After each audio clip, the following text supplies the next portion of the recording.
welcome to the EWC 26. This is the MLBB wildcards. This is day number 2. We have 8 best of ones for today. And again, here, first of all, my name is Afel. Alongside with me, we got Mirko as well as Brigida here. And here's the thing, we're starting off late, apologies and all, but still, we're going to be moving forward with Alpha 7 going up against the Mongols. From your hand. You good, bro? He's okay. He's okay. I will translate for him. He's okay. All right, okay. Well, speaking of being okay, yesterday, it's pretty okay games. We had the first 4 games move along pretty fast. But once you guys are off the table, and we started off with Nice U as well as Getting Q, the first 2 games they did. So if you want long games, it was 20-minute games. Tune in when Gideon Q and Nice U are on because we got quick games. Yeah, For some reason, why? How is that? It's his 30 fault. gang. It's his fault. 30 gang. 30? We're the 30 gang. 30 gang. We the 30 gang. Yeah, but it's something he called too. Like a couple times. Yeah. Every single time before we head into the game, he had a feeling whether or not we were going below Low 10 every time. or beyond 20. So I'm watch out for whatever he calls today. Yeah, and again, I'm not smart. I'm just very, very lucky. I just so happen to be correct 8 times in a row. Maybe I'll be correct 8 times in a row for today as well. And for you guys just tuning in, this is the MLBB wildcards, where the format is we got Group A as well as Group B. For Group B, everyone is going to make it through to the second stage, the CGBS. However, from Group A, one team, unfortunately, will be eliminated. Later on, we'll be showing how, Group A 3 against Group B 4, and etc., etc. For today, we still got to get through the best of ones, just to see from Group A who actually makes it through and who doesn't. As of right now, unfortunately, 0-3 is VSG. Unlucky for VSG. Came into this tournament thinking that VSG might be one of those dark horses that could actually, shake up the tournament. But unfortunately, so far, it's kind of been a few misses here and there, I'd say, in the drafts. But one thing's for sure, even though we got a lot of surprises yesterday, we're still going to see a lot of surprises today because A7 has finally gotten enough resources to show up right now. Nightmare as well? Nightmare, very, very interesting to see. I met Nats earlier. Yeah. He sounds confident, bro. Yeah, but that's the thing. You have to sound confident if you are entering the group of death, because we did label Group B as the group of life, but this time around, we're going to see the full picture of how the matchups could turn out when you're looking at Group A. They're going up against all these teams who've made such great performances yesterday, I'd say, namely FUT Foot Esports. And that's the thing coming into today. Is it advantage that you're coming in with that you didn't play yesterday, or is it a disadvantage because you're not warmed up yet? For me, a little bit of disadvantage. Do you want to know why? Why? Because the reason why I say I get to see all the games, personally for me, I think they didn't learn enough. Like for example, if you just watch one Mongols game, you would think they're not that good with the Hirara. Right. Yeah. But then after the 3rd game, you're like, oh, wait, hold on. We may have to respect that because even though people are saying Hirara's not good, it only lost 1 game so far. The other games Hirara has been played has been won. And if we're looking at a draft, we even see Atlas first pick, but that's only by 1 team. They did win. So I don't know. Personally, for me, if you're looking at this competition, the best of 1 yesterday, I don't think it's enough information. Yeah, I agree. And another thing is it's the fact that they're best of ones. Yeah, true. So anything can happen too. We don't know how much prepared A7 are in terms of that too, because even the maybe labeled kings of best of ones, Team Falcons Mena, also struggled to get a win yesterday. Like their record hasn't been perfect. Yeah. And again, like looking at the teams, this is why best of 1 is very scary for any team. Like no matter how good you are, this is kind of like combat sports, like especially the striking ones. Even though on paper this guy is a superior fighter, 1 good punch to the chin can just end the fight, right? So this is the thing about best of 1. Sometimes people are like, oh, you won because you're lucky, but hey, I won. Yeah, a good example of that would be Falcons Mena. We were talking about how good they have been in best of ones, even at M6, M7 against the main stage teams. But here, again, for Falcons Mena, it seems like that wildcard curse is going to continue. They lost their 2nd game, and it was a comeback as well from the Huns. Yeah, that's one of the, I think, most remarkable games yesterday. Yeah. One of the longest.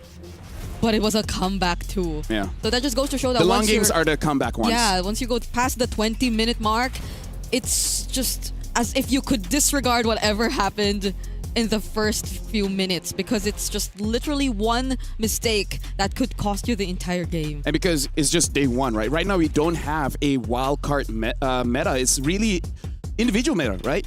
The Mongols, they have their own way of playing, even the Huns. And then, like, every region has their own way. Even looking at KOG from Thailand, even their rotation where they dismiss the first 2 turtles, maybe even the first 3 turtles, just to get your opponent's jungle. Like, everyone has their own way of playing, and it's very refreshing, Marco. As we're looking at the teams arriving here, the attending teams, 5 teams from Group A, 4 from Group B, 1 will be eliminated from Group A, and then when we go to the CGBS, number 1 going up against number 2, number 3 going up against number 4, and all that hoorah. Since we're here, why don't we make some predictions, no? Oh. Group A, who's going to make it? And then Group B, that's the one that you have to really give predictions for. If Alpha 7 wins 2 games, VSG's out.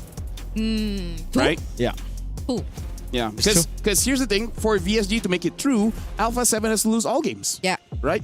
You just have to be number 5, essentially, right? And now we're looking at the prize pool as well. No, I just like looking at the players, you know? Like, we got a $3 million US prize pool. I love MLBB, man. That's a lot of money. Life-changing money. I agree. And to make it all the way to the main stage makes a 10,000 USD difference as well compared to if you're ending your journey here in the wild card. So definitely that one spot they're all fighting for here really means a lot to them, aside from the fact that they're able to extend their stay here in Party.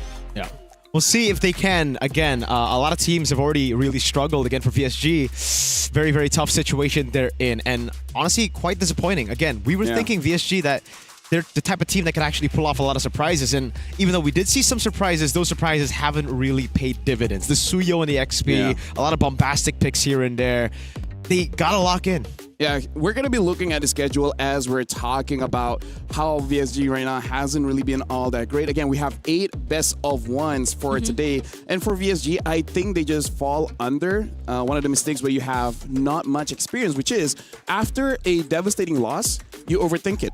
Right? You try to move away from what works in hopes that you surprise your opponents. And then they just don't know what to do with it, you know? Yeah, it's tough. Because By the way, yeah, Alpha 7 is playing all 4 games today, so a bit tiring, but hey, it is what is it. It is what it is. Yeah, Nightmare have 3 since they'll be playing in Group B. And that's the thing. Also, we might just see, or we will see a bit more matches from Group A since we'll have to really finalize their standings and their seedings by the end of the day. Whereas Group B, I think we'll be ending them in the 3rd to the last series of the day. But yeah, I think it's something we all are looking forward to. It probably will be a bit tiring, especially if you're A7, but I'm pretty sure they came in prepared. Yeah, we're starting with a banger here. A7 versus Team Mongols. Mongols obviously gonna get that win streak early on. A7, it's a time for Nats, best player, all the boys to prove that they can actually go toe-to-toe with one of the best in wildcard. And with that being said, we also have to see what kind of drafts they'll be really working with, because Ferrara is one of those heroes you feel like you don't want to ban out, because now, especially in the EXP, there's just so many options that can really disrupt your draft. We even saw teams like KOG banning out 5 EXP laners, like trying to make sure that 33 has a good time. But that's one of the good things about EXP right now. There's a lot, right? There's damagers, there's divers, there's tanks. Against Nats, is it worth it to ban? I think yes. Straight up, yes. Ben Paquito. That's an MSC winner right there. Ben Freya. I still think Freya is the biggest monster, but yeah, Ben Paquito, Ben Freya, and maybe even consider the Arlet or Benedetta. It really feels like it's his meta, right? Nats coming back into MSC with the meta being so dynamic in the XP lane. It's great for him. Heck, even the Yu Zongs. Yes. These are the heroes that you really think about of Nats when you just mentioned those heroes. So I think that's going to be great. I think A7 really needs to step up in that department. Sir Rose, he's going to have to think about, all right, how do I give the right components to the right players here and just play weak side on some of the others? I agree, because Nat is like the type of player who does play explosive at times, but it's not a miscalculated type of explosive, which I think we did see a couple times yesterday from certain EXP laners who don't seem as coordinated just yet with their team, or they're probably also a bit shocked with how the way things are played out upon entering the wild card. Nats here, whatever you do hand him over, it's unexpected. You can't really say what he will be going for in this current meta. Whereas 33, there might be a bit more predictability when it comes to that. But here's the thing, like, if Nats wants to use the damager, then best player has to use the tank. Yeah. Right? And again, right now, S tier is Akai. A lot of players are more afraid of the box, which understandable, but bro, I think the Kai is a little bit too much. So we also have to see whether best player 1, he has fully adapted into this new tank. Well, not new, but you know. Yeah. After like what, 1 year plus of assassin metas, we'll see whether he does with the tanks. So is it likely a Hirara versus Asuyo utility happening? Oh, here? okay, maybe. Yeah. I think so. For Mongols, for sure, they're going to try to go and prioritize those carry picks. It's always been Zixora on the carry picks. Yisun Shin, the Hirara, whatever it is, he needs to be on damage. For best player, you've got many different options here to go for gold and XP. Yeah.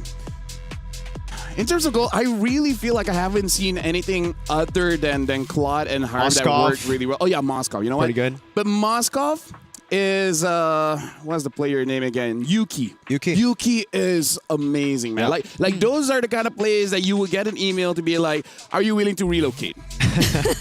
Yeah. His performance yesterday, I think that was one of the standouts apart from... Because we were expecting more of the Claudes and the Harrods maybe, and Moskov was one of the only other picks we saw. Aside from the Bruno from Muy Minette, I guess. Yep. That's a Muy pick. Yeah, they did try to play for him there. We will be seeing him later.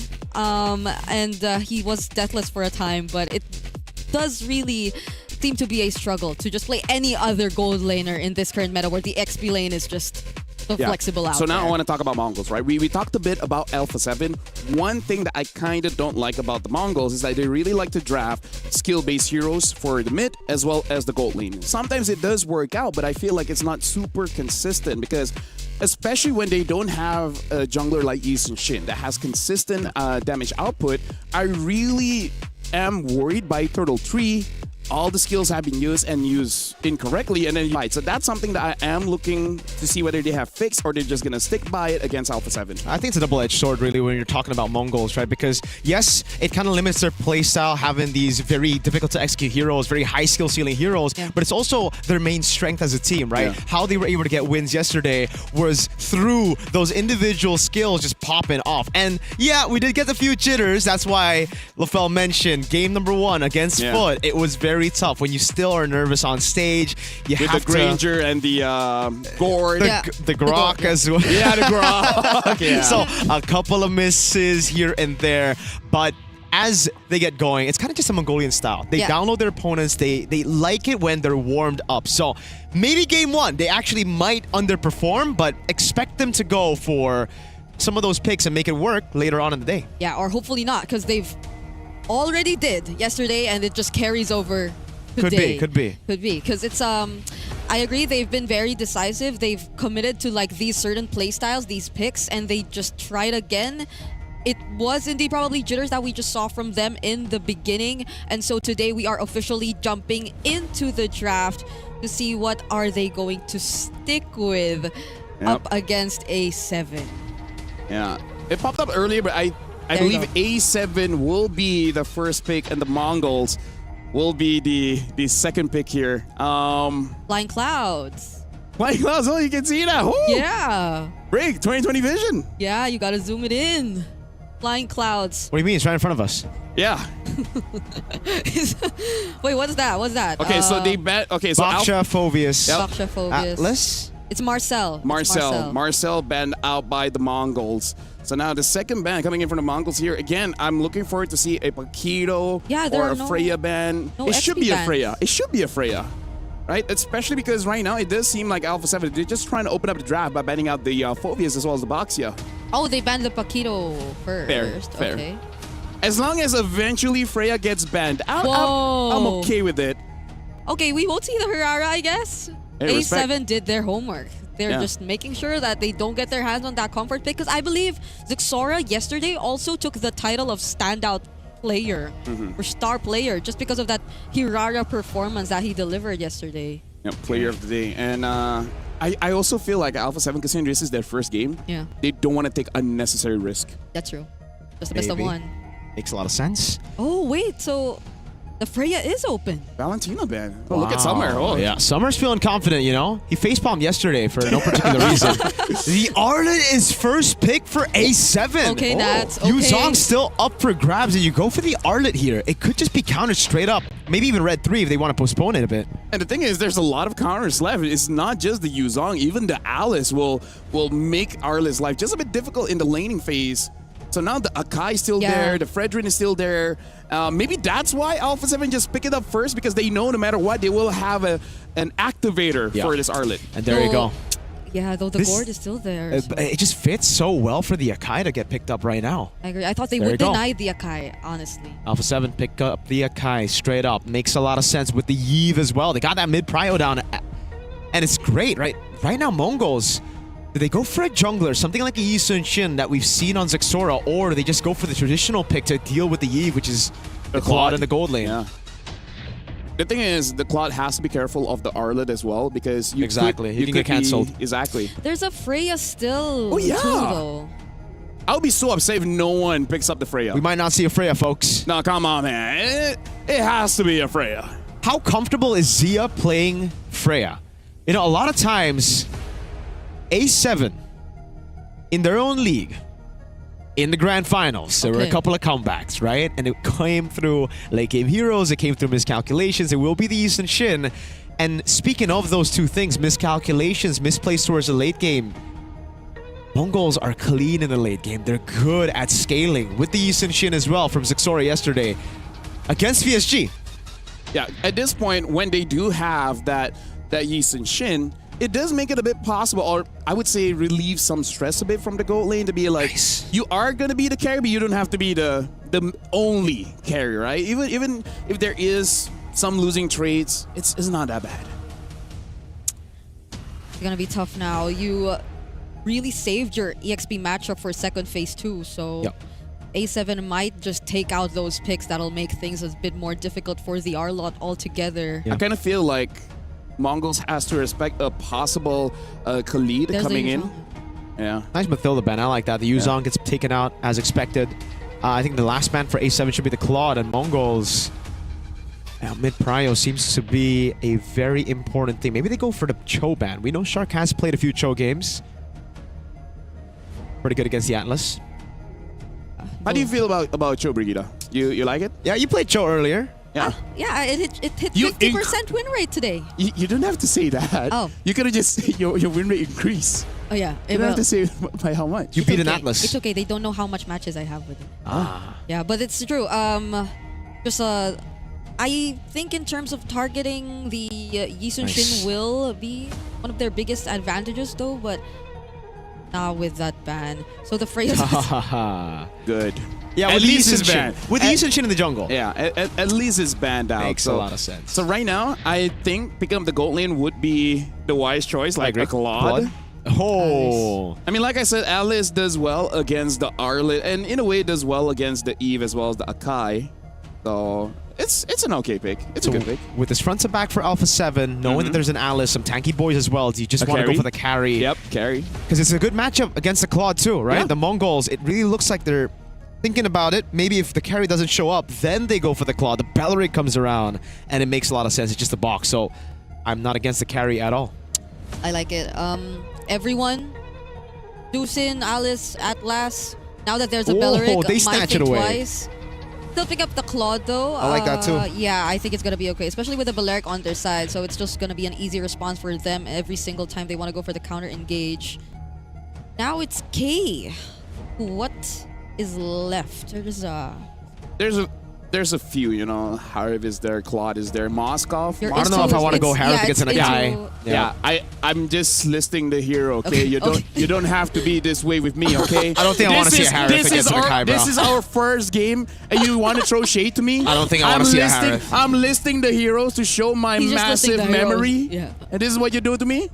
Yeah. Yeah. No. Say no. We. Wait, so like, what's else? The Obsidia? Guess the Moskov is also an option. Yeah, I would say Moskov is safe.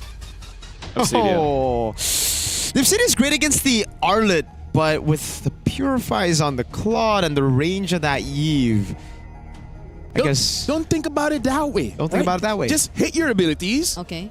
Avoid their abilities, and then you'll win, right? With that being said, this is the draft coming in from Alpha 7 as well as the Mongols. This is the first game for Alpha 7. So with that, Mirko as well as Brigida, make sure you guys do a good job for this game, even though it's a bit difficult, you know? Thank you so much, LaFell. We are all hyped up and excited to witness the first game in the second day of the wild cards here at MSC 2026. Yep. Team Zone, they did come and shake off whatever jitters they had yesterday, but A7, this is the first time we will be seeing them play today. Mirko, that was a last pick, Obsidia. You still feel 50-50 about it now? I'm not a fan of Obsidia, man. I think it's good only if certain situations come about. So if they're able to just snowball out of control, it'll be great. Thing is, though, it really seems like A7 have gotten the better composition to get that early snowball through neutral objectives. Yeah, but it's an Akai all over again together with the Belleric. I think the Belleric has been making a statement ever since day number 1 of the wild card. These roamers that we're seeing, they're just really going head to head, okay? This is Ox, by the way, yesterday. I think he's had also quite a difficult time trying to go up against pick-off lineups, but this time it's a bit different. Zixora is here? Sneaky Zixora. They got the mid-prio, but hold on. Best player 1's going to actually find out about it. Gonna go for the red tree in time. Zixora with the red tree steals it away. Grand Theft Orange. We saw this yesterday. But it was the Akai doing it on the opposite side of the map. Now it's Zixora immediately resuming back to his purple buff as well. None of the members from A7 notice it. They did such a great job at making sure their attention was just caught. Yeah, I think it's mainly because Cold World was at level 2 with the first wave. He flickers out of the perfect match. Best player 1 poked down by Zixora and Makey, putting the damage down again. And Nats is just not having fun against Mumu in this lane. Okay, that's a first pick, Arlott. Just gotta remind you guys. But they're going up top. Yep. He's gonna have to play safe. Best player 1 gonna be caught. Traceless forward. Zixora gonna go for the kill. First blood to Zixora and a flicker out from Shark. Mongols were so prepared to deal with that. A7, they definitely just wanted to take away that orange buff as well. Just to catch up in terms of EXP, because best player 1, he got his own orange buff stolen away from him. But Mongols already saw it coming. Now Mongols, they got 2 orange buffs in as early as the 2 minutes in this game, and now they're rotating down bottom. Nats, this is not what we expected to see. Yeah, definitely not. It really comes down to the combo now for A7. If they can get the combo going, it's going to be great. Great taunt onto Makey. Crimson Beacon coming down as best player 1 goes over. RWM Nats with the final slash, picks him up. Cold World picks up the kill. Best player 1 spins around McKay. Takes him down to Sia. Goes over Blazing Duet. Stunned up in the back. He's going to go for more damage there. Good throw to Ruin. But Cold World gets a double. And it's still a turtle over to the Mongols. K trying to sidestep, but it's Cold World with a big triple. Our mid laners have been getting triple kills and savages so far here in the wild cards. And that definitely looked like A7 finally clapping back. They were able to deal with the members of Mongols one step at a time. Ox. And with...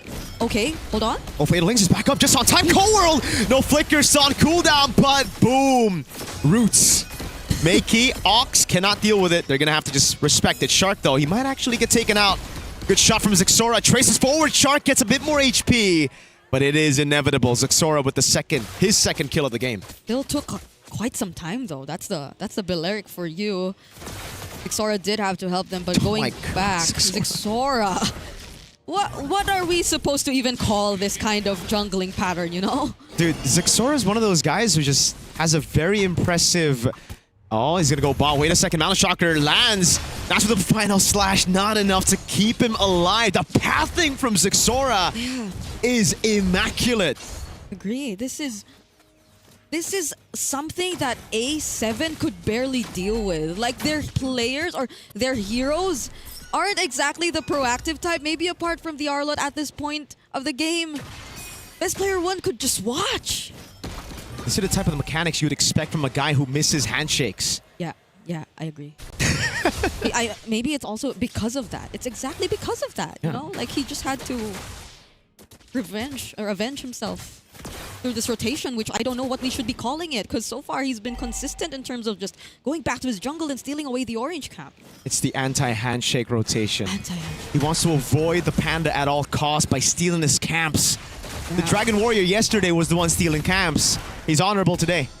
The Dragon Warrior, which you couldn't spell With an S. With an S. Without an S. Without an S. No. I don't know how many times I heard that statement yesterday, but we're going to 5. see the next turtle come Whoa! up! Fatal Links flicker. Oh, there you go, though. The Akai, the heavy spin, and Ox gets away with the perfect match. Nats tried to get a final slash in, and now it's a big flicker burnt out.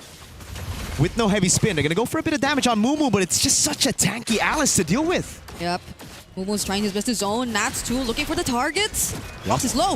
Uh-oh, final slash lands on Mumu in the back. Oh, it's just a full chase CC, even with the Wrath of the Dryad, it's not enough. Mumu gets a double, gets in the midst of it all. Makey with the Crimson Beacon, picks Cold up, throws him back onto Mumu, onto Zixora as well. It's a triple. Oh, Sokolino gets away just in time with a BMI.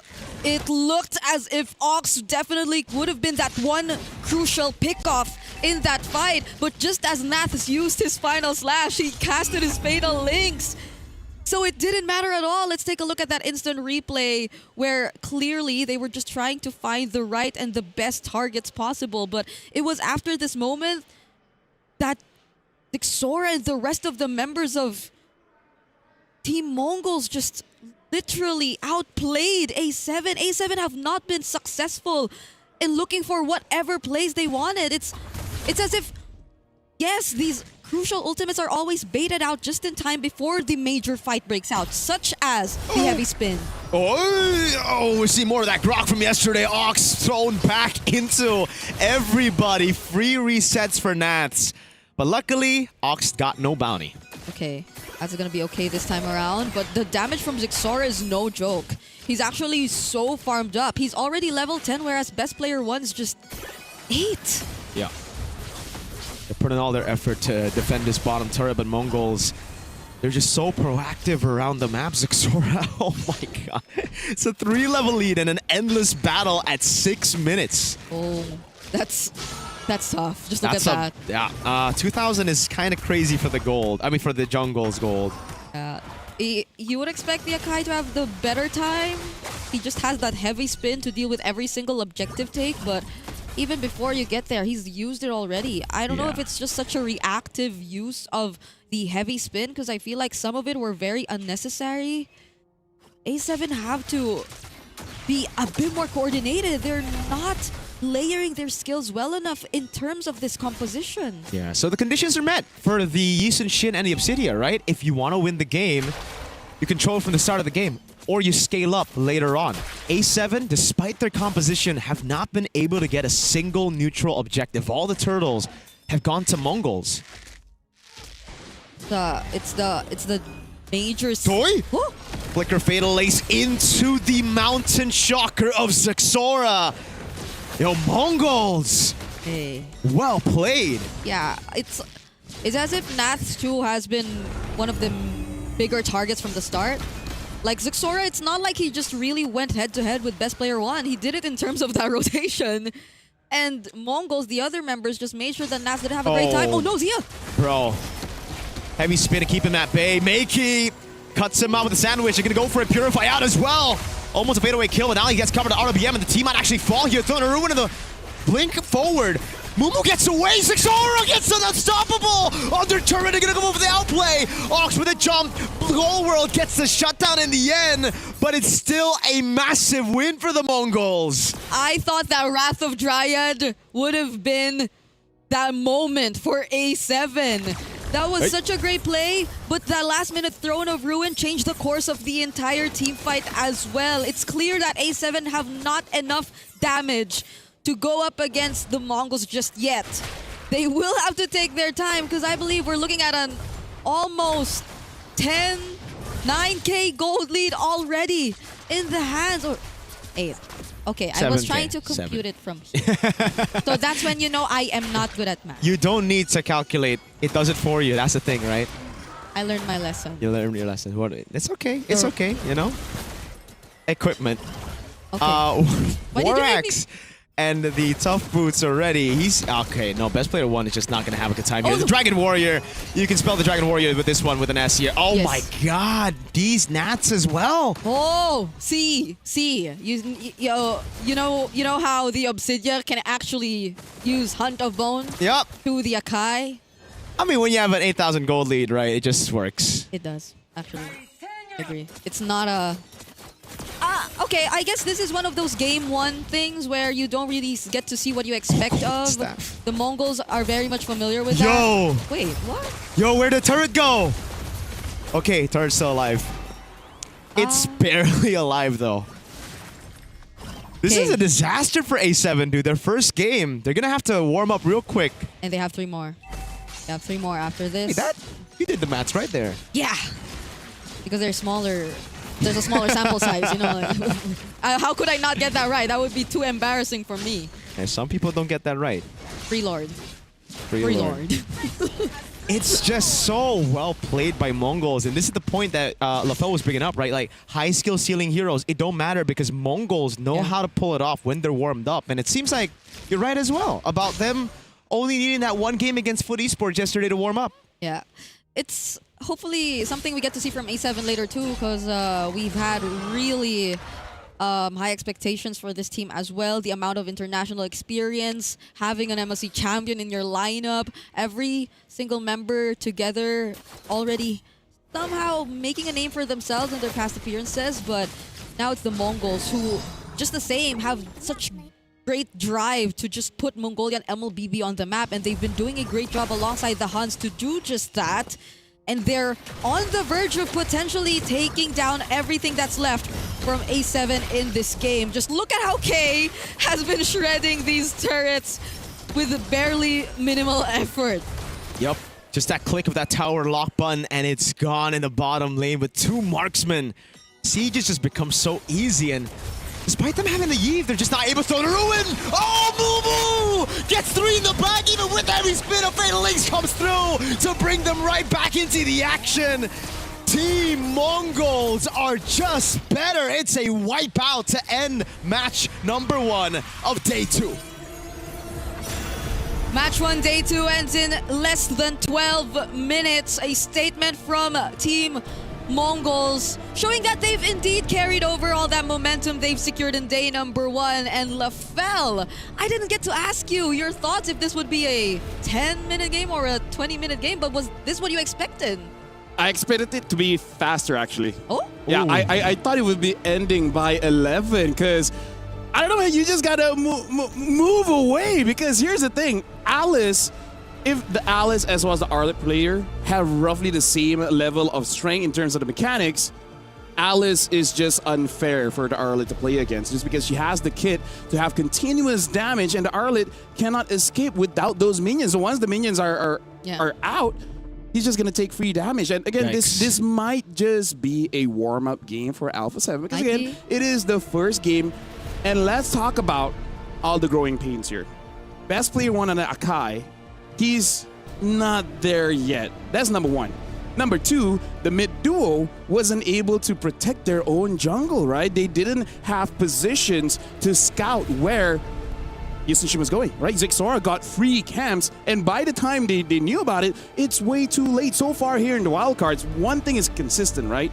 In terms of all the objectives, the most important one is your opponent's jungle. Yeah. It feels so sad to think too that the Arlot felt like it was just really punished. Super punished. That first pick Arlot, to be exact, because it's not just the Arlot pick; it's the fact that they prioritized. Only Vinuya can do that, actually. You know him? I do. He does that, but people don't complain. Yeah, it's weird, man. It's like he got a buff or something. Anyways, though, it really just feels like for me, after losing your orange buff and still getting 4 for the turtle, it should still be the same win condition. You play around the neutral objective, but instead they try to look for brawls across the map to turn the lead around. And at that point, it's kind of just you having to understand your composition. If you have a composition that can still win around neutral objectives, you should still play around it instead of looking for those trades and brawls to come back. Yeah. And again, part of the problem that I don't like, they actually could have gotten more kills if best player 1 didn't push them away. Yeah, it's been a lot of like. It also should be used with the Arlet, right? It seems like best player is just doing his own thing, and then Nats on the other side. dies. Yeah. Dies Nats. Because it's like two things. It's like two things that were a bit questionable in this game. It's the fact that one, they did decide to fight through team fights, even though they were that much behind, and the fact that they played out all these team fights as if they were just the same level in terms of gold. Like the way that they've played it was just as aggressive as you would expect if you're at the same level, but they're not. It's No, again, that's why I kind of feel like I can say this might be a warm-up game because, again, they didn't play as a team, right? They're just playing individually, and I think they're just caught off guard because, again, maybe even during your scrims, you don't get this cheese that much. You don't expect Yi and Shin to take your orange buff like, what, 2-3 times in a row? And then you didn't expect Nats on the first pick Arlet to lose the lane. And they knew that he could get countered. That's why they banned out the Yuzong. They banned out one of the hero. I can't remember. But then the Alice did go through. Now, here's the thing. Even without the Alice, they had other options to deal with that Arlet. Worst comes to worst, you can even still use a Uranus, right? It can still work where you just control that Arlet. And here's the thing. Even if they had a good laning phase, if best player 1 and Nats is not on the same page, it kind of doesn't matter, right? You go in, there's no activation for your vengeance, and you're just waiting to die. Yeah, because I guess the team that could really play to afford to play individually was the Mongols. Because again, they were on the damage jungler, they were on the Yi Sun-shin, which did the anti-handshake rotation in the game. We're coining we're coining that one, the anti-handshake rotation. But you were expecting best player 1 and Nats to do the opposite. They should have been the ones to work together because that was what their lineup was. It's hopefully they didn't do the bro code, you know? No bro code. Yeah, so here's the thing. I believe Alpha 7, after that loss, they should be able to rewatch the game and see where did it all went wrong. Macro part, maybe the mid trio needs to be aware of camps getting stolen away because, again, that's the most precious resource that we have in this game. And the thing is, the opponents they'll be going up against later on, they kind of do the same thing. Maybe not as much as Mongols, but they will do the same thing. But with that being said, we will be giving them an opportunity to reset and maybe rewatch the game because we are going for a break. When we return, we'll be watching the second best of 1. We'll see you guys right after this. Whoa.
Play is in our DNA.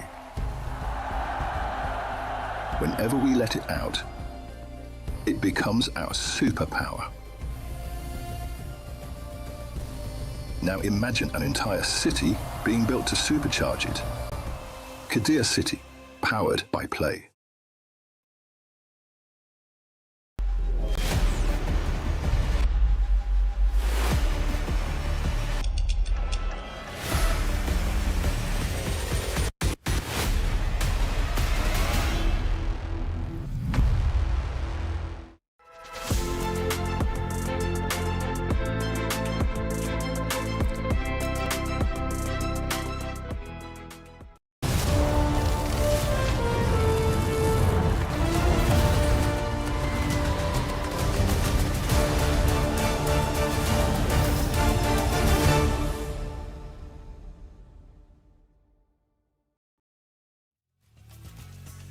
And with that, we are back here at EWC 26. We just got done with game number 1. The Mongols show up very impressively against Alpha 7. But hey, it's their first game in the best of 1 here. And welcome, my name is Afel. Alongside with me is Mirko as well as Brigida. They have done an amazing job casting that game. Amazing jokes, a lot of entertainment, a lot of energy.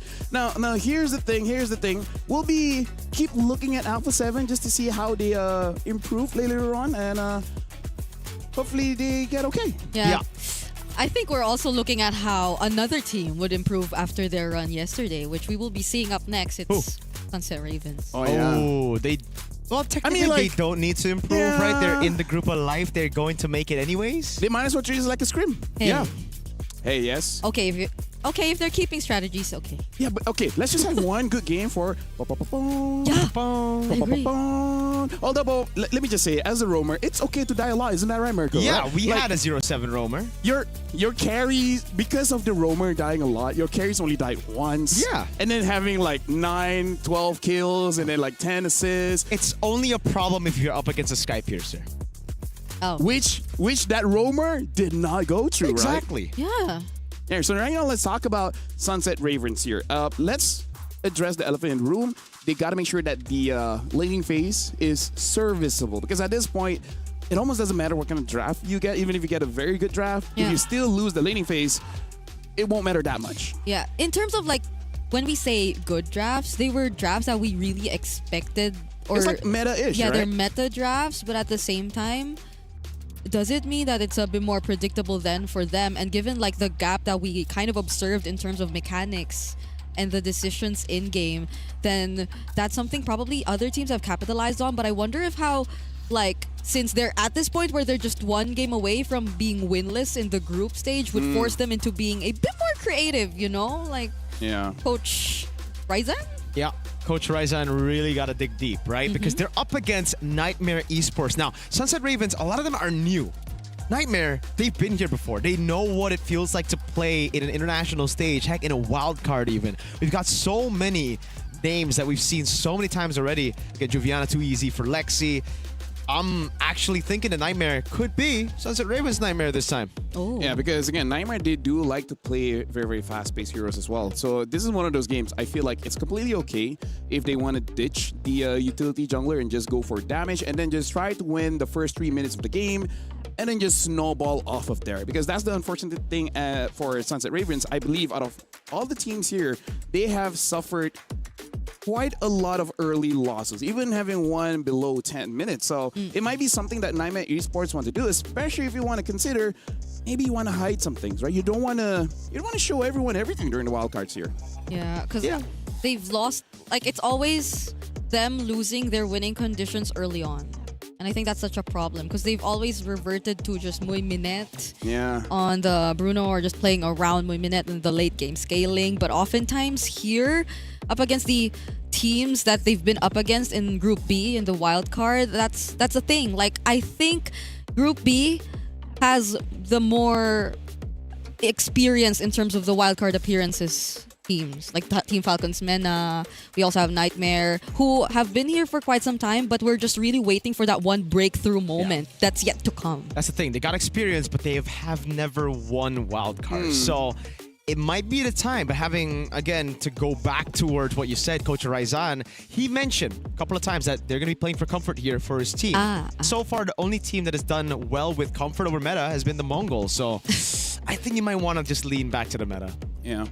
Although I do have to say, I think this is not a hot take to say that if you are struggling, especially as Popopopon, maybe go for healers. Maybe go for Matilda, right? Ooh. Go for Matilda and then just save your team when trouble persists and try to play more poke, right? Play more siege. That's the safe way. And then when someone comes in, just retreat. Yeah. Right? Especially when you have a Bruno player, just play range, right? Something that'll make you a bit more proactive in the early game because that's where they lose on a lot. Yeah, but with that, looks like Eterna is ready with Nomad. So let's see what Nomad has to say for this match as we're throwing it over to Eterna. Thank you so much, LaFell. Eterna here for the Kadia City interview. And yes, we are with Nomad. Welcome, Nomad. Hello, good morning. Welcome. Good morning and welcome. Now, Nomad, I know that you are one of the newer additions to Nightmare Esports. Now, could you tell us a bit of what that's like? Are you nervous? How's everything going for you so far? I think for me, it's more on I'm comfortable with the team because the team is so good and they just we adjusted a lot in the upcoming meta and yeah, they so good. They can play. They are so good. That's what I can say. Okay, so you sound confident, right? How long did it take for you guys to build chemistry with one another? You know, I think for us, it's just a little bit more time because the team can adjust so fast in the what they need to do, and they're always willing to learn. So it's so easy for us to adjust. Okay, it's good to hear. It's good to hear. We're excited because obviously we've seen a lot of teams play yesterday, but we finally get to see your debut today. Now, Nomad, we gotta ask, do you think it's an advantage for your team because you get to scout yesterday, or do you actually wish that you could have played yesterday as well? I don't think it's an advantage, but yeah, but because we can review the other teams also, and I think we can use this. You can use that as an edge for our team, yeah. Okay. And now, final question before, of course, we let you go for your first best of one. We do want to know, it looks like the community are saying that Nightmare Esports is just another team to fill in for the wildcards. What do you have to say about that sentiment? Yeah, we're gonna prove them at what we are capable of. Okay, and we're excited to see that. So good luck for your first game. And of course, we're going to throw it over to our panel. LaFell, take it over. Thank you very much, Eterna, as well as Nomad. Yeah, prove to the fans and non-fans what you are capable of. Now, I think even he said it wasn't really that big of an advantage because, again, I feel like it's really an advantage if it's like a best of 3, right? Yep. During that time, you see a lot. You have enough sample size. It's such a small sample size, even Brigitte can get it. I agree. It's I would have said something that to counter that because I feel in best of ones you could just only show so much, but no, it's a very small sample size. I agree. I just get the feeling though from that interview, it left me an impression that he is a mechanical god for just no reason whatsoever. What? No reason. Really? No, Zaxora. Yeah. We saw his interview. Nomad. We heard his interview. We're gonna see some mechanics on this kid. Because he sounds really confident. Here's the thing. Yeah. If you have a lot to say, if you're confident and everything like that, you're a good frontliner, right? If you're a good frontliner, you have that instinct, right? You have that instinct on how to start fights and etc. But the ones that doesn't say much or step on their words just a little bit, most of their stats go to mechanics, right? Go to kiting, timing abilities, buy and sell. That's just MLBB psychology. Life is an RPG. Put your skills or level up the right skills on the stats. So what about casters?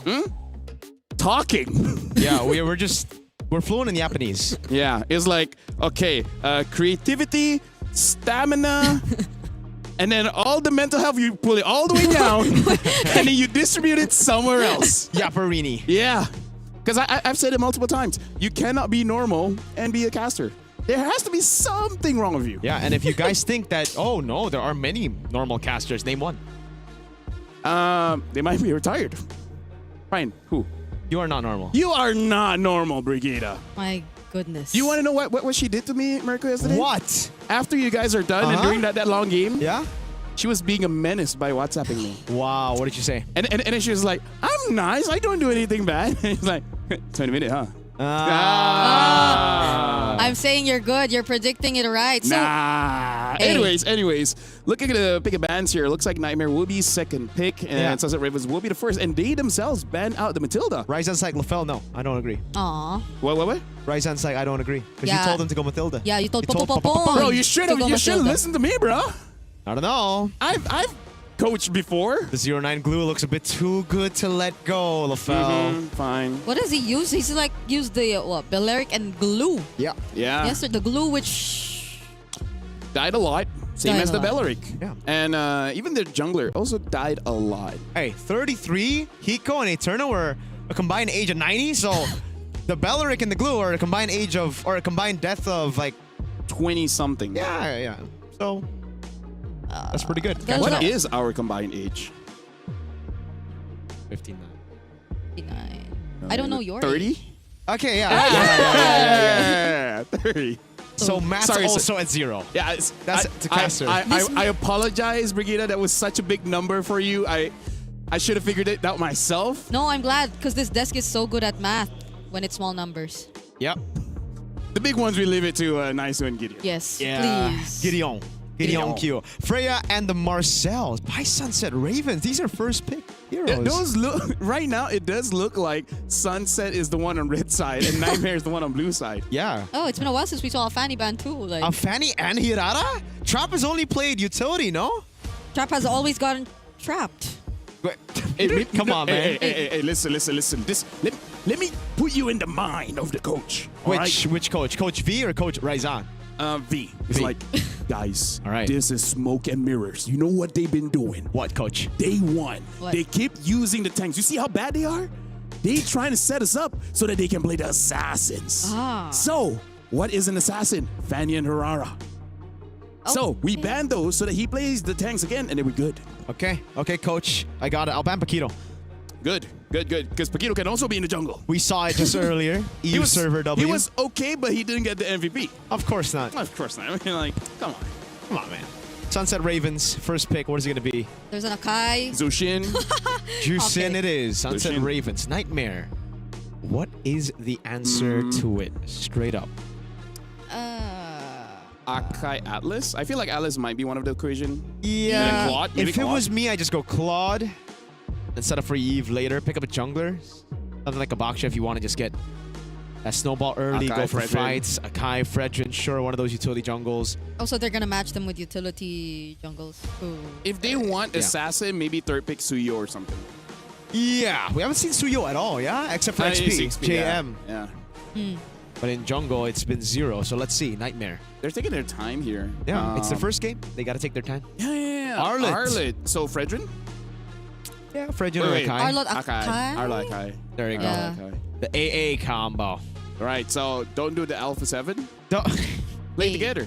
So, Sunset Ravens, you might want to pull a Mongols here. Which is Yi, Sun Shin, and Atlas? Atlas. Yeah. I think the Atlas is still fine, even though the Akai can counter it, but really I feel like it's just to have that freeze. Hey! Right? A Phobius! Right, the Phobius left open to Arlet. This is the first Phobius. Yeah, this is the first Phobius. The first time it's been left open in Yeah. the wild card. Okay. Okay, it's And the Baksha. I like it. Go for fights instead of just going for neutral objective control because Akai already... I mean, I say that, but A7 didn't get a But- single neutral objective. But this so. means that needs a damage roamer, something like a Khalid, and then the gold laner, Muimanet, has. I think he can still use the Bruno, but yeah, he just has to be that reliable. Now the Claude gets picked up. It looks like all right. Let's go to the tier list. What's good? Pick it up, and everything makes sense. Yep. yeah. So they're picking their mid lane for later. They'll probably be okay with an Eve. Either way, they have just so much heroes to disrupt formations and even the If Claw. Lilia. Yeah. The Eve should be banned out by Sunset Ravens here. I think Lilia as well, because Lilia counters everything here. Yeah. I think the glue is still pretty good for Sunset Ravens. Yes, it was 0-9 yesterday, but if they need a roamer, right? Another beefy boy up front with the Phobius and the Baksha. Sure. Yeah, you don't really want to And it's Juice in glue, right? final slash it just anytime. Aerith gets banned out. Ooh. All right. Eve I'd gets expect Sunset Ravens to go for a bit of physical damage last. There's the Eve ban.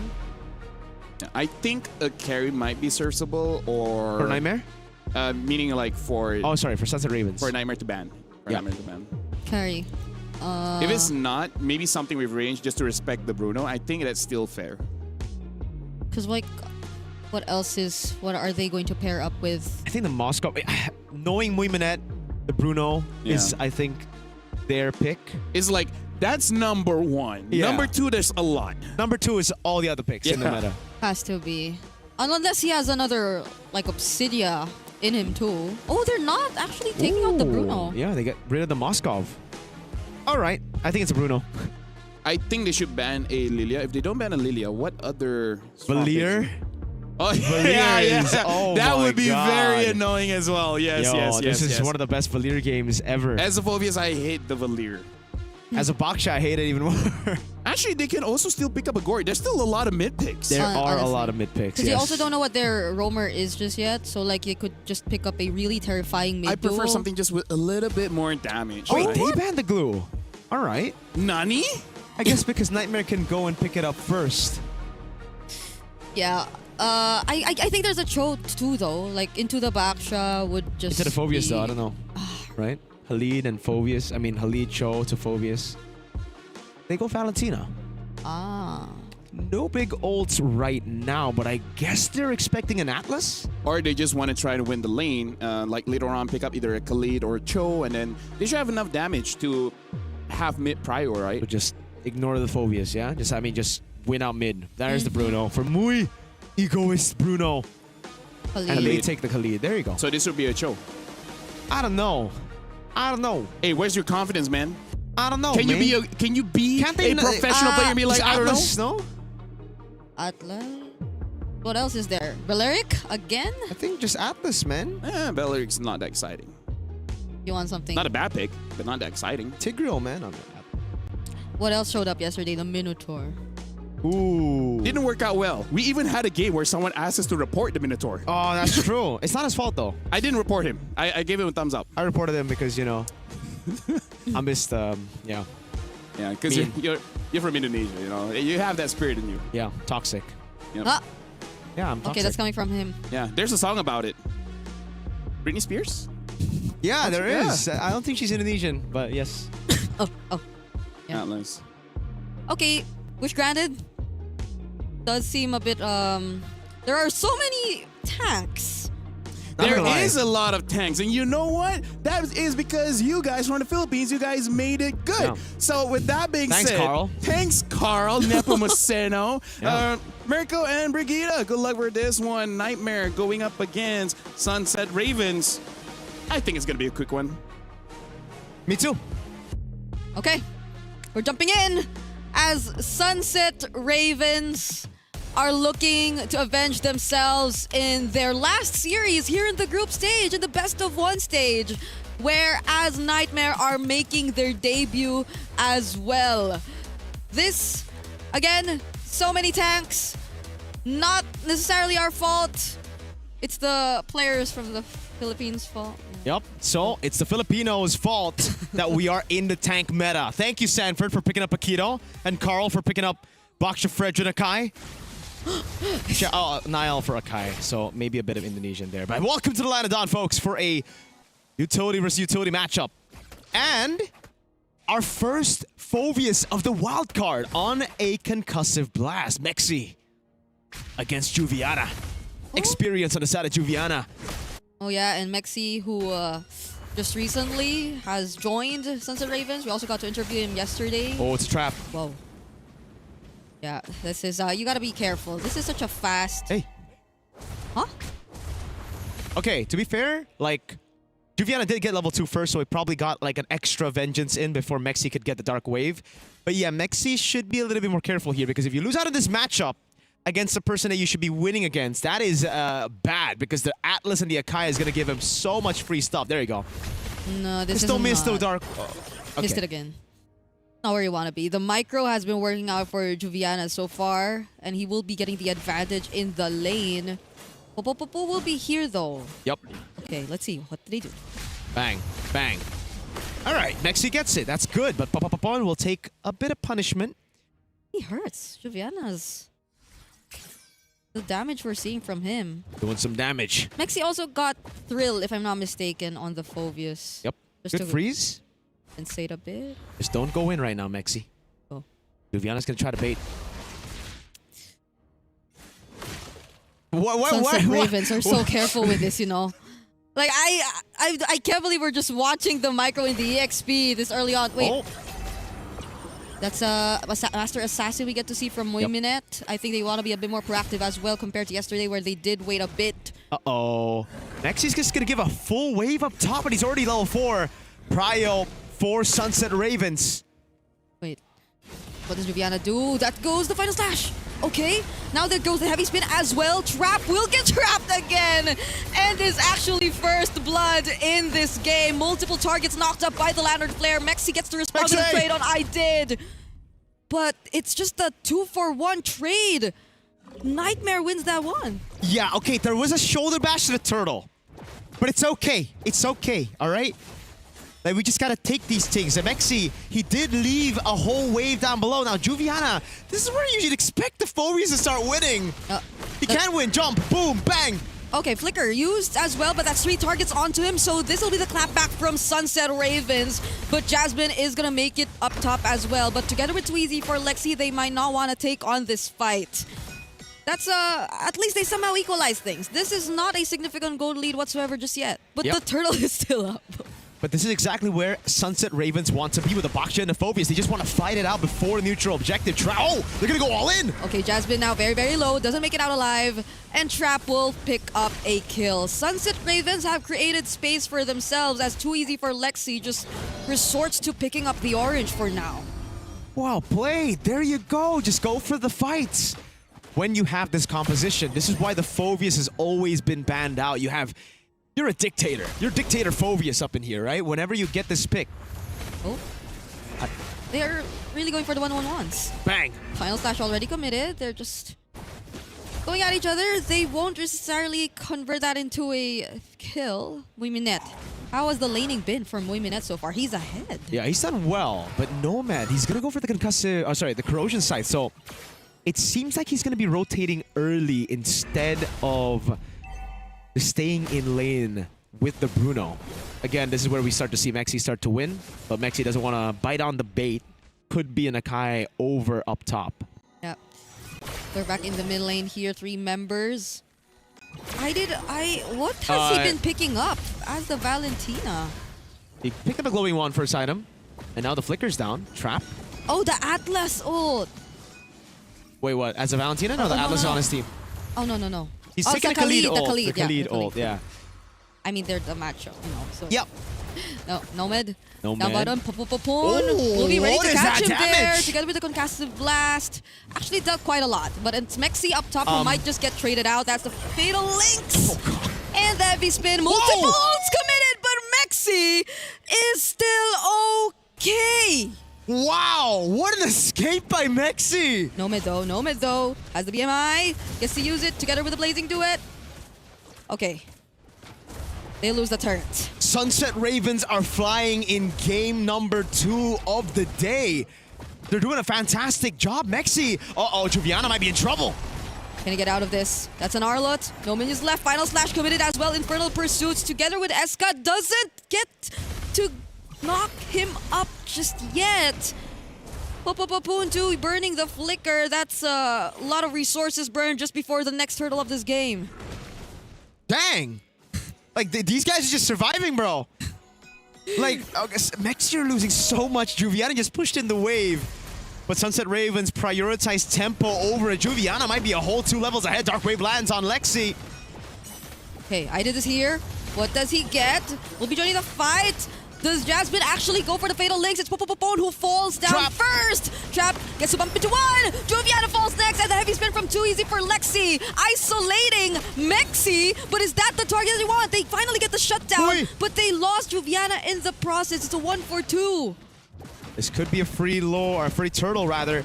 Lexi doesn't have the heavy spin. Trap's gonna go for the fight. Oh, Eska! Whoa, Crimson Beacon in. Too easy for Lexi. And the turtle still gets secured even though it was almost reset there. Good job by Sunset Ravens again. They just fight it out. They're brawling it out with this composition, and it's working really well, especially now that Muimanet has some of those items. Nomad hasn't been able to walk up on the Claude. He's just been taking Muimanet's balls to the face. Yeah, he's been just focusing on farming here as the Claude. Joviana though. Okay, he will just let go of that turret up top. So far, they're finally able to secure the first turret in this game. Let's take a look at that instant replay right here, where Popopopon unfortunately fell down first. Yep. And I think the fact that they already used the heavy spin here didn't allow them to just continue with the contest for that turtle later on. And the Claude, right, the way it works out together with the team is you need to play together. You need to dive in together so that the Claude can just be supporting damage, especially early on with those nerfs on the base damage. But there, he went in all alone, so it just gave the opportunity for Sunset Ravens to just heal past the Blazing Duet. Muimanet has the Haas Claws. He's 500 gold ahead of Nomad. Right now, Nightmare have IDed and Too Easy for Lexi as the guys who are doing better than their opponents. But the thing is, oh god. Like Dark Wave will land. Joviana 1v2. No minions left, but had a flicker. Okay, yeah, I agree. And if things just don't get better from this point onwards, then it's not going to be a good record for the Arlott Akai together. Yeah. At least for today. Like, we're not seeing their combo put to use as much. If not, it's actually what's causing them their losses in the more recent team fights. Whoa. Too easy for Lexi. Gotta be okay. This is why I don't like the Valentino pick, though, into the Phoveus, right? You're giving him so much more to play with, those dashes for the passive. And that's why he's just been oppressive in these team fights, constantly getting those jumps. Together with Trap, obviously, who's done a good job at targeting, man. Those shield unities have been lethal. And while all that's happening in the front, you got Muimanet just shooting for free. Yeah, and at least they haven't really picked him off, at least in this game so far. Now there's a Lord already spawning. We're only 8 minutes into this game, but there's a super slight advantage. I don't think you could even really call this a significant lead for Sunset Ravens in this game as they position themselves first for this Lord. Nightmare still have to deal with their purple, Trap. but they might go focus on Hero. Perfect match. Okay, the Lord is actually very low now. Nightmare might not make it. Not unless! That's the Fatal Links and Too Easy for Lexi! Still secures it with the Retribution, and now it's Sunset Ravens trying to at least take some trades. They lost the Lord, but Nightmare lost too. There you go. It's all about that trade. Nightmare needs to just brute force their way in to take objectives. But Sunset Ravens will take that trade any day of the week. They want to go for those fights. As long as the Bruno, Muimanet, the egoist, is free, he will carry in the fight. And those frontliners, no one can deal with them. Nightmare do not have the shred to deal with this. And all Sunset Ravens need to do to deal with the Lord is group up, clear it up. Muimanet gets extra gold. Yeah, and they do not feel the least bit hesitant at all in this game. They're always just being so decisive. Even in that moment where they just decided to burst down the Lord, they knew what they wanted to go for. And they clearly won out in that team fight. They're still holding on to majority of their resources and even the mid. Oh. A Malefic Gun? Yep, that's a Malefic Gun. That's the power spike that he's been waiting for all this time, and it's still going to take Nightmare Esports some time before Nomad gets the Golden Staff. Yeah, in M6, if you get that item, it's GG. Yeah. Luckily, it's not M6 for Nightmare Esports. They can still try to turn things around. It just gets really difficult because their only main source of damage, well, their only source of damage right now, it just seems like it's the Claude. Everybody else hasn't... Wait, why is the Claude dealing so little damage, man? He hasn't joined the fight just yet. He's been farming all this time. No wonder these fights have just been very good for Sunset Ravens. Nomad has just been offline. Honestly, it's, I think, what Nightmare have decided to go for. It's just really focusing on the farm and unknowingly getting the map control under their nose. Because Sunset Ravens may have been winning on some of the fights, but they're keeping this gold lead very small. That's why it's been almost insignificant for majority of this game, 11 minutes into this game. But now I think we are slowly approaching the point where you are going to be forced to fight. So let's see how things change now that we might just see Nomad be part of that fight. I think it also seems like Nomad has kind of lost out on that power spike. He should have already hit the power spike by now, right? You get the 3 items. The thing is, SNR just way too tanky. The Chastised Pauldron was the first item for MSC. Trap is building a lot of physical defense as well, so you're gonna have to wait for the Melphic gun before you start being a threat to SNR. As of the moment, SNR, I think Moiminat is the bigger threat. Like, there are just so many tanky guys making that space for him. Yep. And I think they've improved in terms of formations too. Like, overall, their team fights have been more... I think they've been more structured. They're more close to each other. That's something we failed to see from them yesterday. And now that's another Lord. And we'll see how SNR deal with this objective take. Because earlier on, it's just been them dancing around, getting the information, and bursting it when it feels like it's the right moment. And they might just go for that same template now that we are in the second Lord of the game. Winning nature as well from Moiminat. He's going to start shredding down too easy for Lexi. He's going in all alone, half HP. All Sunset Ravens need to do is bait out the heavy spin. It's the exact same thing. Okay, they are finally going in heavy spin, committed 2, but it's still Trap who wins out, not even using the Retribution, but he just secures the Lord. And now the members of Nightmare are falling one by one, but the response with a Blazing Duet from Nomad, can it actually change something? It seems like the damage is not enough. He does fight Eska, but he falls down too. What a fight, what a retry from Trap. He laid it down, they poked the Panda enough to make him hesitate, and then they just committed on the neutral objective. Fights will go to Sunset Ravens, that was a guarantee, but the Turtle, it should have gone to Nightmare. They played in such a good way. Yes, Moiminat had to sacrifice his life, but he knows that the rest of the team was already capable enough to deal with Nomad, and again, like I mentioned, the 3-item power spike is not enough at this point for Nomad. He needs the Melphic gun to get through these tanky boys up front. That was a sequence that'll take a bit of time to process. Still can't believe he didn't have to use the Retribution just to take that Lord. When in fact too easy for Lexi was already spinning with a heavy spin, but still did not get to secure it for the teams. Nomad? He just used the BMI. Oh, okay, there you go. no one's there to punish. Yeah, he's being guarded. Jasmine is gonna be there either way. And the Flying Clouds is going to help them just a bit to make sure that they actually still get to defend this game. We're already 14 minutes in, and majority of the resources are now going to be taken away. Now, whatever efforts Nightmare have been trying to do earlier on, it seems like it's not paying off just yet. Like, they're focused on farming. Oh, the damage! I had to get out of there. Now it's going to be Sunset Ravens just pushing forward. Too easy for Lexi trying to block the way. But they really want to take down these turrets. Yeah, you really cannot walk up as I did like that, dude. Not against a full item Bruno, right? Moiminat is already full items by this time. Or he's close to full items. He's at 5 items. Yeah. 0, 1, and 5. Let's take a look at the items again. He's building towards... Is that a BOD? Yeah, I guess. He's just lacking 1 item left. Nomad on the other Could hand. be the Sea Halberd too, yeah. But I'm feeling the ego. You know what I mean? Well, actually, Nomad just needs 1 more item too. That's true. And that's the real item that'll get him going. The Melphic gun, right? Then he can start shredding people down. Thing is it enough? Because there are 3 Chastised Pauldrons and a Wind of Nature on the side of Sunset Ravens. Yeah.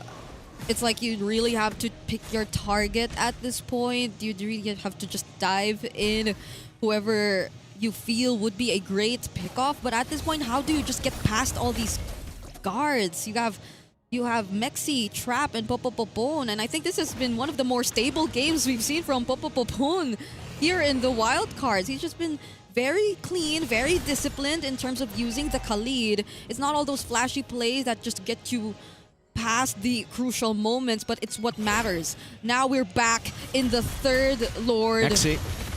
Spectacular zoning yet again from Sunset Ravens. How do Nightmare deal with this? Darkwave will land onto too easy for Lexi. Crimson Beacon already baited out from Eska. Juviana might want to focus down onto the middle laner, and with only a Purify, he still doesn't find the kill. Moiminat has too much space. They've created too much space, and now he's just free.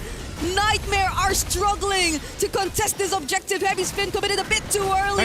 Infernal Pursuit still going on. There's going to be the stun briefly from Jasmine, but that's all just to disengage as Sunset Ravens take this next objective too. Well played by Sunset Ravens, understanding the win condition, going back to Eska, who was left all alone against Juviana. But we have to question Nightmare Esports and their decision-making. They had a Claude up top. Nomad was trying to build a slow push, yet the team went for a 4v5 against a very full item, doing a lot of damage. Ego is muy minute on Bruno. That was kind of crazy, no? Nightmare took a 4v5 knowing full well they didn't have Nomad. I can't tell if that's an effect of just them learning from the past two turtles that SNR are just not going to hold back. They're really going for those quick bursts. They have the anime plot armor. But yeah, you weren't fully equipped nor prepared to take on that fight just yet. So it did feel a bit reactive from Nightmare. And now it's 3 synced waves from Sunset Ravens approaching their base. No holy shields left whatsoever. And they're definitely going to take full advantage of this. Again, Muy Minette is just too free.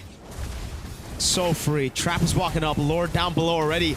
You're going to be looking for the Siege to end this game. Can they do it? The Lord is already in the base, but they've somehow dealt with it as SNR just decided to focus on the base turrets. Yep. So Nightmare had enough room to still prolong and extend this game.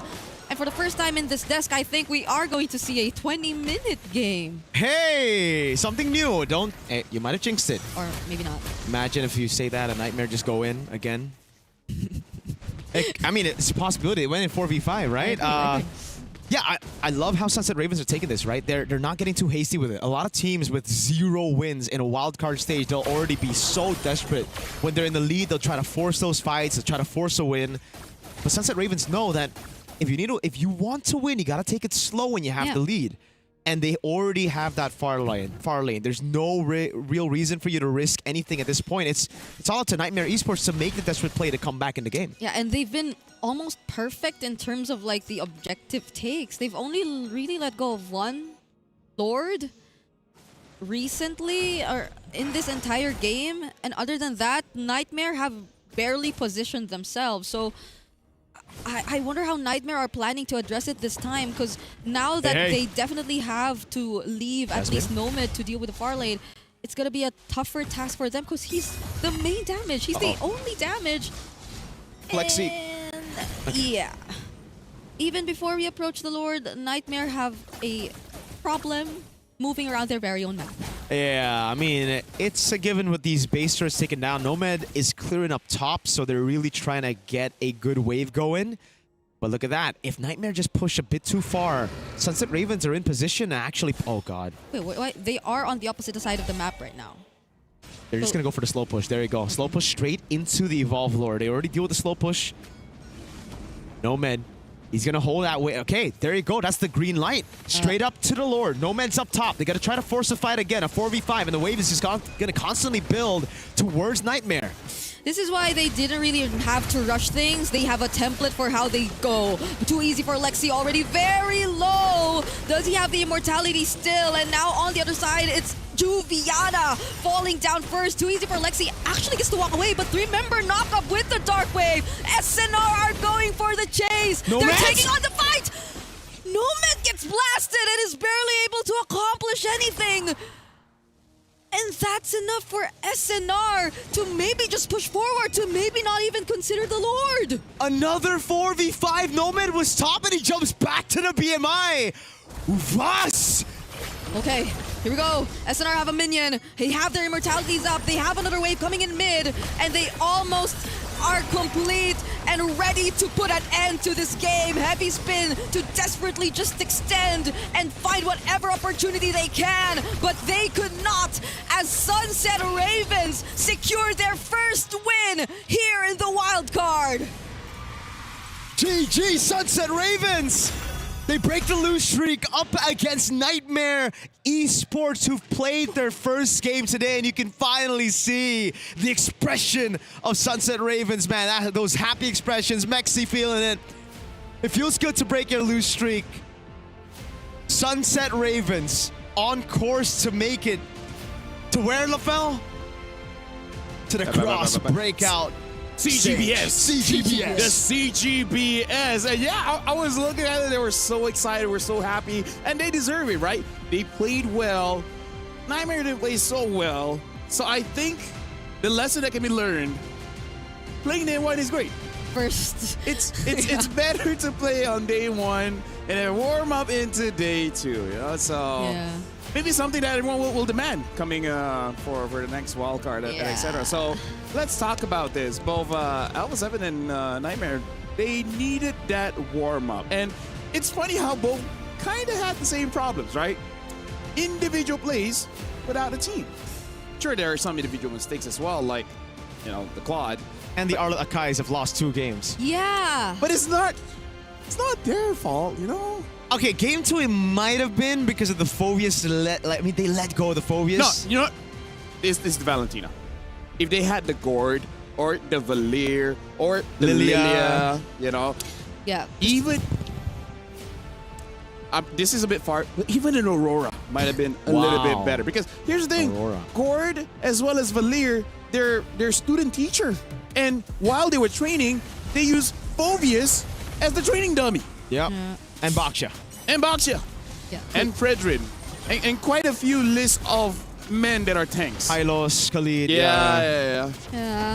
That man. Valid, I really feel like was the botch of that draft. Because admittedly, I do not want to think that this is how Nightmare, who's been playing for so long and has made so much international appearance in the wildcards, actually has evolved their gameplay. Like, I really do feel like there might be some game 1 jitters to it, similar to what we saw from A7, and hopefully they do get to recover from that. Because I don't think this has been like the cleanest from the start from Sunset Ravens as well, but it has been definitely more decisive. Like, they've been cleaner and clearer in terms of what they wanted to achieve, and I see that multiple times, especially when we look at their objective takes, like the way they just execute their objective takes. Let me just say, there's some things that Sunset Ravens did should have been punished, right? For example, the early game, the EXP. Arlet won, right? Arlet already won that lane, and then quite a few missed abilities coming in from the Phobius. You could have countered that, right? You could have punished, and then you could have just controlled their jungle, but it didn't do that. A lot of missed positions, especially from the damage dealers, because I really don't feel the presence of the Claude. I really don't feel the presence of the Valentina. It really is just the Akai. But he's more of just getting attacked on. And why does the Arlet have the need to feel like he has to 1v5? I mean, like that's the real thing. Like Mirko said, your only damage dealer is so far away. You could have just waited. Waited when he came by. If he's already around like mid lane, then yeah, maybe you can start something so that he can eventually come blazing to it. Maybe get 2 kills, even if the Lord has been secured. Like, you still get something out of it. Instead, you got nothing. Was that going too long? No, that's completely fine. I was just happy looking at Mexi, Pon finally seeing a smile on their face, man. They were flexing the Sunset Ravens logo as well. Hey, feels good, man. Feels good. We wanted to see that. We wanted to see that. Like, that was the Popopopon game. Popopopon. There you go. he should be happy now. He should be happy now. Ganbate. What's congratulations again? Omedeto. Omedeto. Yeah. Onigashima. What? That's something in One Piece. Either ways, right now we have done with 2 best of ones, and for now it does seem that the teams that just arrived playing for day 2, Alpha 7 as well as Nightmare Esports, they need a bit of time to get used to all the other teams. And Sunset Ravens, after day 1, it looks like they have a rough idea of what they really want. Moving forward, though, they have to consider what if they don't get the Phobius, because the Phobius was one of the big reasons why they won. But with that being said, 2 best of 1 done. We had 1 short game and 1 long game. We're going for a break. After this, going to game number 3, which I believe Alpha 7 will be playing again. We'll see how they shape up. We'll see you guys right after the break. Okay.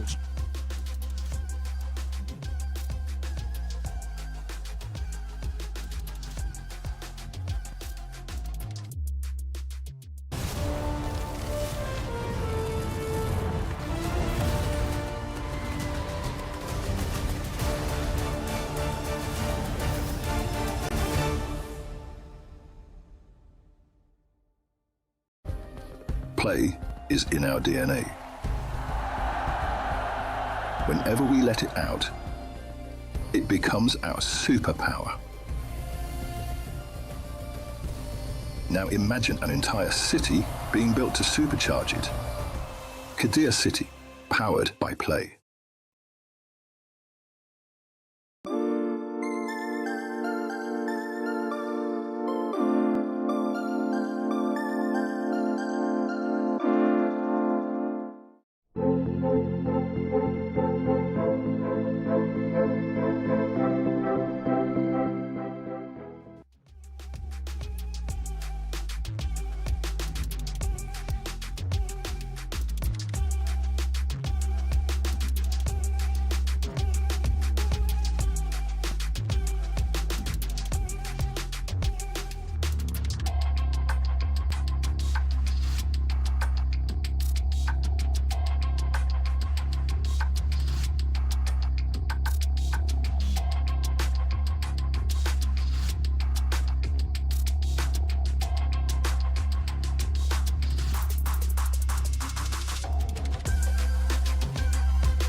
Welcome back, ladies and gentlemen, to the EWC 26. This is Mobile Legends Bang Bang Wildcards, where we see which team actually goes through the wildcards and into the main stage. My name is Phil. Alongside with me is Mirko as well as Brigida.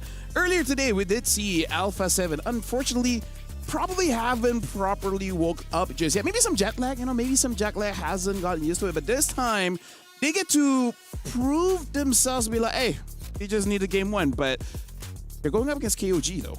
Oh, dude, Yeah. back-to-back banger matches, man, against Mongols and then KOG. And both of them, well, Mongols, they play a certain style. They play, they're aggressive with The it. They like handshake rotation. the no handshake rotations from Zexora. Now, KOG, they love handshakes. They love just bringing the action towards you, playing around neutral objectives. But Kaizen's been stealing a lot of jungle camps as Dragon Warrior. This is not the best player kind of Dragon Warrior. This is the dishonorable Dragon Warrior. Something to say about KG as well.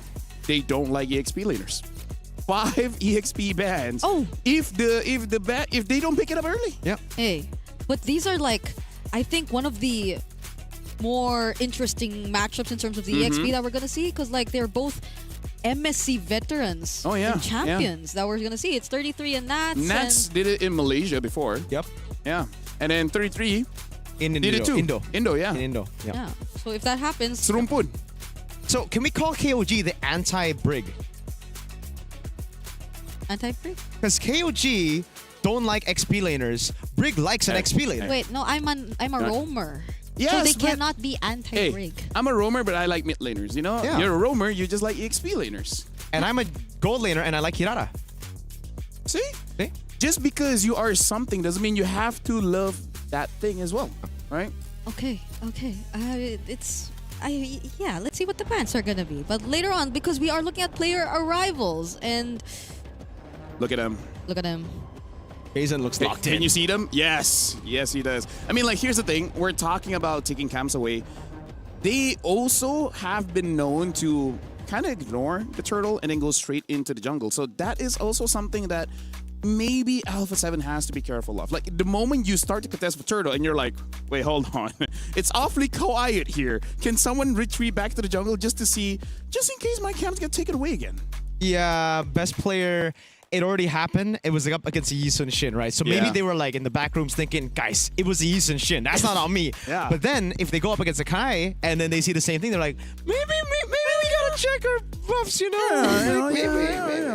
Like, everyone wants our jungle, It's kind of like girlfriends. Everyone wants to get someone else's, Was?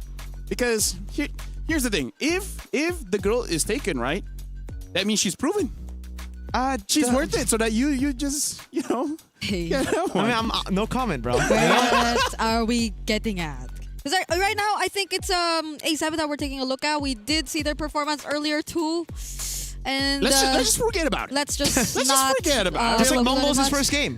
Forget This about is it. their official first game, I'd say. Yeah. They just- Should be. They're just like, it's cold here in Paris, which, by the way, people keep saying there's a heat wave. Maybe next week, next 2 weeks. No, it's done. Or does it come back? It comes back. It comes back. Yeah. It comes back. Like, we asked, and it says like in 2 weeks. Yeah, just like me and LaFell, we're coming back later. Yeah, not all of us are coming back. Some of us are staying. People are staying, yeah. Yeah, because they have like family or something. Can't relate. I mean, congrats, right? Congrats to. hey. Someone shut the Official lights first off. game. bro. Again. Official first game. First game, first game, like first we game. said, something has to be wrong for you to be a caster. It's kind of like being Spider-Man or Batman. Yeah. To be a Right, superhero, you gotta be special. you gotta be special. You gotta be special. What's Right? mine? What's my What's problem? your tragic backstory? Yeah. Or problem? Oh. Let's see here. Your tragic backstory is that you were born. Oh, he's doing the voice. He's doing the voice. You were Okay. born where you know you are meant to be special. Whoa. But people put you down. They try to convince you you're ordinary. They ask you to make your hair blonde.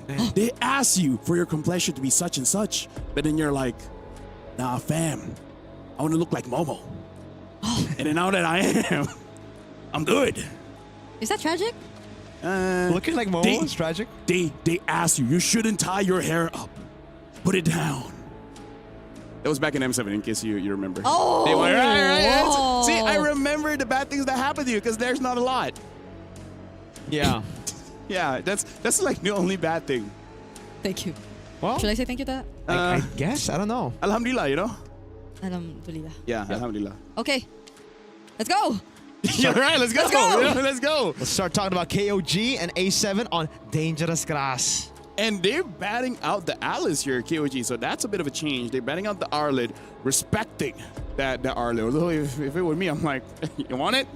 You Even can have it. Furious, real Oh, quick. so we're yeah. not doing 5-man EXP bands. Yeah, KOG have... I mean, some people might use Atlas EXP. Oh. I wouldn't say it's good. I would say I prefer it on the enemy team. Not Would in- Sanford use Atlas EXP? I don't know. How would I? You gotta ask him. I thought you would know. But Freya, okay, gets banned out as well. Oh, So Paquito, will it be open? But I still feel like even if Paquito is open. But here's the thing, Phovius, even if first pick, it's so counterable. We have a lot of mids.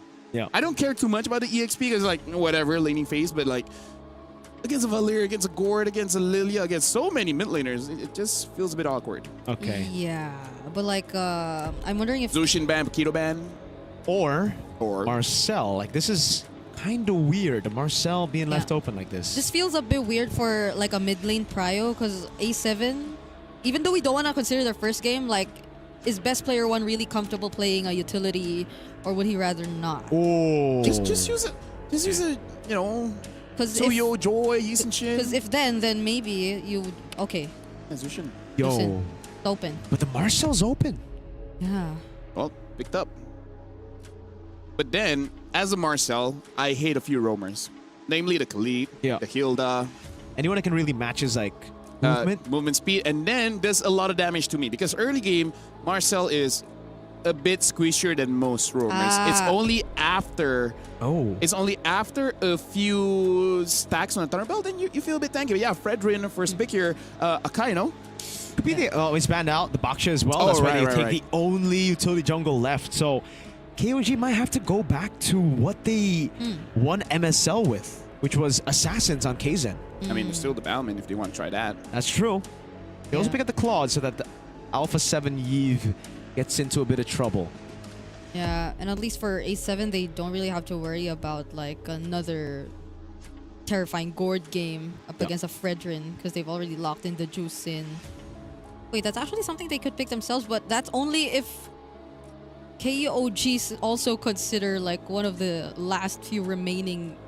No, there aren't any remaining utility junk. Whoa. Oh, there! Oh, yeah. Yeah. Forgot about it. It's also very, very good against the Fredrin, by the way. It's a known counter. Paquito gets picked up in the XP, so they're aiming to go for what, like a Harith pick, but A7 pick it up before KOG can get it in the second phase. Right now, KOG looks like it's full dive here. Yeah. Right? Like, even if they pick All up a in. carry, I feel like the carry will be safe because there's so much protection in the front.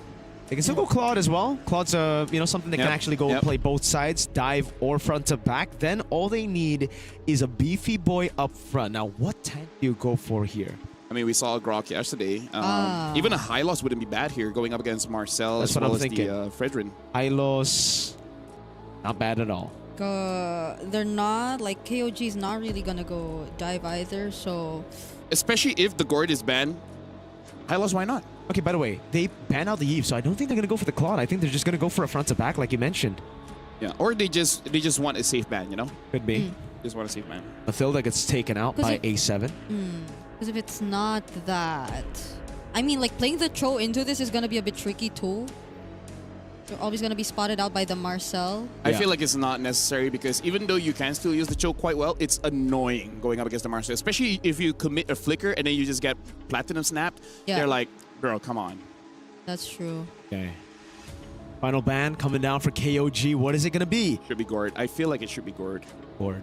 If it's not Gord, I can see. Yeah, maybe just Lilia because I Gord think Marcel. Yeah. it's still okay. It's still okay.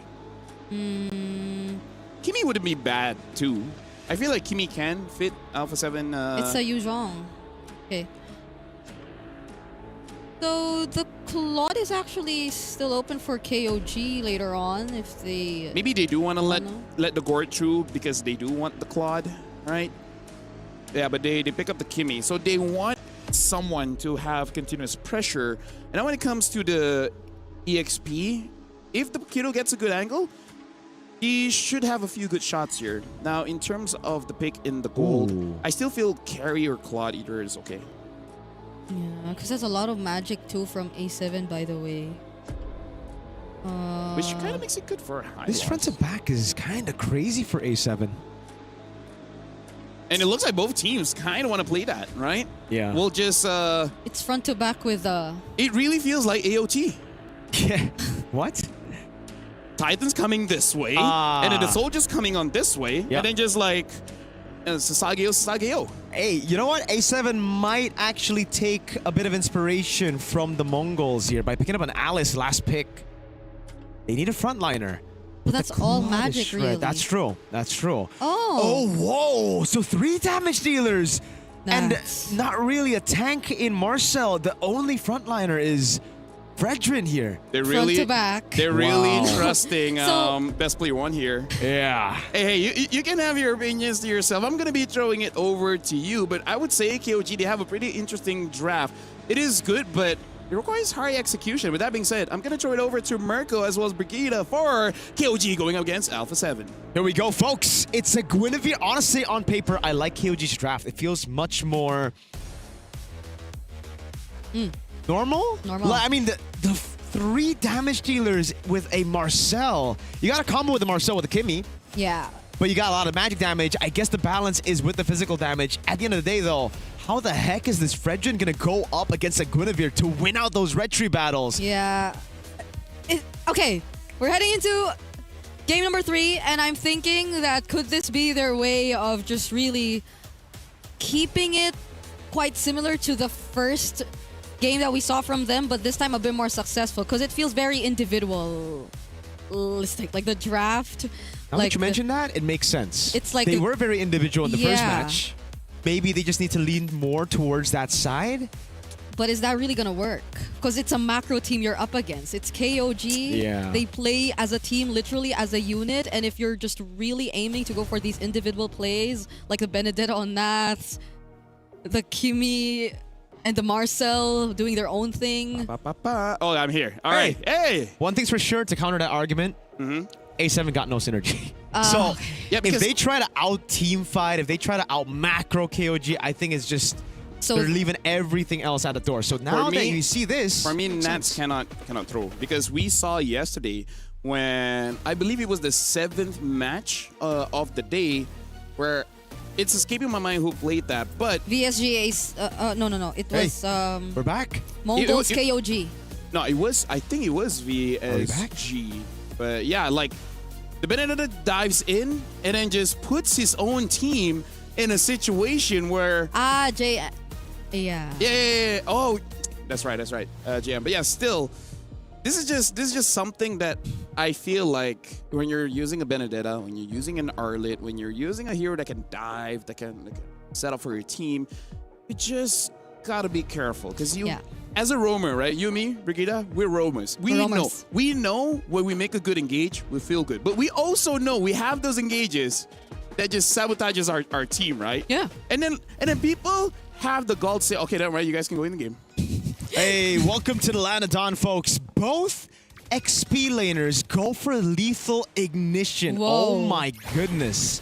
That's the MSC champion matchup in the EXP lane for you. That's true. That's very true. I wonder. 33, 2017, right? Yeah. And that's 2022. Lethal Ignition, Festival of Blood. But there's a bit of difference. 33 has gone for extra penetration. Now, Nats doing a good job against the Paquito. This should be, on paper, a winning matchup for Paquito. Okay.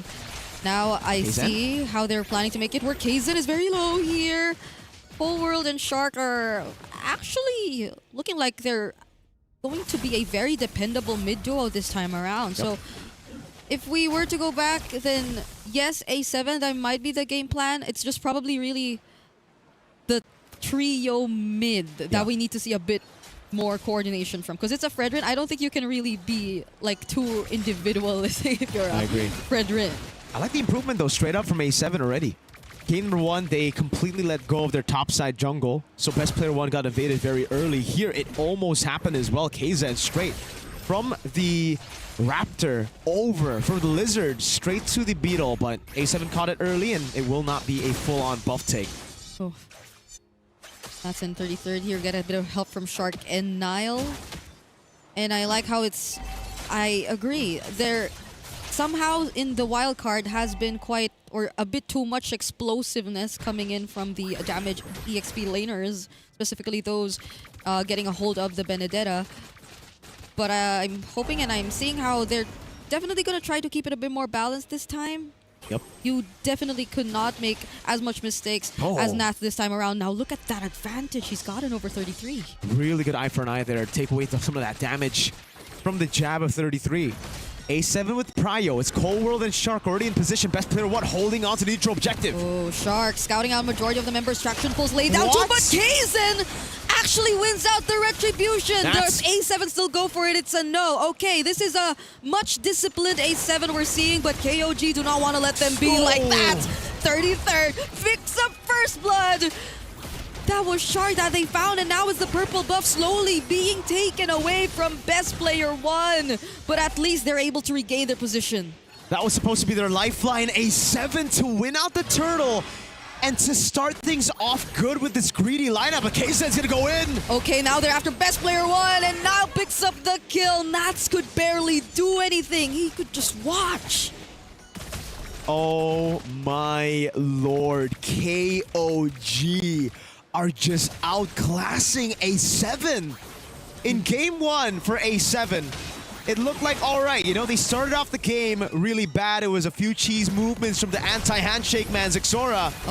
But this game, they got their pathing. They're forcing out fights. Yeah, but KOG, when they know that they're not prepared, they're not really taking on these fights. Knock up, though, once again, coming in from Zed. And the spatial migration from KZ, not really going to land on anyone. But A7, they couldn't really farm as freely as they want to. Yeah, KOG has just been getting so much tempo on the map. Payan, after that turret goal taken away, KZ just gets out after taking a beetle. And it's another gold crab given over to Payan. This is just disastrous for A7. It is fantastic, though, for KOG. Yeah. What did we say about KOG working as a unit? Right now, it seems like majority of their rotations have been at least 2 or 3 members alongside Kaizen, and they've been making it work. This is the exact opposite of what we're seeing from A7, where they have been doing some things individually on the map, specifically when you look at the EXP lane, but together with best player 1, we're not seeing much. They haven't been able to really utilize this composition just yet. And now we're seeing the next objective come up. Shark, this is how you expect a Marcel to be played, but you're not really getting much value out of it when you look at the other members of A7 just yet. Yeah, and you saw just how squishy he can be when the Paquito gets his hands on the Marcel. Shark got blasted by the Paquito. Look at his rotation. Tempo in the bottom lane. They're going to make Nats lose a whole wave. As they rotate, and A7 did not have control over the neutral objective. Nile, good job taking the aggro, and Kaizen's going to try to bait out the Purify up top. Kaizen went for Zia first, forcing out the Purify and even the Zaman Force. Now A7 lose a major resource before this objective, but they're still going to go for it anyway. There goes the Golden Orb! Oh no. It stops even the turtle, but it's still A7 who are able to secure it nonetheless. Now Kaizen falls in. They're going for the chase. They want to take more. Payan looks to be the next target, but they're being very careful. They do not want to risk it. Usually that would be a big mistake, man, for the Marcel to just freeze it out when the Fredrin, best player, could go for the retreat, but Sharks takes it at the end of the day. So, hey, if it works out, it ain't a bad play. A7 still in this game. Okay. That was... I also couldn't recall how exactly things happened because it's just literally 1 HP left. Yeah. For the turtle. Before it actually went over to the hands of A7, and I don't know if the Retribution was already used in time. Wow. Okay, damage EXP. This is why we also called in Nats Entertainment way back. There's just so much action going on. EXP damage. It's still very tough, though, to pull off the Benedetta against the Paquito. Only few have succeeded with that matchup. And Yeah, I thought that was going to be really bad with Zia already uses Amount Force and Purify, but they managed to come in. Shark, so far, saving A7 from a possible, 3,000 goal lead for KOG. Yeah. At least they also are really holding on to the majority of their resources. Just yet, even though we've seen KOG multiple times just really attempt to keep the tempo going, even occasionally stealing away some jungle camps from A7. Best Player 1 is a bit behind, but not too significantly. So I wonder how A7 are planning to be a bit more proactive this time. They definitely are with the Marcel. We've seen that countless times, but the damage doesn't seem to suffice just yet. Traction Pulse that's used though, and Crimson Beacon is down for Zed. Good damage coming in from A7. Good poke. They bait out the Crimson Beacon right before the neutral objective. This should be free. Never mind. Payan up top, staying in this lane. The man that I thought was going to be the star of the day yesterday. Predictions. With the Claude, it's his comfort pick. But finally, there you go. A7 with the neutral objective control. That's 2 turtles to 1. Yeah, the macro team that KOG is clearly just decided to let go of that turtle in exchange of more structures across the map. And I think this is really one way that they could definitely deal with the threat of the Benedetta and how they're able, or A7 is able to utilize it. Because now they're forcing reactions slowly against A7. They're going to force a fight down bottom as well, but the damage coming in from Zia will be enough to take down 33. But again, it's a damaged Paquito, so kind of like expect him to be one of the better targets too. Yeah, and that's why we don't really see too many Paquitos go full-on damage. Usually there's a good mix. Good ult, golden hour. Okay, now it's Best Player 1 intercepting from behind, making sure that he will be providing assistance to this team. But A7, they're still going for it. Nile will be the casualty. And now it's Kaizen. Oh, Payan! Payan is actually gonna go in. Okay. That's just for the orange buff. Yep. Leashing Best Player 1 to get the orange buff. They're actually converting on objectives really well. Clearing out mid. Nat's doing the dirty work here. Dodges away from the spatial migration. BP trying to punish Kaizen. Traction Pulse almost. Oh, even a bonk. Oh. Dang. They really want to get Kaizen down, man. Kaizen's been like... He's the one doing a lot of the more individual things. Making sure that the waves are managed. And even in that mid lane where it feels like it could have been something that A7 just immediately transitioned towards right after they were able to get that bottom turret, didn't really happen. And now it's a bit tricky if you think about it, because even against Best Player 1, or especially against Best Player 1 and Zia, it seems like Kaizen has been very particular with who he wants to use the spatial migration Violet Requims on. Like, you see him walk in front of you very honestly, but it's a mystery how he's still able to land these spatial migrations on the targets that he wants. And there's usually just a combo together with a Gwyn. That's why you pick it up. You want to have a combo with it. But here it's just an independent Gwyn. And it wasn't even like a full neutral objective win, right? I mean, Turtle won, 50-50 retry, he won it. But then after that, it's just been a Shark and then a free one for BP up top. It's a 1v1, 33 versus Nats. Whoa, okay. They probably are not going to continue this anymore. At least we know both XP laners are up top trying to deal with the waves before we fully transition to this next objective, which is already the Lord. Kaizen's already here. Best Player 1, 2. They're just seeing each other. Who's going to go first? It's all about the combo. Nats has Prio up top. He already rotates first. Tempo on the side of A7. Oh, they're bursting it down. They want to make his store. And now the traction pulls. They're bursting down Kaizen. The best possible target before this objective taken. Now Payan using the blazing to it, but it's cancelled by the energy eruption. 33! He finds Zia though. Cold World trying to deal with him, but the Lord, Payan! Payan! Actually takes the Lord! Seals it away, the Art of Thievery from the Claude. Payan saves the day, getting the kill on BP. Nats and then the Lord. Oh God, what a chaotic fight. They got Kaizen at the start of the fight. They could have just gone for the Lord, but instead they looked for the chase. It initially looked good as Nats got the Petri, but no one else was on the same page. They were all held down by 33. KOG side laners with a massive save, with a massive play to keep them in the game. Yeah, they were both low but they both agreed to just go for the Lord. And that was knowing that the entire team fight has been split up anyway. Nats, Kaizen finds him yet again. It hasn't been such a great time for Nats just yet in this game. Traction pulls. Crimson Beacon out.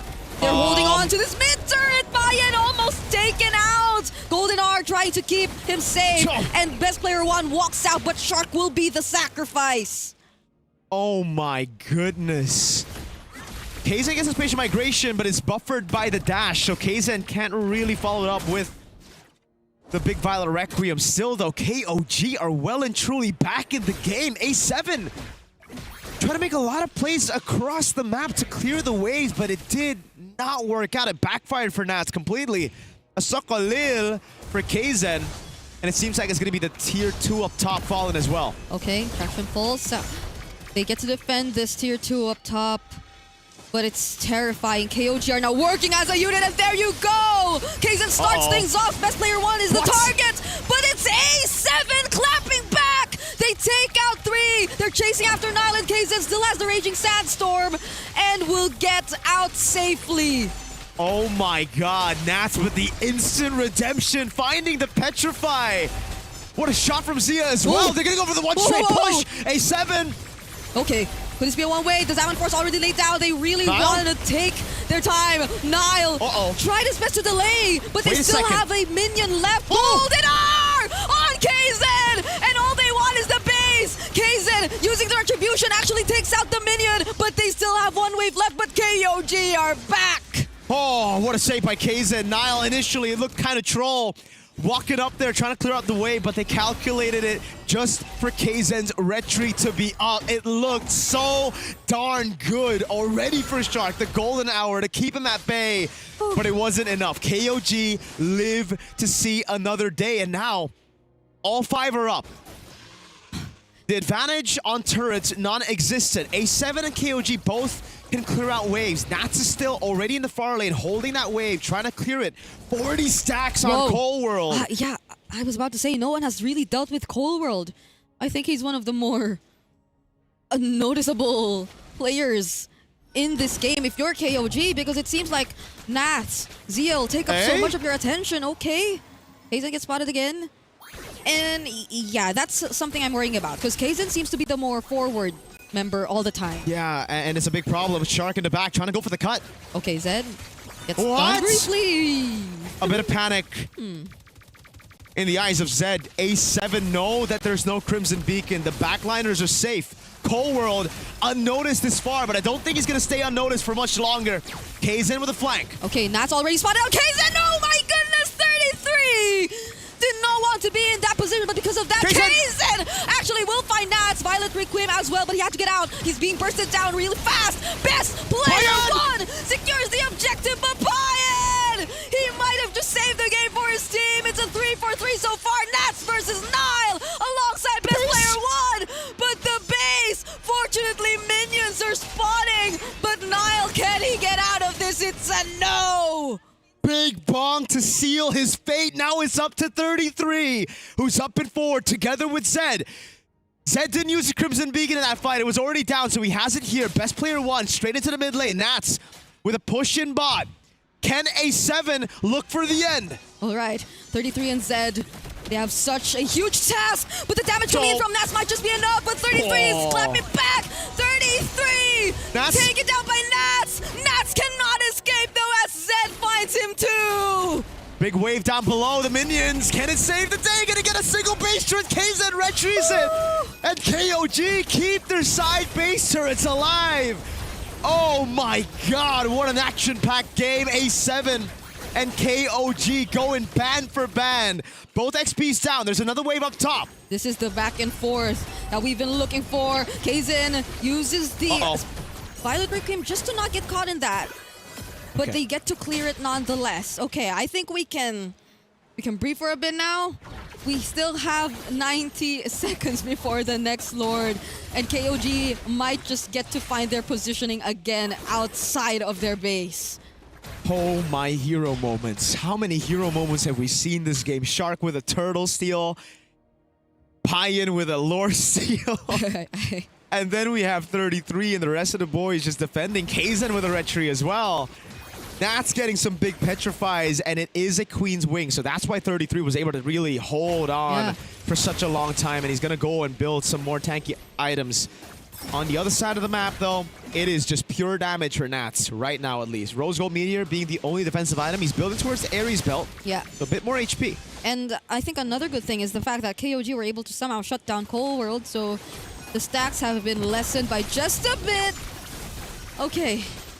They're holding on to that base turret. They gotta. That's the far lane. That could have actually given A7 a massive advantage coming into the possibly last Lord of the game. I don't want to call it just yet. It's not evolved.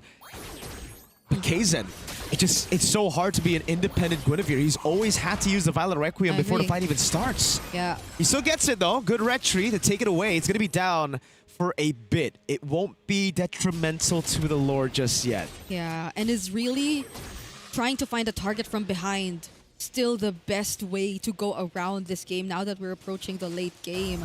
All purifies are still up. Now it's a concealed play coming in from KOG. Shark will just run away from that. And now let's see how they decide to deal with the lanes before we head into this objective. Because A7 are already starting it out. Hey, wave bot is good for A7 as well. 33 didn't have enough time. Shark gonna go for the zone in the back line on Kaizen. And Kaizen goes back in! Was it the right decision though? He uses the spatial migration to get out. Another concealed play coming from A7 Shark. this time!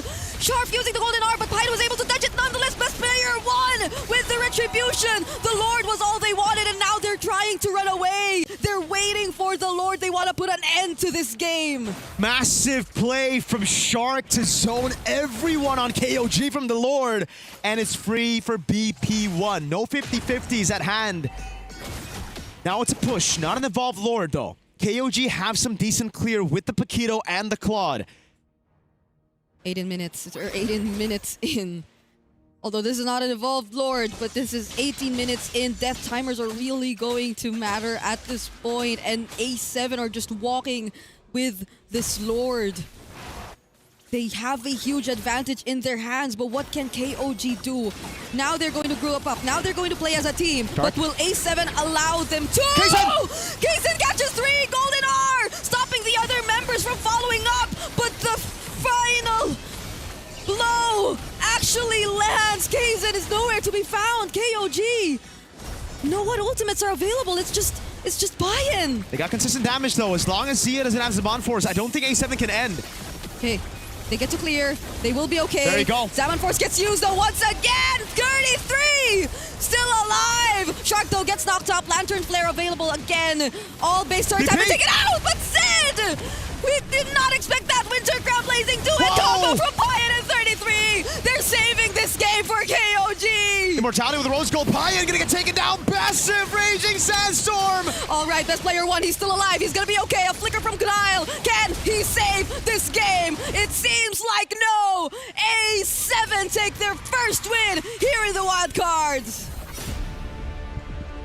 Match 1 was a warm-up. A7 needed that, and now they are on the board after such a long back-and-forth game. KOG suffer a defeat. Wow, LaFell, what do you think about that, man? Oh, what a game. Well, even though we're wearing headsets, I can hear the groan coming in from KOG because even they're like, I really feel like that final attempt where Khalid goes in and 33 tries to follow up with the damage and then getting caught by the Fredrin killed the Paquito, making it so that they could not defend anymore. Maybe if the Paquito was able to get to the fountain, get a bit more HP, maybe they would have enough damage, enough time, enough HP to defend one more time. But this is one of those games where Alpha 7 win, but I wouldn't, like, there are some mistakes here and there, but I feel like it's more on Alpha 7 just outplaying what KOG has been doing. This is a good match for the fact that both really showed that they tried very, very much, and then, like you said, a lot of hero moments coming in from both teams. Shark, though. Shark took it all the way with those hero moments, man. The golden hour to zone, the golden hour to seal turtle. To protect his own team. To protect his own team from the Violet Requiem. Yep. Shark had it all this game. Wow. Yeah, and the way that there were just really some redemption plays all across the board because it hasn't been the cleanest. I think Nats too. Ever since the first game here, we didn't really expect this performance from him, I guess, but that was one play which definitely kept them in the game, if not actually handed them over the advantage. And on the other hand, it's quite sad to think that KOG just suffered their second loss in a row because they have been such a team we were all watching out for too in Group A. One of the favorites, yeah. One of the favorites. KOG, unfortunately, though, I really feel like the panic settled in way too much. The desperation from KOG. How many times did we see a Violet Requiem, a Crimson Beacon, some of these big initiation tools, big fighting tools get used up before the fight even starts? 33, bad spot couple of times as well. Yeah, I really feel like Zed as well as Kaizen didn't really make their presence known. In fact, they sometimes put themselves in a situation where the rest of the team is scrambling, trying to cover up for their mistake, and that is something that you don't want to see coming in from any of the mid trio, right? Especially Zed, where he should have been able to control and then give an opportunity for his team to fight back. But we also have to say 33 on his Paquito didn't contribute that much as well. He had some plays, but compared to world-class EXP laners, we expected more. For sure, with the experience he had as well, right? And it's just the buffer. I really feel like the buffers, man, from Shark. Here especially, the way he just walked up right as the spatial migration landed, he couldn't, for KZ, pop the Violet Requiem instantly, and he had to just run away. Yeah, I feel it's tough. I like this. That should not have happened, by the way. That should not have happened. It's I don't know, because Kaizen's been doing majority of the shot calling too for his team. But then KOG, this lineup, again, you mentioned it. There's not much hero synergy for the Guinevere as well. So I feel like there would have been synergy if he was involved a lot in the early game, because at that point, you know, magic damage on the Gwyn, magic damage on the Zushin, there should be enough damage for you to actually make some plays that really, really matter. It's just about the tempo control coming in from KOG wasn't enough to really matter much against Alpha 7, especially because of the Marcel. The Marcel is such a tempo breaker to the point where, again, when you are a professional player, when you have very high, what you call it, response time, you know, reaction time, it being just slightly off feels a bit weird. But what's not weird is Eternal will be talking to Nats to ask about that game, because that was an intense game. So we would like to hear what Nats has to say about that game. So Eternal, off to you.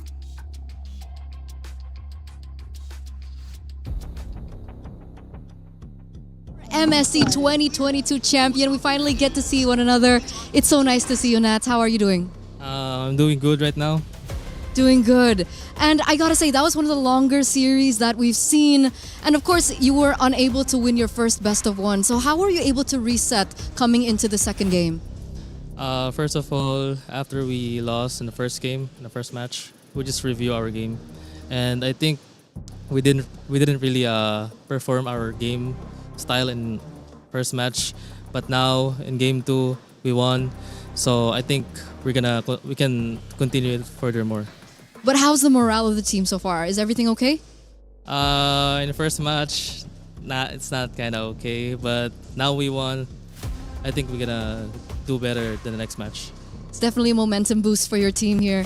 And of course, coming into this match, I think a lot of people have been missing you. We haven't seen you in quite some time, especially on the international stage. So how does it feel to come back here on the international and of course come back as a symbolism, I would say, of the return of NA after being so absent? When when we lost in the grand finals in our league in America, I feel sad that we didn't qualify for MSC, but still we have a chance, and I can really show my performance. We still have a chance. So now here in the wild card, all I can say is I feel great, and I feel excited that I'm here. I'm how do you say? You know, overwhelmed right now because I'm here playing again. I really miss this so much. But yeah, that's it. That's it? Okay. I mean, we've really missed you, and we're all really happy that you're back. So, final question before we let you go to, of course, prepare for your next matches. We do want to know, what do you think about this best of one format? Do you prefer a best of one, a best of three? What are the challenges in a best of one? The thing is, best of one is really a tricky because they can like really pick a lot of poison heroes. So for me, I'll prefer best of three. So both teams could like really show their true game style. Okay, so I think that's it for now. Thank you so much for being here, and of course, we hope we get to see you and of course talk to you once again here up on stage. So good luck for your next matches, and thank you. We're gonna throw it over now back to Lafel to break down what exactly happened, and of course, maybe talk about the next game that we're gonna have. Thank you very much, Eterna and Nats. Yeah, no pressure. Talk about the next game. No, she also just mentioned LaFell, so. Next game is Hans against Nightmare, right? Nightmare, we've seen Alpha 7. They bounce back, able to get a bit of their original playstyle that they really want, which, as Nat say, in the best of three, able to really flourish on that one for best of one mistake, and that's it. There's no way for you to claw back, right? So, up next, it is going to be Hans going up against Nightmare, which, by the way, Hans is also looking pretty good. They also have used the Harara, so I don't know. Alpha 7 was able to come back. Do you think that Nightmare could do the same? Keep it simple. They got to get down to business to defeat the Huns. Ooh, it's that's tough though. It's the Huns who have been. I on would the put a 2-0 jingle streak, behind that, but yeah. Yeah. 2-0. 2-0 is the record for the Huns. So. Hey, Hans is looking pretty good. Alpha 7 as well as KOG, that was a good match. But for now, we'll be going over to a break. After this, Hans against Nightmare. Can Nightmare come back? We don't know. We'll see after the break.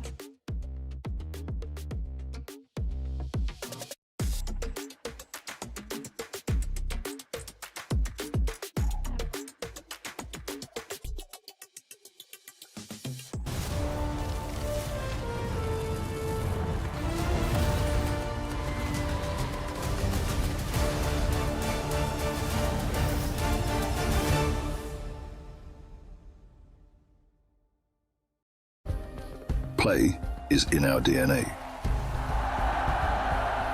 Whenever we let it out, it becomes our superpower. Now imagine an entire city being built to supercharge it. Kadir City, powered by play.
Let's get down to business because we're here at the EWC 26. Mobile Legends Bang Bang Wildcards. Alpha 7, they're able to make a comeback. But now, Nightmare, can they do the same? This time, going up against the Huns, where they got still meta there. Looking pretty good in the jungle. My name is Afel. Alongside with me is Mirko as well as Brigida.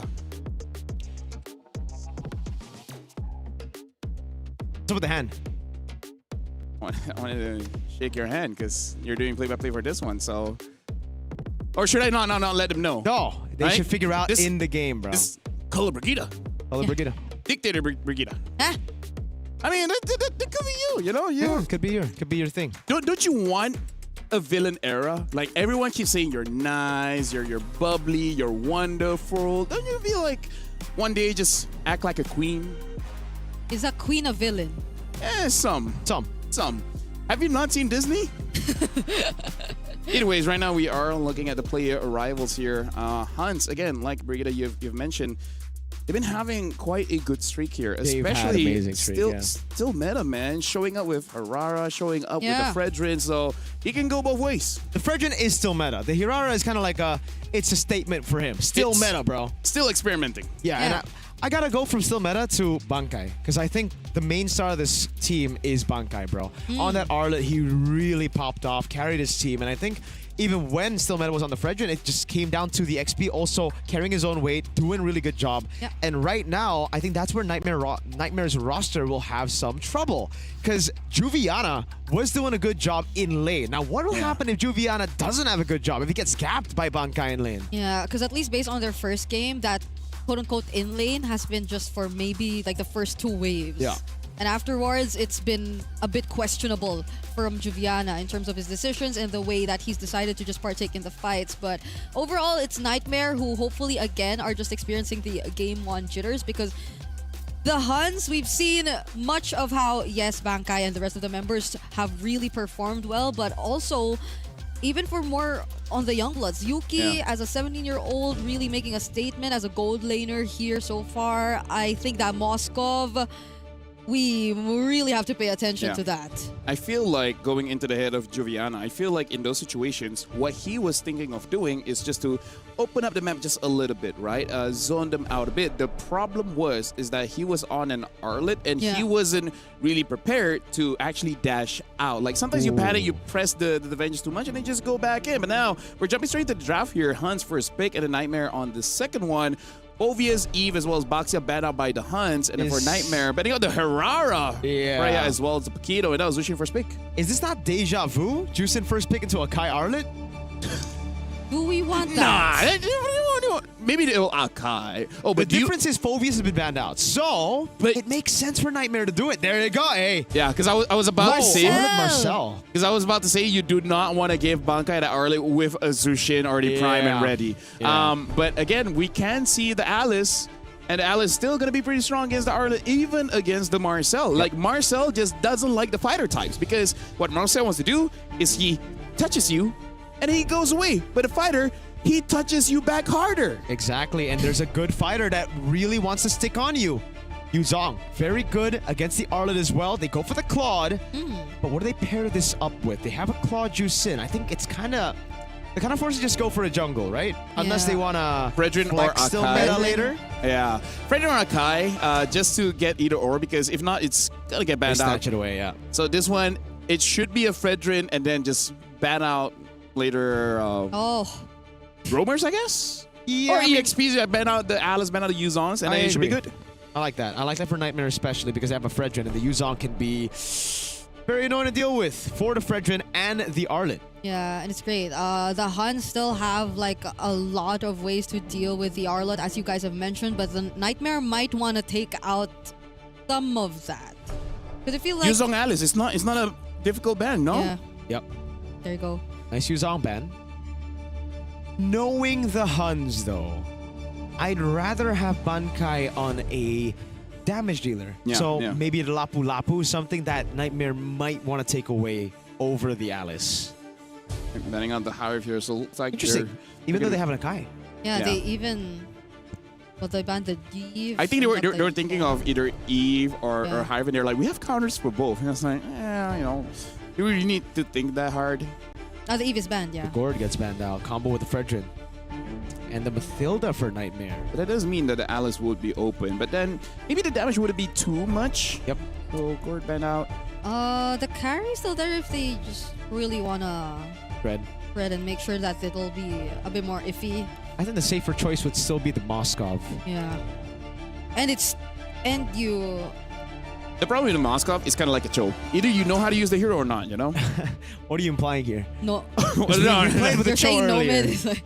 Oh. Dude, my Cho player just now was amazing, okay? Hey. I don't know what you're talking about. Okay. Like, my KDA was so good because that Cho player did Took their all the deaths job. for you. Well, the Cho player just walked in my lane and died 2 times. So I don't know about that, bro. I think I could have avoided death there. Hey, she left me alone, so I was okay. Okay. Why did you say she? Oh, sorry. Now it's more obvious. Dude, now people know God. it's Eterna. Oh, yeah. Okay. Valentina gets banned. Picked up by Nightmare. They're taking away the heavy spin. That's a good Valen. I didn't get a good Valen in the previous game, and that's a glue. And the Lapu Lapu as expected.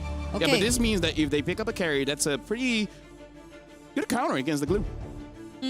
Yeah, could be. But if the glue mounts on the Fredrin and you hit the Fredrin, and you know, it's kind of like, oh man, It's the Fredrin's fault. Fredrin's fault. Yeah. I still think Moskov, especially because you're up against the glue, just slamming down. Spear of Misery, Spear of Misery. bang. If you can use it, I don't mind. Nomad, can you use it?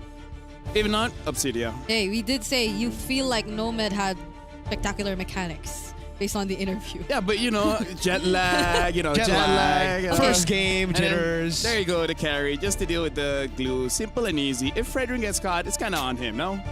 But with that being said, looking at the pick and bans here, I think it's pretty solid from both teams. I think there's pretty clear winning conditions. For Nightmare, they kind of want to fight, so they got to fight pretty well. And then for Hans, they almost kind of have a drive that can fight at any moment of the game, especially if the Claw gets a good laning phase. So with that, Mirko as well as Brigida, good luck for Hans against Nightmare. Okay.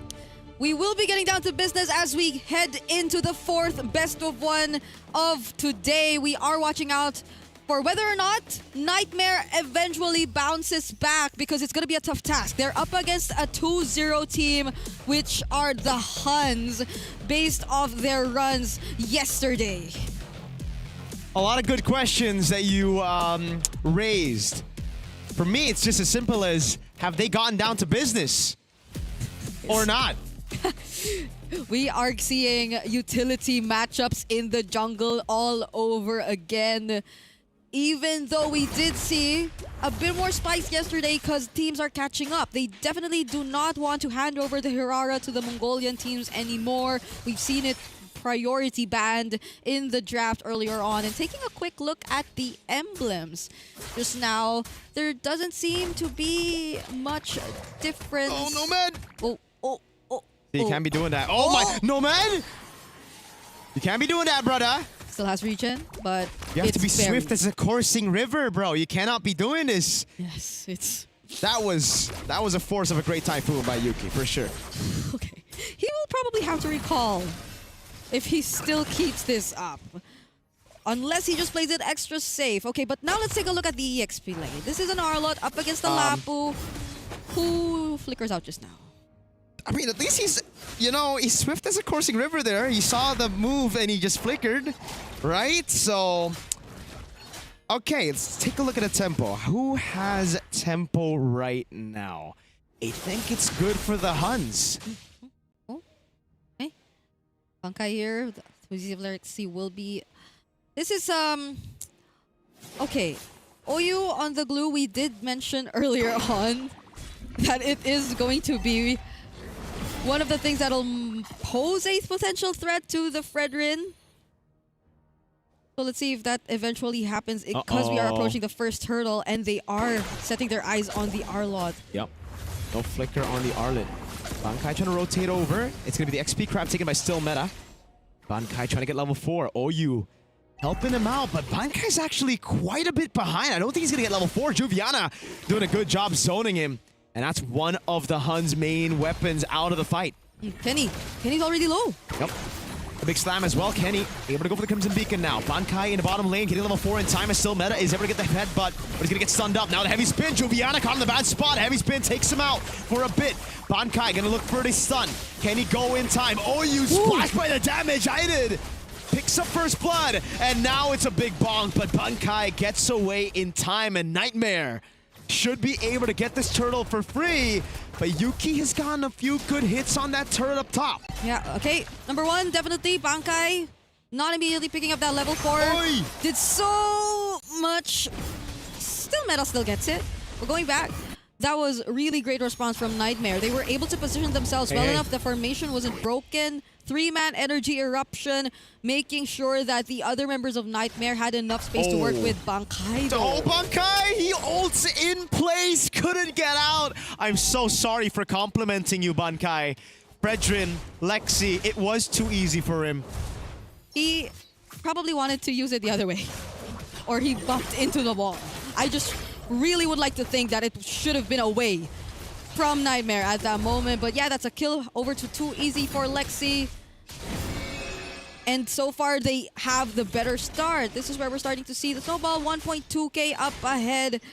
And this is looking like all the conditions that are necessary for at least Nomad to come online, because we failed to see that earlier on, but it's different this time. On a utility jungler who has created this much space and secure the first objective, this is a much better start for Nightmare. This is the start that they would have wanted to their first match. But yeah, better late than never, always. Jasmine doing a good job as well. Zoning people in the back as Nomad finally gets a space, but hold on. It's a base, still meta with a heavy spin, straight into the Raging Slashes. Juviana taken out on the bottom lane by Bankai and still meta. Okay. That's a combo, not from the Arlot Akai, but from the Labu Akai, which you really wanted to see. And they successfully make it work. Nomad steals away the gold crab. But at least for now, Nightmare, they're not really allowing for the Huns to really convert into much. They're still keeping the river control in check, and I think Jasmine has such a huge role to play as to why they're still able to at least manage and get the necessary info and eventually rotate to wherever they really want. But now... Bankai caught twice with the Fredrin now. It's going to be Ida with the rotation as well. Bankai flickers out, Raging. Oh, just the Bravest Fighter, sorry. No Raging Slash. Okay. That was, I think, the animation got a bit confused as well because they were trying to hold him down. Now it's a change of target. I don't know about staying in that bush still. Meta gets a pin down on Idid, but he needs to escape. He's too low. Yeah. Nightmare will get this for free. A conceal up top on Yuki as well. He gets a quick picture of him, but this will be a trade with a bottom lane. Oh no, Juviana! Bad habits die hard! Oh. Idid, you're not, what? I think he was confused. You know, you can steal the ult, but I don't think you can steal the tanky items of an Akai. Okay. Despite all that though, Jasmine, with that conceal play, forced a reaction out of not just Yuki, but even Oyu. So none of the members of the Huns were actually able to get ready for that turtle, but then, too easy for Lexi, has to let go of this purple buff. And still Meta will secure it for themselves, but going back, yes, after that take, after that supposedly clean approach to securing the objective, Nightmare went in one by one and had some questionable decisions. I think they really need to keep it tight if they really want to secure and maintain this lead. And now it's Bankai, who they eventually found down bottom. These are very awkward fights happening across the map, man. Like, overextensions, disrespectful from Juviana in a 2v1. Bankai with no one on the map as well, walking up way too aggressive. I don't know. I think it has something to do with the EXP lane today. Like majority of the matchups. Yeah. I think it's not just even the matchups. It's the micros. How do you know so much about XP matchups, though? No, it's just based on what we're seeing today. Right. Right? Like, we're expecting so much of the macro to come into play, but then a lot of times we're just focused on seeing the 1v1s, and I don't know if that's the way they really want to go. So now it's a relatively smaller lead that Nightmare has in their hands compared to earlier, because again, we've seen a couple slip-ups from their side. But still, this is the last objective. They're in position first. And let's see if the Huns would like to contest. They're at least the same level for both junglers. It's back to a slow game, 3-3. This is very Filipino, right? PH games, very Yeah. slow, just playing it simple. Nightmare walking up. It's actually prio for Oyu up top. Holding on the turtle, delays it for a bit, but too easy for Lexi. He's on it now, and Bankai has space going. Oyu with a... Oh, he just goes straight in for it. Good heavy spin in the retreat from Still. Meta actually takes it away from too easy for Lexi, despite the heavy spin from Idid. Now in the mid lane is going to be Juviana, caught by Yuki as he goes in for the Blazing Duet. Bankai taken down, Still Meta also taken out by Nomad on a double. Oyu wants to get on top of him. The mount comes around. They don't need to hit him. Oyu gets brought into the turret. It's a triple kill for Nomad. Yuki doing a good damage. Kenny picks up a kill on too easy for Lexi as Nightmare is caught in the Crimson Beacon now. Final moment catching him now. Kenny gets a double, but it's without the Sky Piercer. Only now does he get it. I initially thought that would have been the wisest decision for the Huns to still go for the fight despite losing 2 of their members already, but them catching up actually equalize the trade somehow. Now it's less than a 500 gold lead in the hands of Nightmare, and even without Oyu nor Still Meta, I think it's just fine. They have all their damage dealers still intact, and the fact that Idid was also gone and taken out really hurts Nightmare and the kind of rotation that they still want to pull off from this point onwards. Now taking a quick look at the equipment again. The junglers, the gold laners, they're all very, very close. So we're seeing just a matter of back and forth and the need to just really polish these errors that we're seeing, because I think it's just majority that gets punished for both of these teams. It's so rough. Nightmare. Like, they did everything well. They controlled the turtle. They had a Fredgen. They had Idid with a heavy spin, but Still Meta brute forcing his way into the turtle, just like he brute forces his way into the meta with a lot of the non-meta picks. Yuki's been doing a phenomenal job as well, man. Yuki, Kenny. Yeah. Hold on. Too easy for Lexi, getting a bit of poke. Yuki finally hits the 3-atom power spike, and I think Nomad gets there at the same time. Up top of the 1v1. Again. Bankai versus Juviana. Bankai, no ultimate. He's just going to go for the fight as the Mountdown comes around, as well as Jasmine is able to escape. Too easy for Lexi. Now caught on the slam and the pass, immobilized a bit. Bankai still fighting. Has to flicker out. Jasmine catches them in the golden hour. Yuki with the BMI backwards now as Juviana tries to go in, but Nomad has forced out the heavy spin. Final slash catching Yuki, but he's able to flicker out in time with the Blazing Duet as well. And it's Juviana that respects the Lantern Flare of Kenny by flickering out. The team fights feel very staggered, or it's like they're not fully breaking out. They're not really committing. It's like they're dancing between wanting to just really fight and not. And I think Nightmare, in that particular instance, the fact that Idid really couldn't get much value out of the ultimates that he steals away, that was a defensive heavy spin that we got to see from him. So majority of the damage is just really coming in from Nomad, which currently is bursting the Lord! Oh, Bankai's getting bursted as well! He goes for the raging slash. This is not enough, though. He gets bursted down by Nomad. Final slash from Juviana! Yuki gets caught in the midst of it all, and Nomad's just free hitting. Double for him. The Huns are forced back away. Nightmare win the fight and the neutral objective. Wildcard is so unpredictable. Group B is so unpredictable. Now it's Nightmare taking the lead up against the Huns and pushing forward. Together with the Lord, they just left it down bottom and they're taking out as much outer turrets! Final slash again from Juviana! Gets both Still Meta and Kenny straight into Nomad. 7-0-0. Call him Bond James. Let's forget about game number 1. This is also Nightmare's official game 1.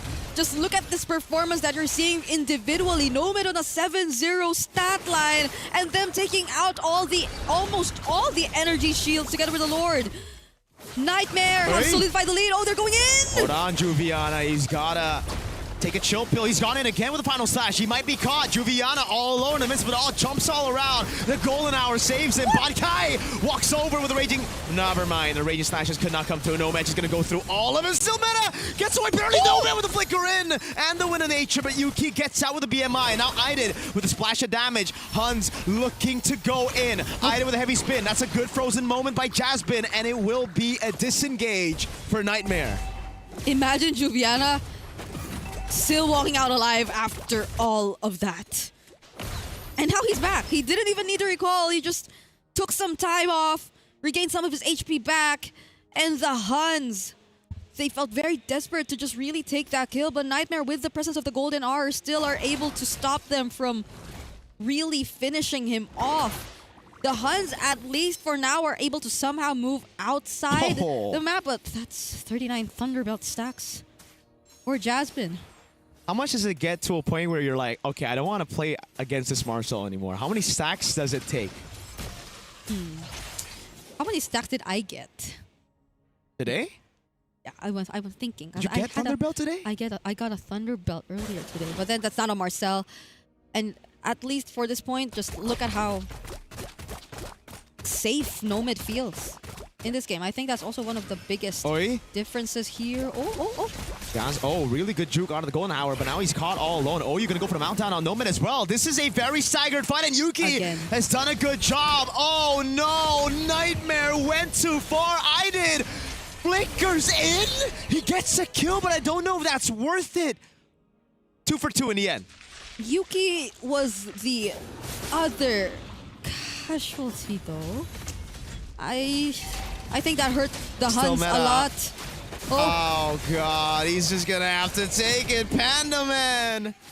What? Okay. I could hear the... Way too aggressive. He just walked up knowing that 2 members were down, and now it's good for Nightmare. This is free. Very good for them. They'll definitely get to just burst this down. I wonder how it came to a point where it got that split up. Like, it was just Oyu chasing after Nomad. The backup wasn't really there. The follow-up wasn't really there. And Nightmare just the same. Even if it's to Viana that they lost, I don't think that would really hurt them. So now it's a Lord. The base is wide open. Nightmare Esports, they're just this close to potentially putting an end to that win streak for the Huns. The Huns have looked fantastic throughout the wildcard, at least day number 1. But day number 2, Nightmare. They went through that training, man. That montage with a little jingle on it. They got down to business. Yep. Yuki can deal with the Lord. It's not gonna stay for long. Ooh, final slash on Bankai. But it's responded over by a Bravest fighter. Still Meta doing a good job with the red tree as well. Clearing out the wave up top. Now into the mid lane they go. No Bravest fighter. Jasmine going through all of them, collecting so many Thunderbelt stacks. Big final slash. But Oyu's able to get the pass in time, and Nomad has already used the ultimate. I did with a splash of damage. Jasmine trying to go for the turret. Doesn't deal enough damage to take it down, and it will just be the base turret down below that falls for the Huns. Okay, really great wave clear that we're seeing from the Huns here. Gun for Yuki. Electric gun picked up for Yuki, and again, one of the standout players too. But Nightmare, they're not really leaving this place. They just want to keep pressuring the Huns. Wait a second, this could be a mount down for Oyu. Big bonk, Yuki with a good sidestep away from it. Jasmine walks up on the Marcel, as annoying as ever. Yuki tries to bait it a bit more. Very risky moves, Aiden. With a splash of damage again, has the heavy spin, goes for the pin down on Yuki. That's gonna be the heavy spin coming down as well from Still Meta. A big fight, Nomad already with the ultimate going in. Now Oyu trying to get a mount down onto too easy for Lexi. Juviana doing a good job, but now might have to use his flicker. He gets thrown back by the Lantern Flare. No one there to follow it up. A wave up top. All they need is one hit on the turret, but they are able to keep it alive as Juviana goes for the final slash. Golden Hour catches Kenny. Oyu trying his best to get that mount, but the Krabby Patties just ain't full. The back and forth. It took that long with no casualties at all. It seemed as if somehow it could have been a very dangerous spot for the Huns, especially as it was Yuki who got pinned down. But then Bankai also being there, it seemed like there were just so many targets that were available for Nightmare. So I think they also got kind of split up. They just couldn't really find what to focus on in that scenario. But this is a 9-0-1 carry of Nomad we're talking about right now. What do we have the highest record of kills already so far? That's a good question. We might have to double check. Or could this be the one? That's something we will be double checking for later. But so far, I don't know, like it's looking like such a perfect KDA. It's 9 Oi. kills. Oh my no. god, he goes in. That's a bombastic move, but he actually gets a mountdown on Nomad. He brings him all the way. Body cover the fall off. The golden hour saves him for just a bit. Yuki with the lazy into the back line right now, and they can't rid of Nomad. It's already the immortality popped in as he flickers out the safety, and now it's going to be Yuki and Kenny who gets to shut down the Huns. They wanted to come back fashion against VSG. Now it's a triple for Kenny. A maniac for Kenny. He's going to go on Jasmine. Jasmine dashes away, and Kenny will have to be happy with a maniac. But the Huns are back in the game. That was so close to being another Juicin Savage.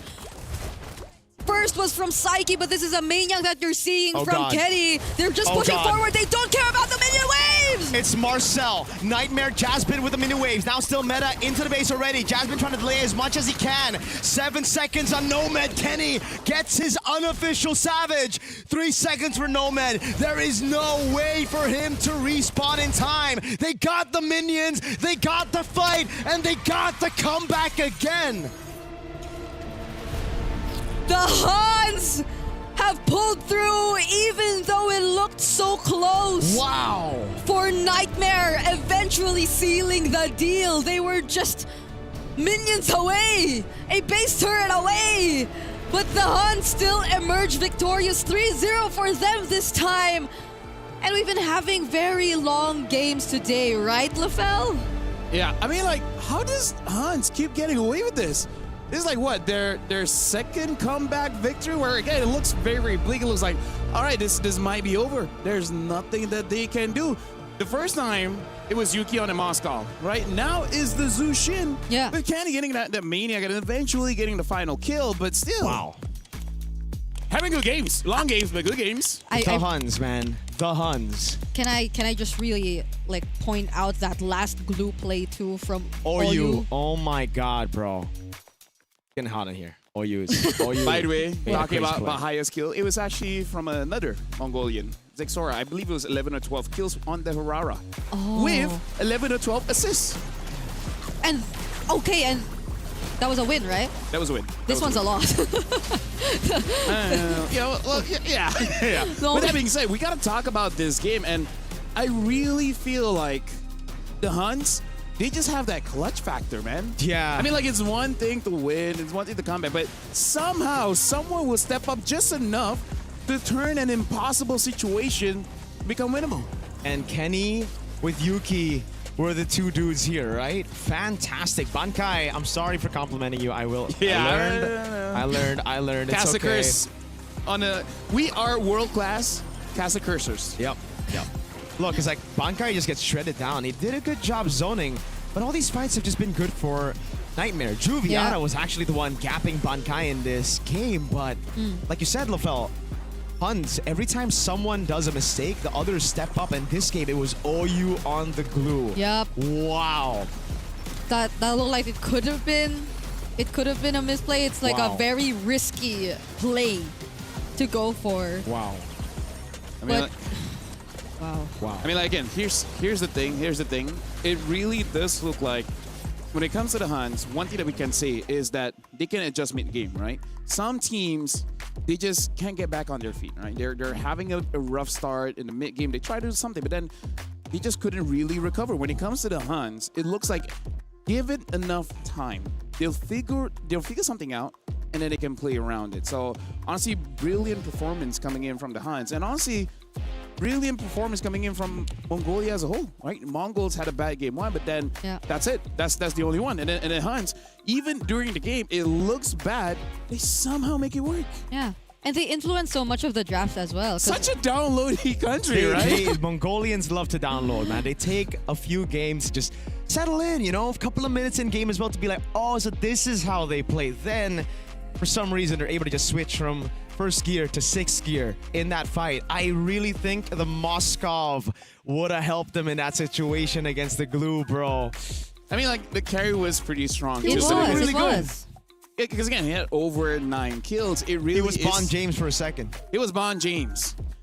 I was super confused. 7-0, man. Yeah, I know. But yeah, in that kind of game, still Nightmare hasn't gotten a win. But at least we can say they got into a certain form, right? Yeah. And again, it's not like they're gonna get eliminated. It's just that at this point, they just need to get their reps in, which they are. So by game number 3, I think they're really locked in at that point. After this, Alpha 7 will be playing against FUT. So we'll see whether them rising up will be enough to go up against FUT. Because Foot Gaming so far is Foot Esports looking a bit too strong.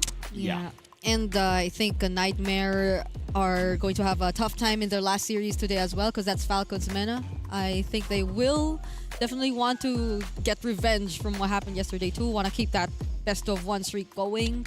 And considering what they've shown here, I think it will be a really good fight too. Like against Falcons Mena, Nightmare Esports, that's a match I'll be looking forward to seeing. Yeah. Again, we could talk a lot about the comeback of Hans. Looks like we are preparing the interview, which, by the way, thank you very much for you guys for handling the 4 first best of ones. Don't worry, I can handle the rest as well. You know, after this, We'll leave it to you, man. Gideon as well as Nice will be helping me out. So I hope since you guys had the long games, It's the opposite. it's gonna be the opposite. But for now, we'll be throwing it over to Eterna to talk with the Huns, because that was an amazing comeback. How did that happen? Thank you so much, guys. It's Eterna here with, of course, OU from the Hans. We finally get to talk to him for just a little bit, and I think we do want to ask that follow-up question that LaFell throwed out earlier. That was an amazing comeback. How did that happen?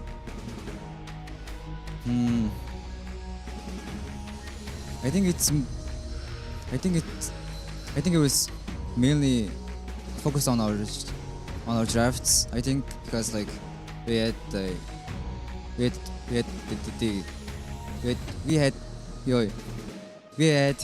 cloud. Yeah. Okay, so it was the Claude pick, was it? Is that what you're trying to say? Okay, so the Claude pick was one of the main factors, and if we're talking about the drafts, it's okay, calm down. I think he's still overheating from that amazing game. We saw that, we do now see that there's a respect ban towards Hirara for still meta. What do you think about that? I have no idea. I think the other teams. I just think the other teams can't play against Hirara. I think that's why. Okay, so they haven't found a way around the Hirara. That's why they always try to ban it out.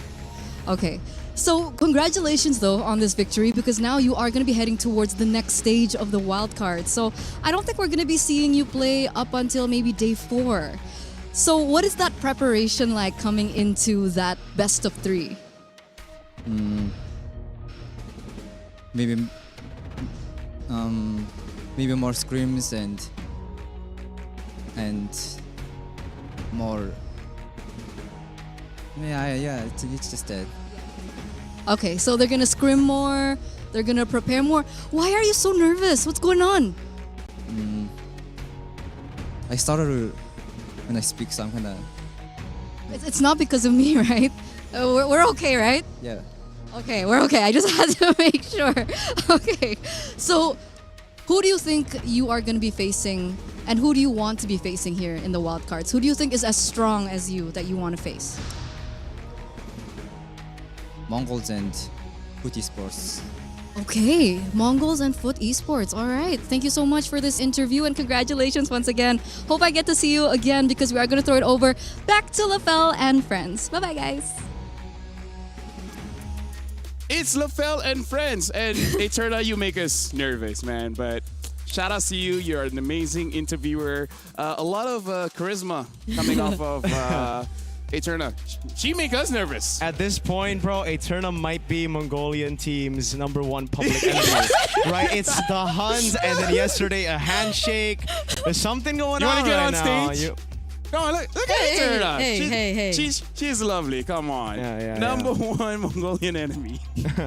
For some reason, man, there's just Something about her. like whenever they're Maybe on stage that's with why. Eterna, they're like, Maybe that's why it's like, no handshake. No, Maybe. It's like, no handshake. maybe no handshake. OU was like, yeah. Last time I saw my my countryman get ignored by you when he went for the handshake. So he's just like, Yeah. I learned from others' mistakes. Speaking of, again, thank you very much, guys, for handling the.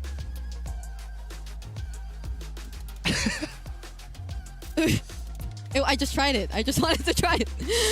I just tried it. This is why I say she has to go through a villain arc. Dictator. Because bring it up. she's been so nice, I didn't thought she would do it to me. I expect that from you. Yeah. I expected that. That's why. I also expected it just from me, Yeah. but she did it, and I was like, wow, that just happened in front of my eyes. Thank you, Mirko.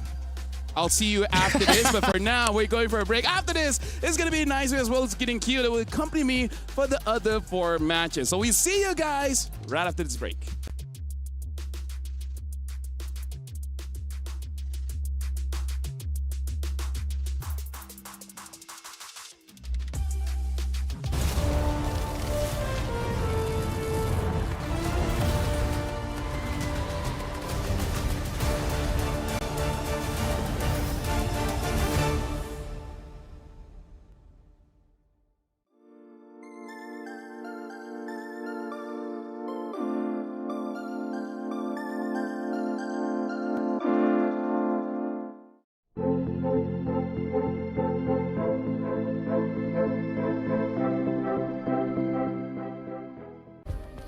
Play is in our DNA.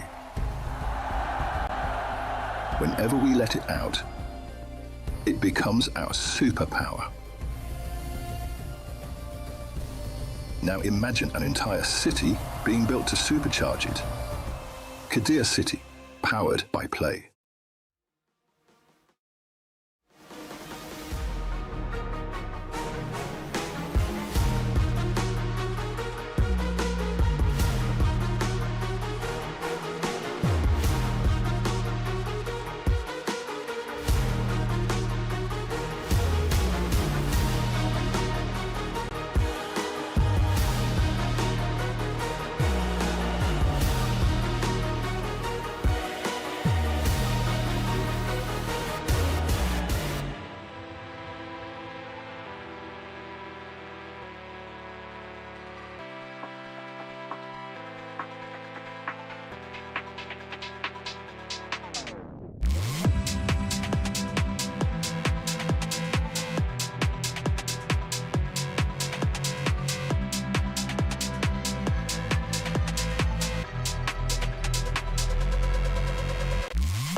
The human body was built to move. Not trapped at a desk in one singular posture for 12 hours a day. It's time your chair evolved. This is Secret Lab Titan Evo. Ergonomically engineered for you, gamers, hybrid workers, artists, backing your every move. We were there. For every click, every clutch, every respawn. We were there for the years of grind. And we're here. Now. The proud founding partner of EWC. Powering the biggest event in gaming. Shoulder to shoulder with the world's best. Making history. Greatness deserves a stage. Lenovo Legion. Reach your impossible.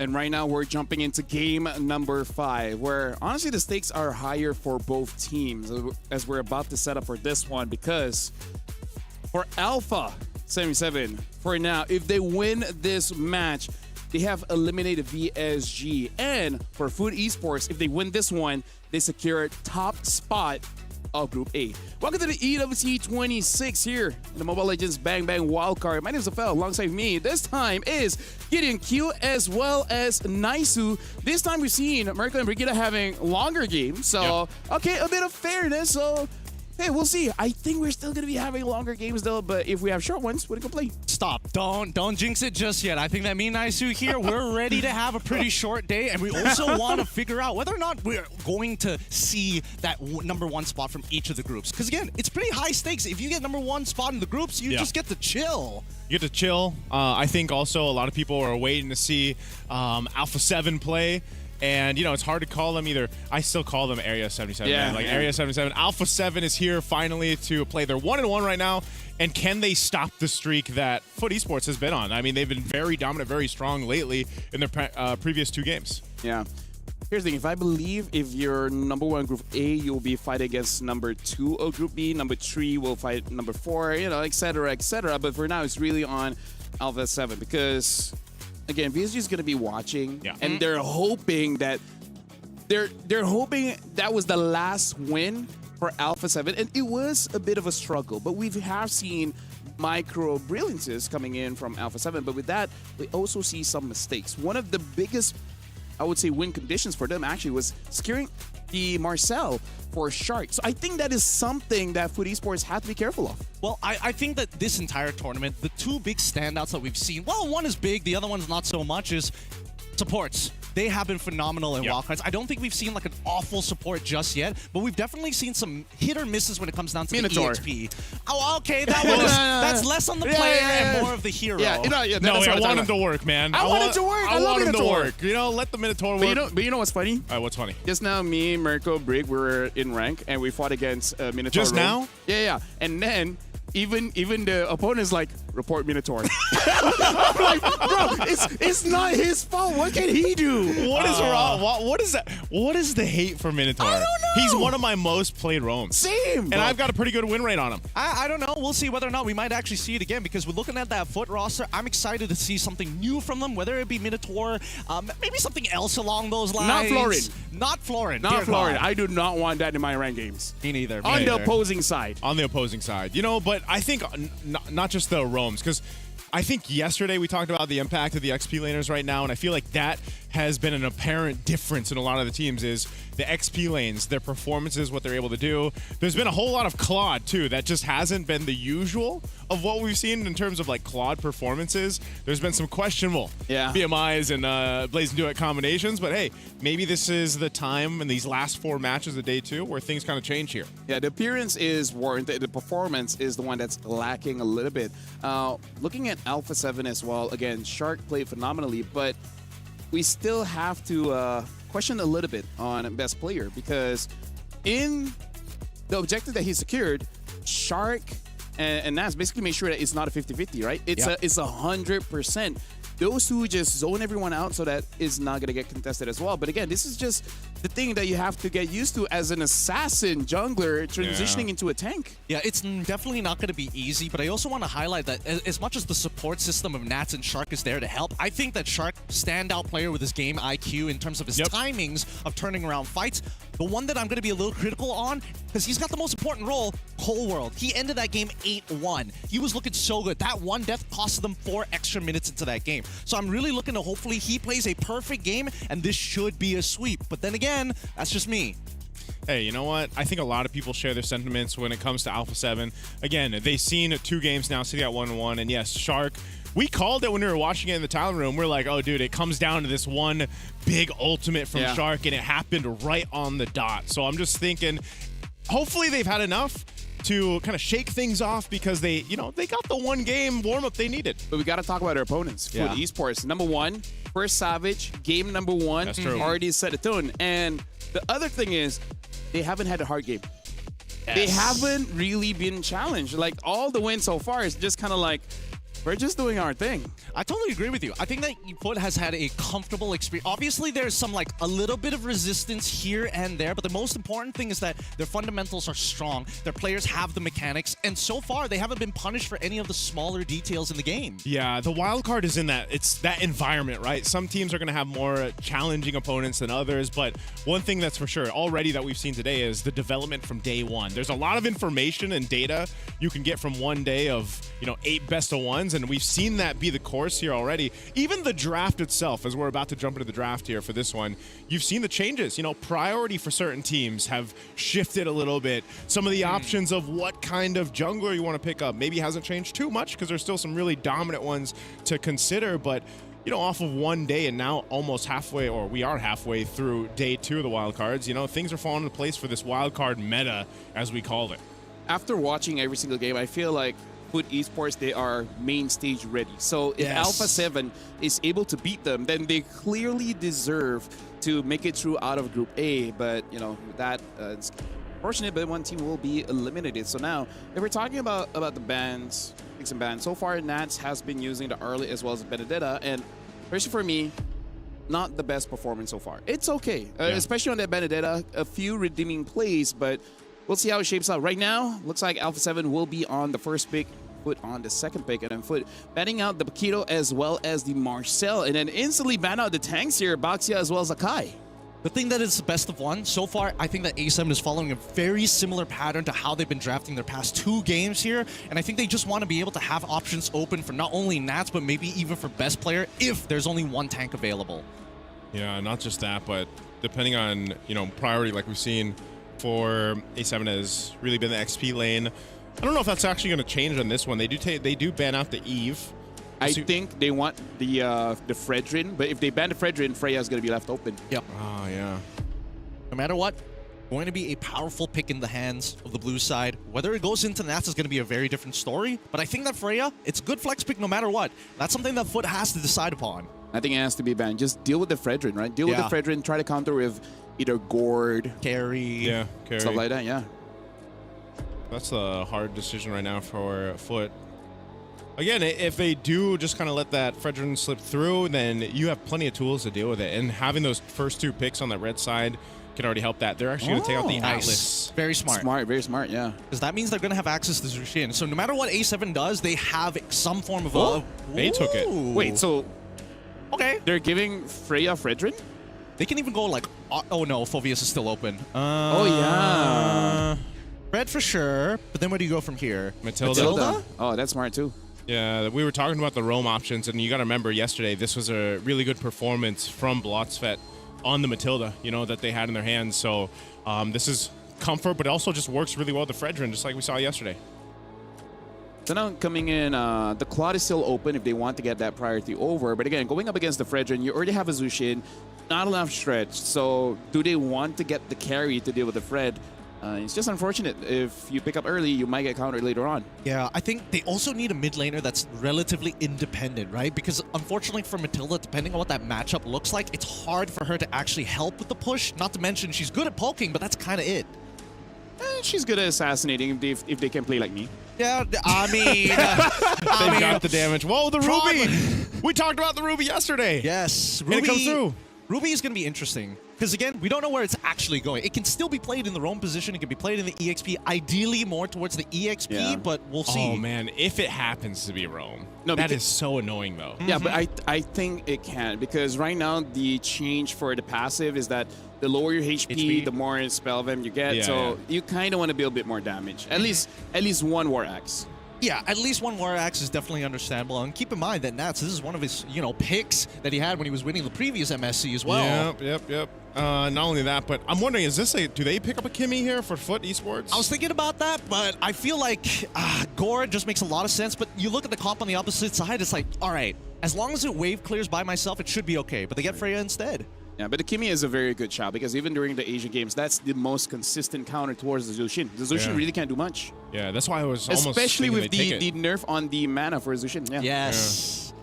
Hey, she Really needed hard. that though. I mean, there was just too much of just. Agreed. Here's No, my. I beg to Here's differ. my lantern flare all day, all day. No, you have no no, choice. Gideon. I think that we were already coming to a point in the meta where we figured out ways around it. So I didn't think the nerf was necessary, but I guess it's a quality of life for everybody else. Yeah, and she's As still a tank good. player, as a tank player, You I'm guys like, have no rights. Please don't try.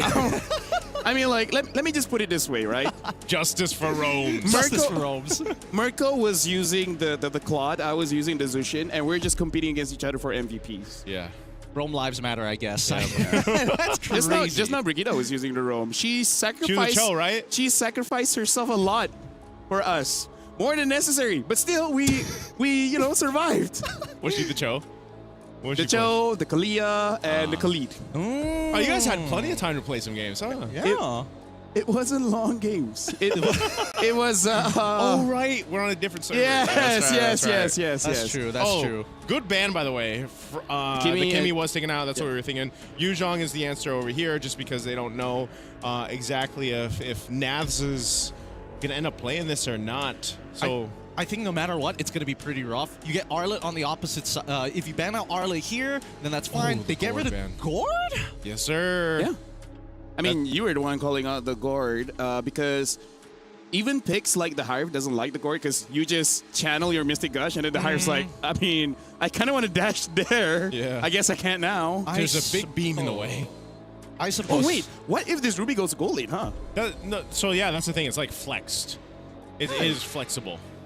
Because, hey, go back to double fighters. Double fighter. I mean, they have been It's also through- because it's a YSS too. That was Yeah, that exactly. was the move back then when the YSS was dominant in the jungle. You pick up the two fighters, kind of helps you alleviate some of that pressure. But helps I don't know, helps having a global ban system, right? Get a lot more practice with a lot of heroes. We get Lilia as the mid lane pick for Foot. Ooh. Oh, man. It feels like Foot knows what they want to be doing, and they're taking away all the potential counter picks around it. If there's a gold laner marksman, I feel like a Moskov should be... Would make the most sense. Yeah, would make the most sense. Because as a carry, your problem is going to be the Lilia. Oh, man, this one's a really tough one. It's a tough position, but now they end up taking the Arlet. We double still fighter. don't know where... Oh. Double fighter. Double in the fighter. Khalid, yeah. So gold lane Ruby. Yeah. All right, gold lane Ruby. I'm Dude, interested to see how double fighters work now. Especially the Ruby, like because of the Yep, bit of a change. buff, the change. I haven't seen a bad Ruby. Yeah. Ruby loses, but not because of the Ruby, you know? Yeah, I'm a little concerned, right? Because no matter what, I think that as long as the early game goes well for A7, things should smooth over from like mid to late. But now, this is what I'm worried about, right? So now you have a composition that has insane scaling in the later stages of the game. The early game just needs to sandbag your opponents, and the base damage just isn't enough from the side of A7 unless they all commit onto Kazuya, but he's got escape buttons on multiple angles. Multiple angles.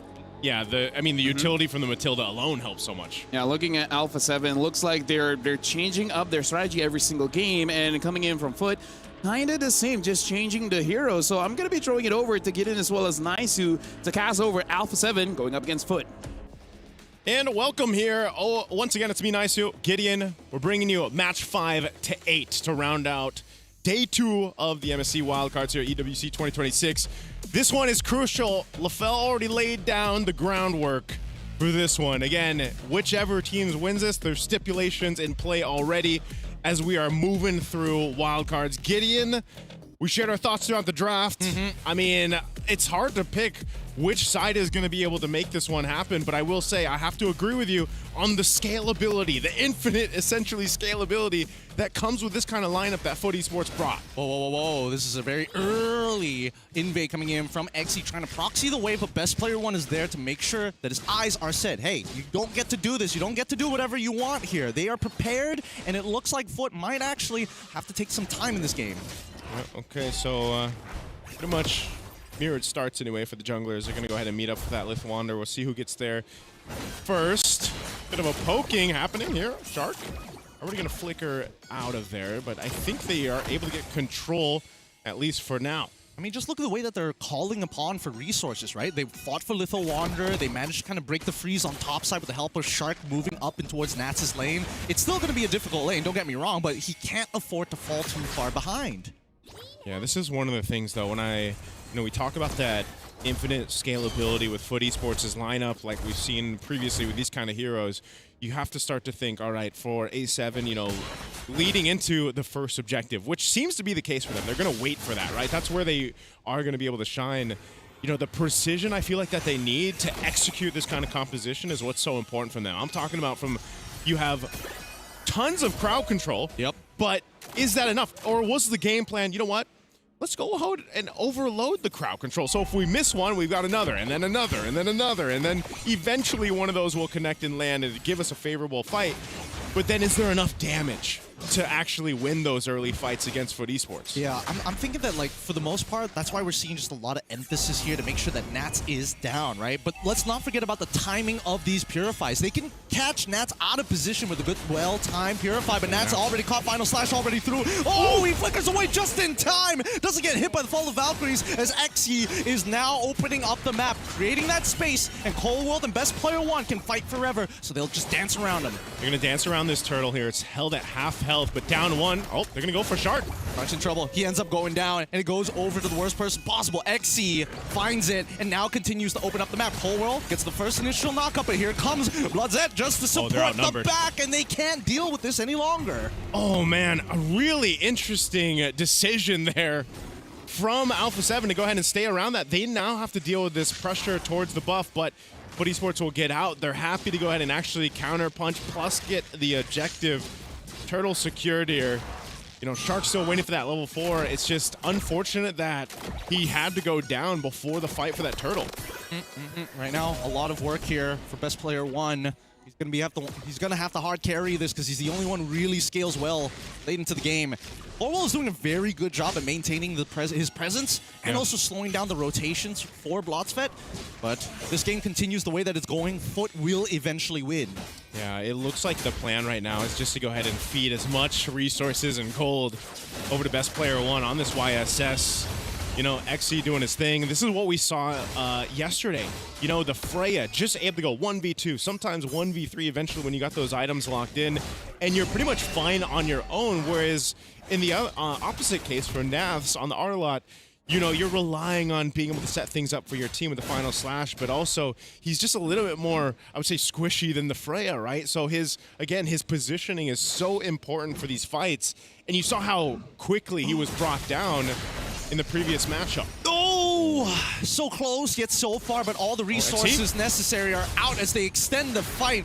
Nice Final Slash coming into Nats to help secure this kill. Hey man, as I was just saying, that Final Slash is going to be important in there. Does get the War Axe, some extra gold up top. It looks like there's going to be a counter map play from Foot.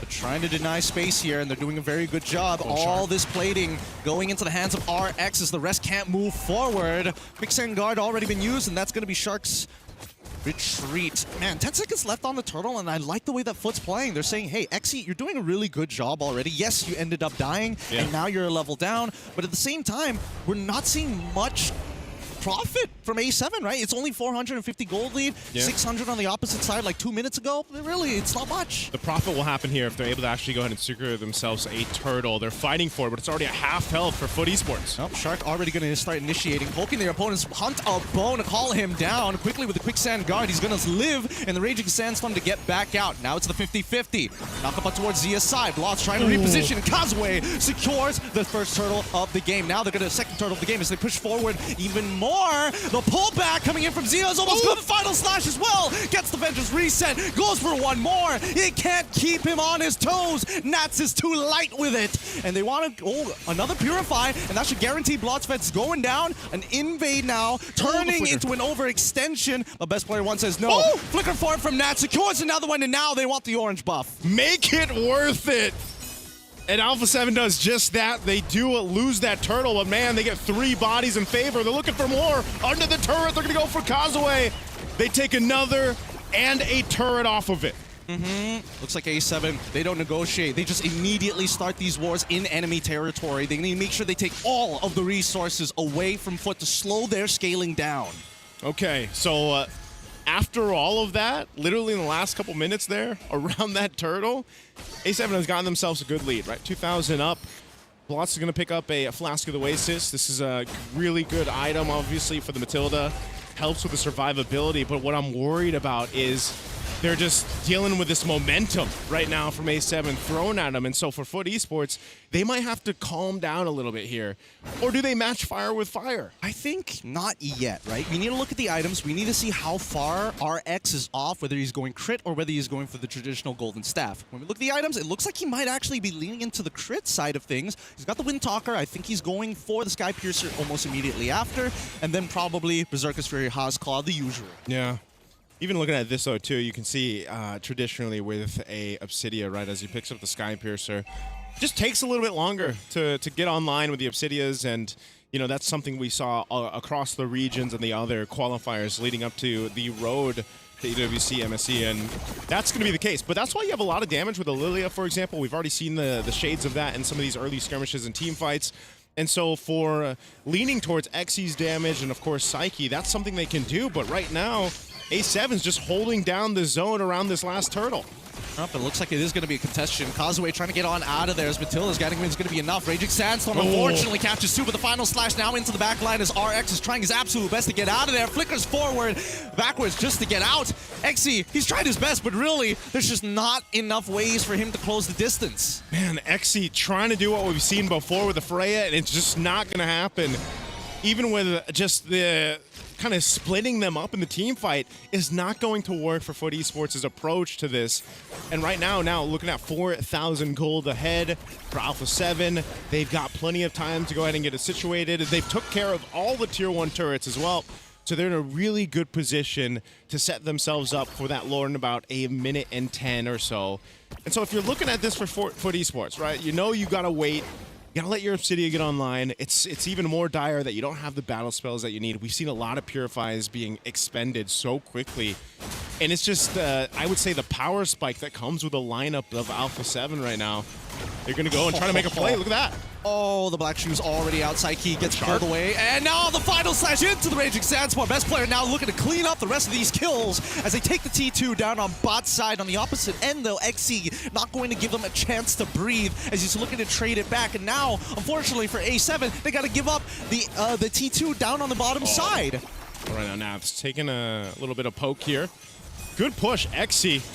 He'll handle it himself. It looks like it's going to be a trade. This might not be the best decision just yet. Kazuya, he needs to clear this up. No! No! They're trying to break him. They're trying to kill him, but now the turret still manages to go underneath into the hands of A7. They take out Kazuya, and finally, the best case scenario for A7 is here. Oh, man. Think about what this is saying right now for Alpha 7, man. They are giving it to Foot Esports in this game. It's a best of one, but Foot Esports, we talked about it leading into the matchup. They haven't exactly been challenged. Well, now I'd say they have been challenged against Alpha 7. This Lord spawns in. They've got a good, healthy lead in terms of itemization and economy against Foot Esports. This should be a Lord just for them. I think the main point here is Foot Esports is having a difficult time at trying to dissect this lineup and the way that it sets up around objectives. Best player 1 will go ahead and start it up, and this should just be a Lord in their favor. I don't think there's going to be much of a contest here from Foot Esports. Yeah, there shouldn't be much of a contest at all. It's really difficult. A7 has hit all of their power spikes. They're good in economy. They're 5.4k ahead against Foot at this point. And Foot, I don't even think they've gotten their third items, right? It's 25k at this point. Even their carries really struggling to get the components. Oh man, again, they're going to initiate. Oh, they get it, and now the Sky Piercer from Best Player 1 is just too highly stacked. It's the percentages, the executions, what can you really do? They're praying for a little bit more, but Xy, I think that if, by some stroke of luck, Best Player 1 traceless in the wrong direction, we might have an opportunity for Foot. But that depends on that Hunt of Bone from RX. He needs to connect. Hey man, his name's Best Player for a reason, right? I don't know if he's going to trace us in the wrong direction, right? So they have the Lord making its way down bottom. They can go ahead and start to assault some of these bases. Base turrets, the tier 2s fall up top and mid. Holding on to the Holy Defense Shields right now, Foot Esports will have to pretty much use everything to clear this out. They're really relying on the Lilia's damage to clear out these minions and hold down what they can, but hey, A7 knocking on the base. They've got their flickers available. Navs or Shark can actually force a situation that Foot Esports might not want to be in for this, as the waves now making their way to the mid. Okay, Causeway trying to make an attempt, gets the energy surge, able to get back out with the guiding winds, and now forcing the Raging Sandstorm out, but best player has already taken him down with the help of the turtle bone. XC, wow, the flicker from Nuts doesn't connect onto enough targets. If Psyche ends up still dying, thanks to best player. This fight is not looking that great because as much as they're taking the turrets, they are not getting real profit. It's a 2-for-2 trade for a bottom inhibitor. All of this, 2 lives for a better position for the next Lord. Turret question mark is what I'm thinking. Under the turret, they go for that fight. And I get it. I mean, it makes sense. You're ahead this much. You are confident that you can win that. But then the team fight just didn't go in favor at all of Alpha 7 there. And I mean, looking at this too, you know, the build alone, we're going to actually look at the instant replay real quick of this. This is what I was expecting, an initiation to happen. But it just didn't, the follow-through just wasn't there. Even after Causeway was gone, they had enough mobility. I mean, RX, he's already found one. They've traded it out, and now they take the mid-tier one, and now we already have a Winsome Nature for the side of RX. Okay, this changes it, right? Foot have finally come into a position where RX might actually be able to have relevant damage, right? He's been stacking up, you know, stacking up the bone shards, making sure that he's strong, making sure that the calcium's there. They're good first. Slide with the energy eruption, but it's just Shark. He's able to tank the damage for now. A7 being very, very careful. A single shutdown could reset the whole game. This is tough. Again, at just a bit ago, they had like 7,000 gold lead. Couple mistakes on trying to knock on these base turrets has lost them about 4,000 gold over to the right people for Foot Esports too. This Lord is coming up, and now what earlier when we saw just a clear sign to take the objective, that's not going to be the case now. Foot Esports is in a really good position to contest this one. XC holding down that mid. I don't know if they're going to want to force a fight. You could almost expect that Alpha 7 might try to get the numbers advantage with this. I mean, look at Shark. He's going to swing around. You've got Zia here as well. They have all the crowd control available to them they want to use. Shark's going to be spotted out, though, here, so that's not going to happen. Now Foot Esports holding down this Lord is sitting at a half health. Oh, look at this balance. Look at this balancing act. As soon as they see Shark, XC is already moving for that tri-brush. And now the 50-50 is Nats Flickers for the final slash. Lands onto RX. He's gone. They're down. Causeway takes the Lord to save the day. As we see XC also getting taken out by best player 1. Causeway, he's done his job. Now it's to buy as much time for the rest of his team as Psyche is the only member who can actually wave clear. Oh, Causeway buying so much time. He's got Blotsfet there too. They're going to be enough, but finally Causeway will go down.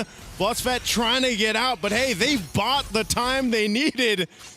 And for A7, they're not going to be able to do much off of this. They've got no waves. They got no waves to work with. XC's coming back up in 10 seconds. RX is back in 2. And finally, we're going to see Blotsfet eventually go down. I mean... Oh, the shields! Wait, hold on. Does he have his ult? I think it might be coming back up, but A7, unfortunately, next minion wave already pulled up. Polo finally securing the kill, and now we are back to where we started.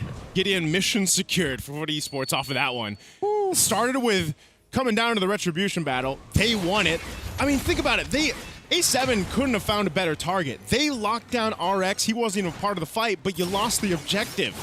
And then after that, Causeway and Blotsfet were able to buy so much time that eventually they're back in this even-Steven type of matchup. So Lord is cleared out, but ultimately that's what Foot Esports has wanted ever since the beginning. You know, give RX the time to build up. Now the thing they have to deal with is RX. Yep. Don't get picked off. Don't get picked off. I think right now, they need to figure out where Nats is. He's the only one who can make this quote-unquote super play, right? Raging Sandstorm, you can kind of see it coming towards you before the flicker. There's a moment of hesitation, of course, to channel up the final slash, but it's really hard to react to. I think Hunter Bone needs to target Nats or best player 1. Ideally, Nats, but I don't think it's impossible to catch BP1. One thing I will say is Nats, you know, he's done this back when he was a former Raider, and it was the surprise factor that he was so known for in the XP lane, especially in his early days into the professional scene, and that's exactly what Arlott does, right? Arlott, in the hands of these XP laners, they're able to surprise the opposing team, and Nats has been able to do that, right? He's got that many assists for a reason, and he's able to go ahead and lock down the right targets. Now, playing against that is what the obstacle is for right now for FUT Esports.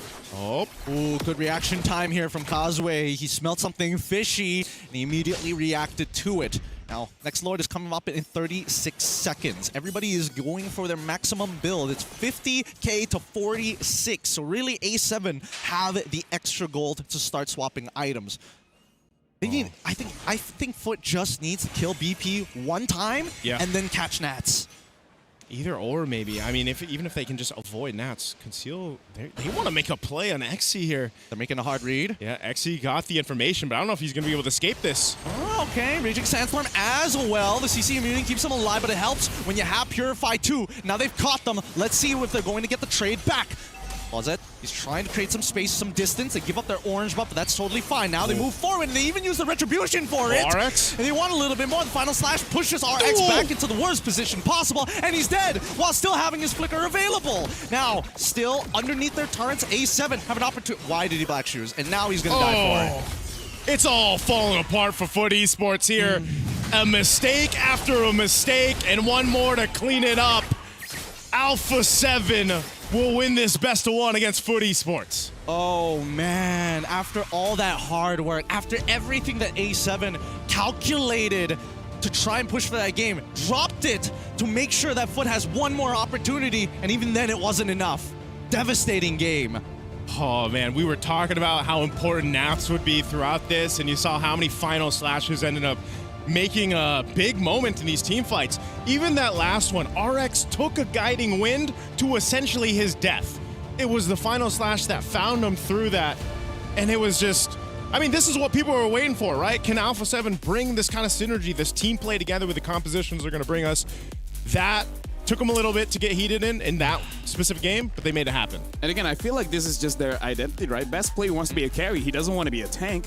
And then having that double fighter makes it so that they can fight at any moment of the game, which is something that Alpha 7 really likes, right? They really want to brawl it out, where the tempo coming in from Alpha 7, especially with the Sky Piercer on that Yi Sun-shin, makes it almost impossible for FUT Esports to really do anything, because the Fredrin combined with the Matilda has a lot of staying power. But enough stacks on that Sky Piercer is the staying power is not going to be enough. Yep. That's why they just needed to cut those stacks in half one time. One time. And then they could start shifting their attention to the big playmaker who keeps getting RX killed, man. Oh, it frustrates me mainly because there was so much thought from the side of FUT. Like, they knew, okay, they got War Axes. We ain't touching these guys. We need to give everything up. But I think they needed to have just a little bit of a bite, you know? A little bit more bark as well to go into their own jungle and actually 50-50 go for your buffs, or at least the side camp. Yeah, again, it's leading into that fact of, you know, FUT Esports finally challenged in this matchup throughout their course of wildcards so far, and I feel like Alpha 7 knew exactly what they wanted to do with this kind of composition. A lot of these interactions, by the way, as you're seeing from the highlights, is just Alpha 7 saying, you know, we've got all the crowd control in the world. We can just even pop a conceal, make a play happen. I mean, think about it. XC had a Purify, but he even had the information that they were coming for him. He couldn't still get away. So there was just so many options for Alpha 7 to utilize, and they could pick who they wanted to up to that point. And this is a very difficult thing to deal with, especially if you are on an Obsidia. How do you survive that? And that's why you're thinking, well, I can rely on the guiding wind, like we mentioned, my own flicker, the ability to get away. But as you saw, sometimes that can be the cause of your death as well. Yeah, and I like the innovation coming in from Alpha 7 here. I feel like this opens up the meta much more, because one of the strengths of the Fredrin is that double HP bar, right? But against a Sky Piercer, it really doesn't matter. It's not going to give you enough time for you to fill that gray bar again. And yeah, I feel like double fighters, especially when you get an Arlet and a Ruby, that's amazing, because so far we've seen the activators coming in from the jungle as well as the mid. Now they're adding the gold laner as well, able to be an activator for the Arlet to have all those final slashes. So honestly, amazing performance coming in from Alpha 7. FUT finally got their first defeat, and because of that, unfortunately, VSG is eliminated from Group A. That means with that win, Alpha 7 is going through to the CGBS.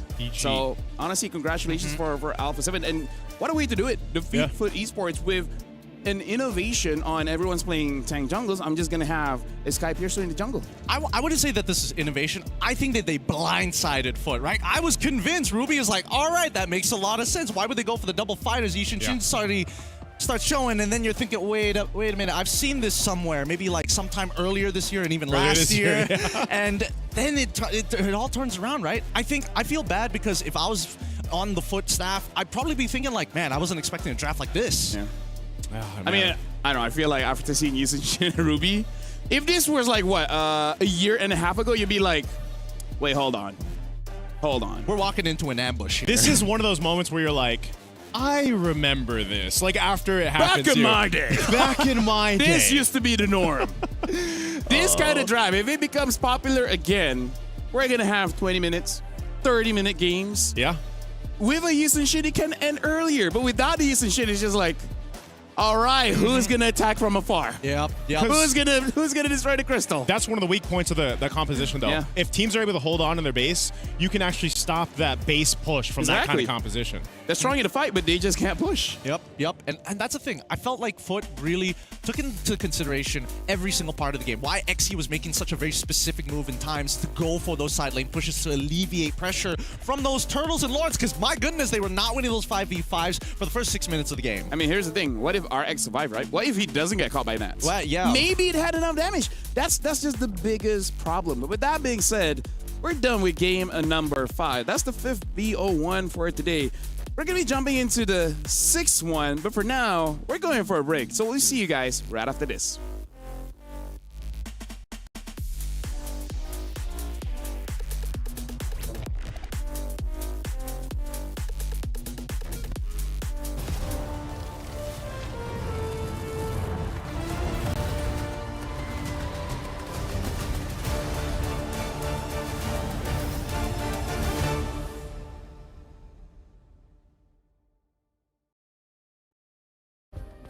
Play is in our DNA. Whenever we let it out, it becomes our superpower. Now imagine an entire city being built to supercharge it. Kadir City, powered by play.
a regular thing. I came for the ring, you know what I mean. You see my name in the lights, better get right, I'm champion.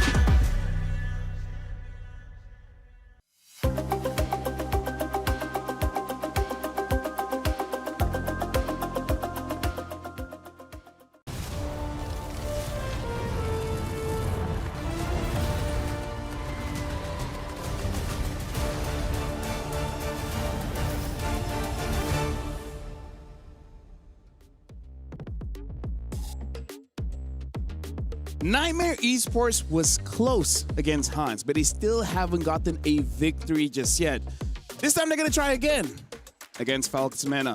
Welcome to the EWC 26. This is the Mobile Legends Bang Bang Wildcard. My name is Phil. Alongside with me is Getting Q as well as Nicey. We're about to jump into the 6 best of 1. And again, Alpha 7 looks like they had, like what, after the second game, now they have gotten their stride. But Nightmare, they got better on their second game, but just not enough to defeat the Huns though.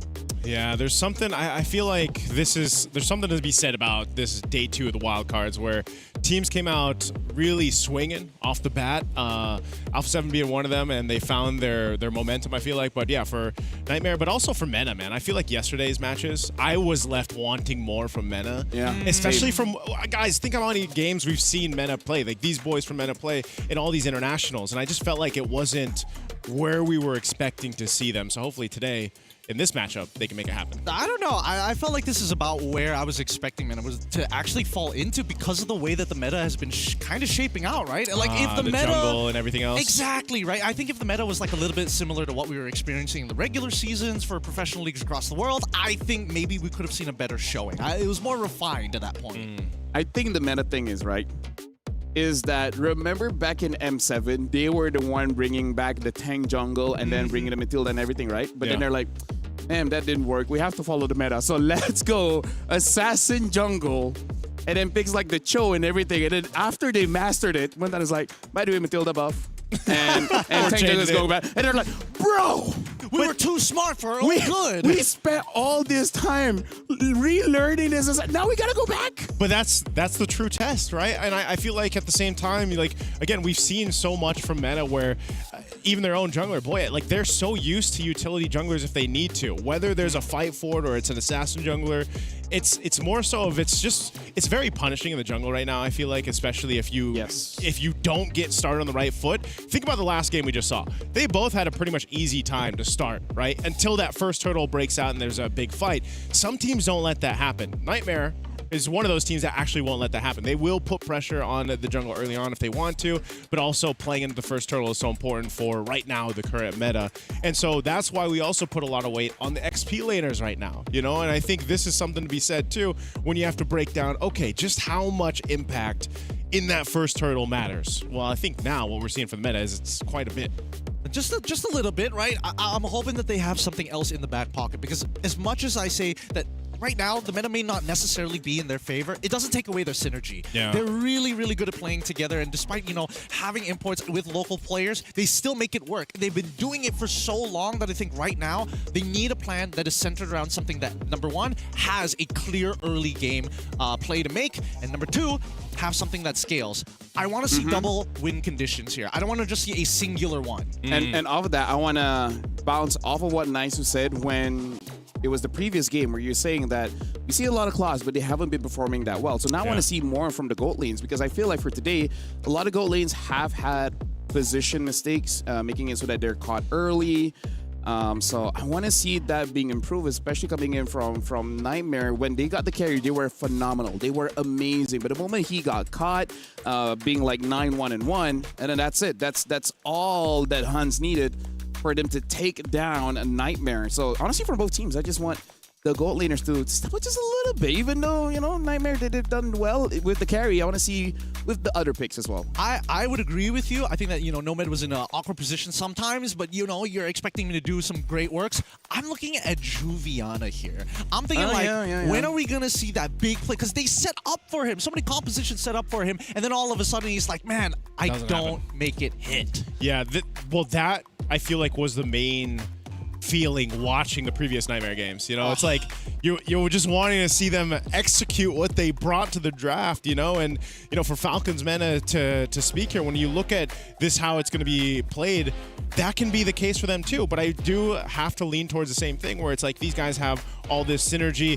Boyet has been a part of this lineup and over there for so long now. He's basically in tune with them, and you know, sometimes you're thinking, okay, maybe they're just trying to adjust that meta again, like how we saw them seasons ago adjust to it. And it's like, all right, well, now is the time. It's like getting to that point where it's kind of make and break, and they just need something to click for them, I feel like. And that you can really put that on both of these teams right now. Yeah. I think the easiest way to kind of like, or at least what I'm hoping to expect in this particular matchup right now, I need the jungles to be like really on point. I need the EXPs to be on point. I'm looking at the mid laners now. We've talked about the goal. We've talked about how both roams have done good work. Yeah. Cuffin, I think, is just a little bit more consistent in these scenarios than most other mid laners that we have here today. But he doesn't have enough cool back pocket picks to really open up these drafts. With that being said, like it or not, Guard has been lowered a bit in terms of the pick, and now Zushin's going back up because, again, tank jungles, right? Yeah. And then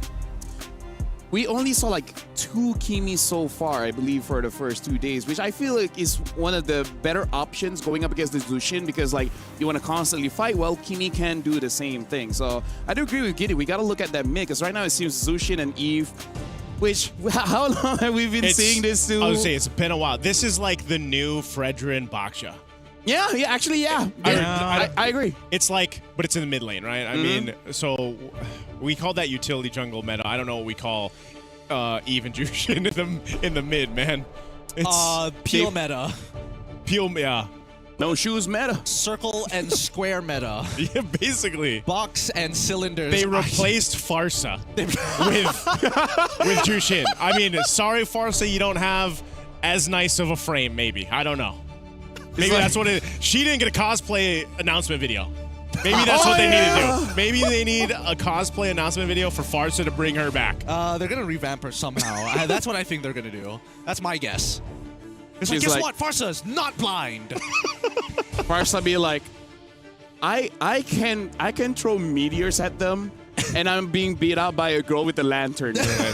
Hey, you know, the world's not fair, man. Farsa be like, that takes no skill. Farsa. Me, I had to aim with my eyes closed. You know what? Maybe you shouldn't turn into a bird. Maybe like a better animal that isn't going to outlive you. Nightmare going up against Falcons. And it's going to be broken walls, so a lot of doors will be open here. Nightmare betting out the Phovias, Matilda, as well as Baxia. It looks like the Arla as well as the Marcel has been banned out by the Falcons. And Freya. So Paquito open, Zushin open. Honestly, quite a lot is open. Yeah, maybe a little too much for my liking, but let's see. Because again, so far it is Zushin. So far, yeah. Fredrin being open too. Oh, there's a Paquito. So they'll pick up Paquito. This is what you were asking for, though, wasn't it, Gideon? You want to see Juviana, you know, have a little more punching power. I agree. I agree that I wanted to see him have more punching power. And it's good that we also see that the Arlet alongside the Phobias, some of the bigger counter picks are kind of out of the way. So we have to see whether he can pilot it correct, because I've seen many boxers walking into a punch. So hopefully he doesn't have that kind of experience, no? Or maybe it's just high-level IQ. If I get hit, I'm going to knock him out with the next one. Yeah, like my punches will be stronger if I get hit too. Yeah, but that really works if you have a very tough face, you know? Paquito has a tough face. He's got a champ stance, man. He does have a pretty tough face. Yeah. Yes, he does. Who do you feel like doesn't have such a tough face? Jushin. Oh, easy. Brigida. Oh, the casters and heroes. I'm like, we're on different pages here. Sorry. I did not specify. I was gonna say Nana, but I guess. Oh yeah. Out of all the heroes, who has the most punchable face? Nana. Oh wait. Wait. Jawhead is also pretty good. Hey, that's a kid. Kids are not supposed to. No, he means the By robot. the way, Atlas and Zushin, and then Fredrin. Fredrin, I gotta say. He's very handsome, but that's the reason why I would say he has a very punchable face, you know? He's got that cocky look to him. Yeah. And that then makes sense. the Eve gets picked up. Hey, look at the mid, by the way. You know what? Nothing new in the mid lane. Oh my god, 2 purple characters, no way! Zushin Eve, who would have seen this coming? Who would have seen it? And then there's even an announcement. Yeah. It's like, sir, everyone, it is again the Zulshin and the Eve. Gotta let everybody in the hall know what's going on here down by MLBB. Even so, they are taking a little bit of time on the side of Falcons Mina to go for their last pick here on first phase. Claude or Akai, I feel like it's. I think it's like Akai, right? Or Boxer. Sorry, Boxer already banned, so Yuzhong. Honestly, Okay. not bad. Pretty good against the Fredrin, against the Eve. Yeah. And I'm of the opinion Yuzhong doesn't have a losing or winning matchup. Every matchup is just a skill matchup. Yep. Except for tanks. He has a clear advantage against tanks. Yeah, it's a skill matchup, and at the same time, I feel like he's so... Like, he can snowball himself so well. Like, if you get even at one kill early on, it's like you won your lane, now you can kind of do your thing. But also, it's on the opposite end, too. If you get snuffed out, like early one death, maybe two, you're just a flying vision. Yep. You're flying vision. It's, your Black Dragon vision form. And you can eventually catch up, but I feel like in the case of Paquito, now does Paquito fall along those same lines as a Yuzhong? For me, if Paquito falls off, he'll just go to the side lane, clear the lanes, and then once he gets like 3 items, he's like, yeah, I can kill one guy. I just need a good flank. Yep. I think both the Yuzhong and the Paquito kind of want to do the exact same thing, right? You're looking for priority targets to just wipe off the face of the earth. Although, Yuzhong is really good at reaching further once you've caught the first person and big playmaking capabilities with the Petrify. Very interesting. Hylos gets banned out. I understand it's a good combo with Fredrin as well as the Eve, but the Zushin should be able to handle that. Yeah, just interesting. And now that Kai gets banned out, I don't think with the draft that Falcons gonna have right now, can they still go for an assassin? Actually, no. Maybe they can. If you have the right mindset, you can. It's always about that mindset, man. You can have 4 damage dealers. Yes, you can. If that's really the way you want to go. You can even have 5. I had one Marcel game when I did over 100,000 damage. On a Marcel? With 81 stacks of... the Thunderbelt? Thunderbelt. Nice, This is man. before the patch, right? Was before it or after? Because I used Yoon's build for that one with Endless Battle as well as the Rose Gold. Yeah, that was before the patch. Oh, yes, before the patch. Yes, before the patch, before. Good band there. Last one at Guinevere. Very nice. Very, very nice. Yeah, good choice, because we were wondering what is that pick going to be for Mena. Also, We they can took out see the Boya Bellic. getting slightly annoyed. It's like, I was hoping to forget about Guinevere. Yeah. I think at this point, right, you just lean back on, well, I guess you don't really have much of a choice. You have to kind of play Okay, probably Yishin not. Shin. They'll save it. So Moskov going to be picked up first. What else can we go here? Yishin Shin, like, sure. I mean, you could go for like a Hayabusa if you Suyo, want to like maybe? get on top of. I don't know whether Suyo is even like that great at this point. We don't see the gold laner on the opposite side, right? Yeah. So if it turns up to be like Harith or something, you're dead anyways. Okay. Wait for that jungle pick. The answer for Nightmare, though, they still need that. What are they going to put in the roam here to pair up with that Fredrin? And then, of course, their gold lane option here, too. Maybe Khalid or Cho. The Claude is still there. And Claude's great. He's that It's like, guy. but it's like, that's the thing. It's like, does Nomad want another go at it? You know, go with something else. Glue here, and it's the Harith. So he'll pick up the Harith instead. So yeah, the CEO probably lesser in the priority here. I like this glue pickup though. I think glue is like a really great way to deal with the especially with the Atlas on the opposite side, right? It's like, what's Atlas gonna do level 1? And then once you have that control, you're still relevant in the game if you're able to kind of disrupt the backline while Atlas is going for the big fatal links. If you dare, you can go for something like a Lancelot because Oh. glue is not great against a Lancelot. Gives a lot of advantage. Yeah. Especially when you go War Axe first item. I just don't know if they really want to go for that. Like, that's really not meta. That really is just like, if you're good enough, sure. That's meta for maybe 2 players right now. Yeah. Like, that's it, you know?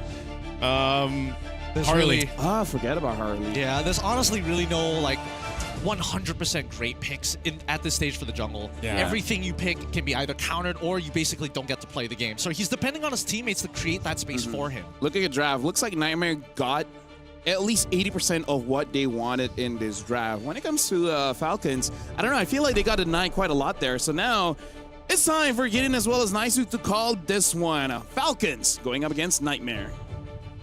Nightmare and Falcons head-to-head here in this best of one, the sixth match of the MSC wildcards right now. It's me, Nice, Gideon, and we see the Harley finally debuted right now, day 2. And you know, it's fallen off the list there of the jungle. So I'm wondering, Gideon, is this Harley pick, was this just one of those situations where it's like, you know, there's nothing else really to take? Let's go with this, because maybe, just maybe, we can go ahead and get the snowball rolling early on with our Harley. Well, I think that they were thinking about damage profile, right? No jungler was going to be able to save them out of every single situation, but they wanted to make sure they had a better spread. If they all went into armor, it's just easier for Nightmare to itemize. So the Harley makes a little bit of sense, but those nerfs from the recent patch have been brutal for him. Now he needed it. Warranted. Well, I think that like maybe the mana cost was necessary. I don't think the cooldown was necessary.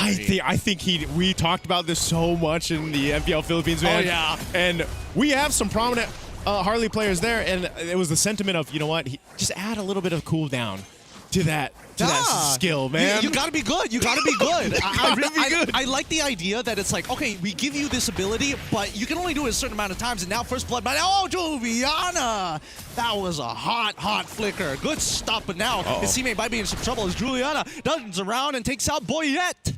Well, maybe if he had a little more cooldown on that, he would have been able to get away, but no. So he goes down First Blood. It was a good attempt to try to get Juviana. I mean, they even thought they had it in the bag because they at least got to burn the flicker out. Oh, whoa, Nomad. A whole lot of battle spells being used this early on. Oh, yeah. I mean, look at this. He's going for Master Assassin. He has the extra little bit of damage that he's looking for.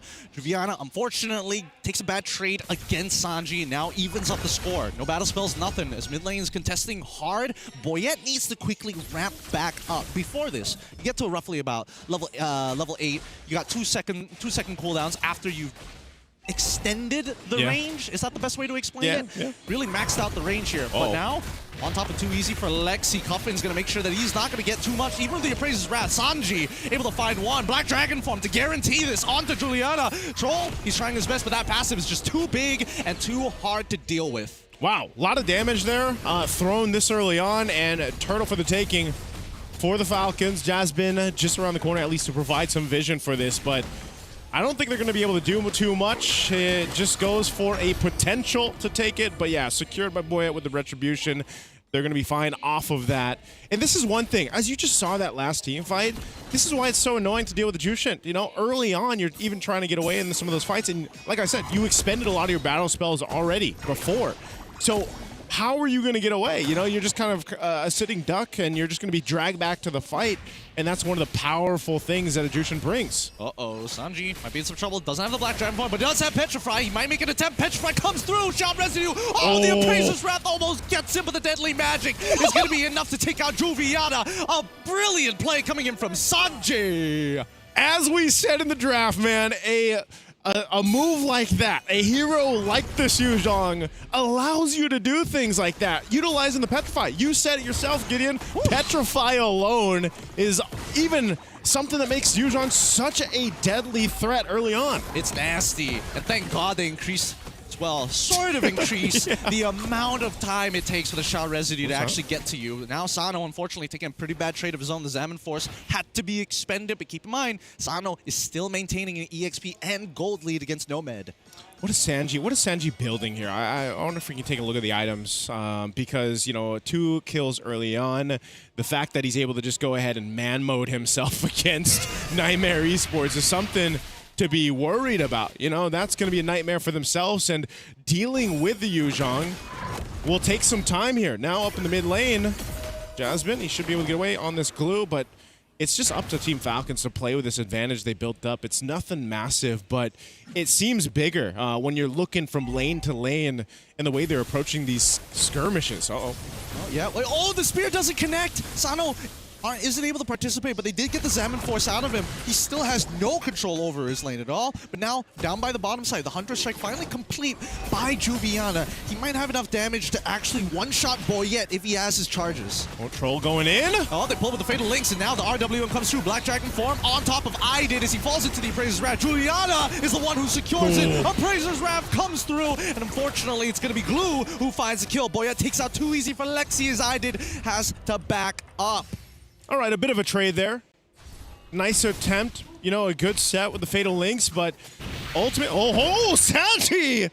He felt the punches there from Juviana. Juviana, he's back online. I think he's pretty much dealt with Sanji's little power spike that he had early on. Well, to be fair, Juviana just hit his own power spike, right? Yeah. He completed the Hunter Hunter Strike. I'm not 100% sure, but it feels like Sanji might have gone for like Fury Hammer and then started building in towards the War Axe, which may have costed him here. Yeah, Juviana needed that that power spike, and that Nightmare Esports needs Juviana to be able to actually do that and provide that kind of threat around these fights. Here's another one. Oh, quick flicker coming in from Sano, trying to, okay. All right, buddy. I don't know where that ult is going, but you're going to be dying anyways. They're still trying to protect this mid-tier 1, but this is coming at the cost of an invade on that top side. Fraser's Wrath out for too easy for Lexi. A small camp? Whatever. I'll take it. Let's try and go for a second one. I like what Nightmare Esports is doing, too, off of this. After the last couple wins they've had across the map, they're going to keep putting the pressure on Team Falcons, trying to make them to respond, and this glue is so annoying. This is what you talked about in the draft as well. Oh, wait. Does he actually have the split? No, he doesn't. And Jasmine, unfortunately, goes down. Wasn't able to build up enough stacks on Boyette. I think if he got on top of Boyette, maybe there was an opportunity there. But still, Nightmare, 4-6 so far. Falcons keeping them in check. Yeah, good response there, because as I was just saying, he's been so annoying to them, and they deal with him at least for now. Turtle's going to be up here last run of the game in about 10 seconds. Sano desperately trying to keep the farm going. After the last interaction that he had, Team Falcons is already set up around the Turtle pit. They can keep Sano up there. Again, I'd like to see him stay up there, keep farming. He's just got to rely on the SOD to join these fights.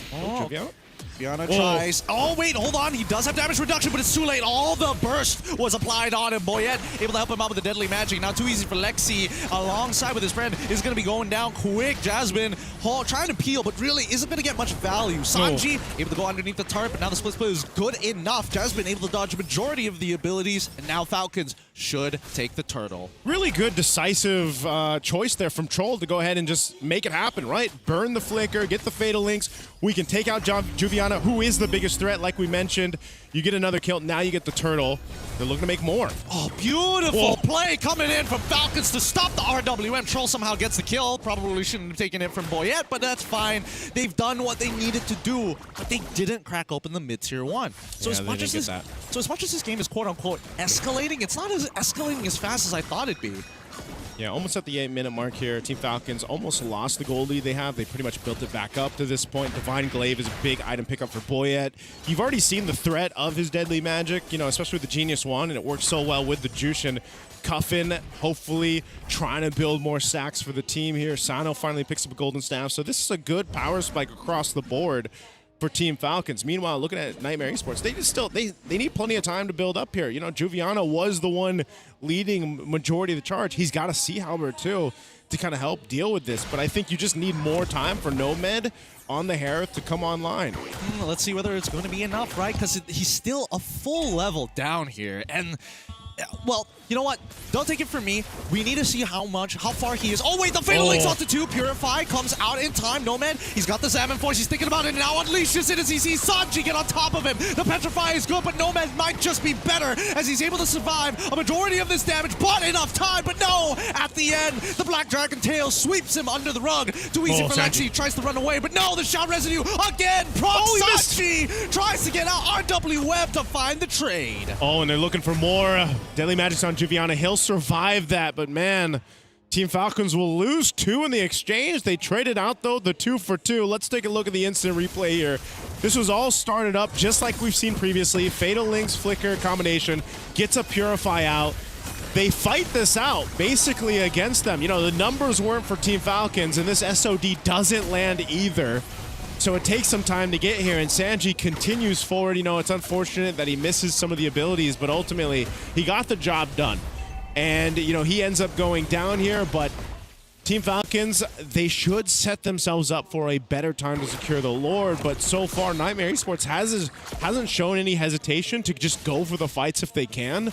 And maybe they just rely on just mechanics if they can overcome the team fights here. A big part of this, like we've seen previously, whenever there's a Harley across from you, is surviving that initial burst. Oh, Fatal Link's coming on to Jesbin. Tries to dodge as much as he can. Able to take out Troll in the meantime, though. Really good play coming in from Nightmare's side. I think they heard you. They were like, yeah, they're making all these plays. We got to out-mechanic them somehow. And Jesbin is like, I'm that guy. I'll do it, team. Don't worry. And this actually gives them an advantage now for this Lord here.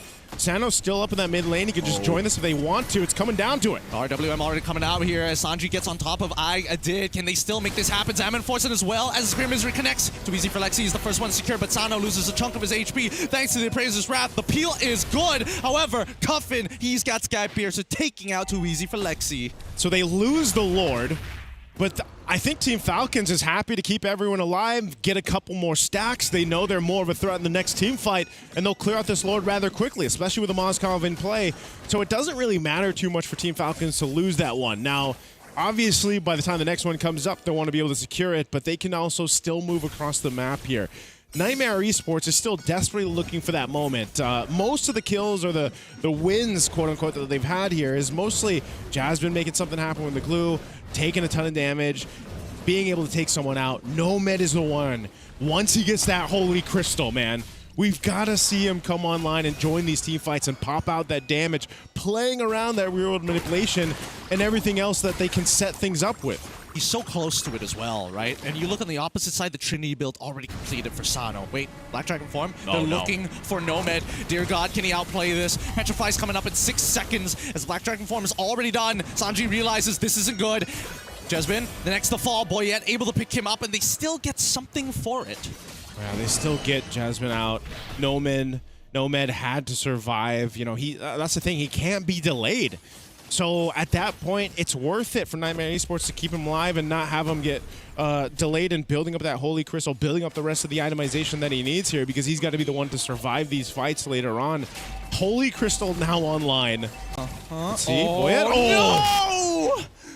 That was so perfectly played. Too easy for Lexi, catches him and maximizes the CC timer. Can't take the hat trick back if it times out. Gideon, Juviana burnt the flicker for that. I felt like that was personal, man. Like his gloves were loaded at that point. He's like, hey, LaFell asked earlier what hero has the most punchable face or who has the most punchable. Maybe it's Harley. Hey, I don't know. It's Juviana, but it's actually just straight up Henry Cavill just reloading his fists. Dude, it's the Harley Joker face skin. That's the one. That's actually so accurate and so good. Hunter Strike already being purchased here by Sanji. Come on, it's Patrick. You can't punch him. It depends. It depends. That's, you know, we'll have to see on that one. Maybe throw out a poll somewhere. But Fatal Links already connecting onto two. Jesbin able to respond here. Spear Misery already landing, and Sano now in the middle of the fight. As Zaman Force comes on through, force the flicker backwards. As RWM slowly peeling them away. Too easy for Lexi. Holds the front line, but his back is already gone. Juviana isn't even in the fight. This is a complete wipe here. As Falcons able to take at least 3 of their members, make it 4 for 1. Oh man, Juviana the only one left alive there, and more stacks to Cuffin. Team Falcons is just taking these fights and just doing everything they need. I mean, even you're looking at this, and Nightmare Esports is scrambling to try to make something happen here. Nomad, we talked about it. Get the Holy Crystal, make something happen. Well, in that fight, he was gone first. It's tough. It's one of those, the art of footsies in fighting games, right? Getting too close to your opponent, but still maintaining just enough distance to catch them. We look at the instant replay one more time, and the fight instantly always begins with the Fatal Links. It just feels like, at least from the looks of it, the anchors on the side of Nightmare always get compromised. Yeah, that's a tough one. And, you know, when you're crashed down on like that and you're playing around your Zaman Force, you're trying to play around, you know, your RWM, there's just not too much you can do. And Team Falcons has done a really good job at overloading that box that they're trying to fight in, and it's working out great for them. Even looking at the itemization that they have here, you're thinking Nightmare Esports, are they in a position to go ahead and defend this? This is that early Lord, so they should still be able to go ahead and manage it, but again, with Team Falcons, they have to take this a little bit slow and steady on the base approach, because it still can be turned over on their heads. Jasmine, spot out Boyette. Lord made its way up that top side. Troll now joining this. He's got a flicker, Fatal Link combo ready if he needs to go ahead and unleash it. Well, talking about being unleashed, Jesbin's going to be the first to die here. The spear comes through Susano. It's too easy for Lexi. The RWM is going to try and get him out of here. The Simon Force came out a little bit too late. The damage is good, and they don't have MR. I did flickers backwards, and now we see the Chrono Dash Nomad able to get out of there just in time. So many members, so very low. A sliver of HP, and even the Lord falls as they now take top inhibitor and mid inhibitor. I did able to snipe Sanji at the edge. Oh, they really want to end this game, but Boyet! Salmon Force, that's what we were worried about. Nomad activated online and now runs down the last remaining members of Falcons. I'm not sure what the game plan from Team Falcons was. Maybe it was just to throw everything, get the base turrets. Well, they did that, but man, that is not what they wanted to happen. It's not what they wanted to happen, and I think, well, now that Troll got an Athena shield, all right, guys, we got to respect this dude. Maybe we do need some items to protect ourselves. Oh, man, because even that, it's like they didn't have to go for more. Nope. Like, we even saw Sanji, he had 1 HP, and he decides to walk forward and die. And then it just fell apart. Yeah. It's like a diabetic who's really into candy. It's just like maybe one more bar. maybe one more. Please, just a taste, just a little bit. Hey man.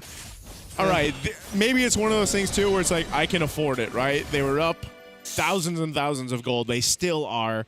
They've been able to be in control of this game. At the end of the day, it's still the case. The base turrets are gone. Yep. All right, let's chalk it up to that if you're Team Falcons. Hey, we got the base turrets out. Lord's coming up here in a bit. We can go ahead and secure it. We've got a big advantage against Nightmare Esports. Let's see if they want to fight us. You know, so now Nightmare Esports is in the position where they've got to manage the base and at the same time consider, do we actually contest or do we just ready ourselves for another base defense? I agree, but I also think that Juviano right now needs to be Mr. Peel. He needs to stop being Mr. Assassin. He needs to peel for Nomad. He needs to create that space when you start seeing people like Troll walking up, and especially Sanji. They cannot give him that space.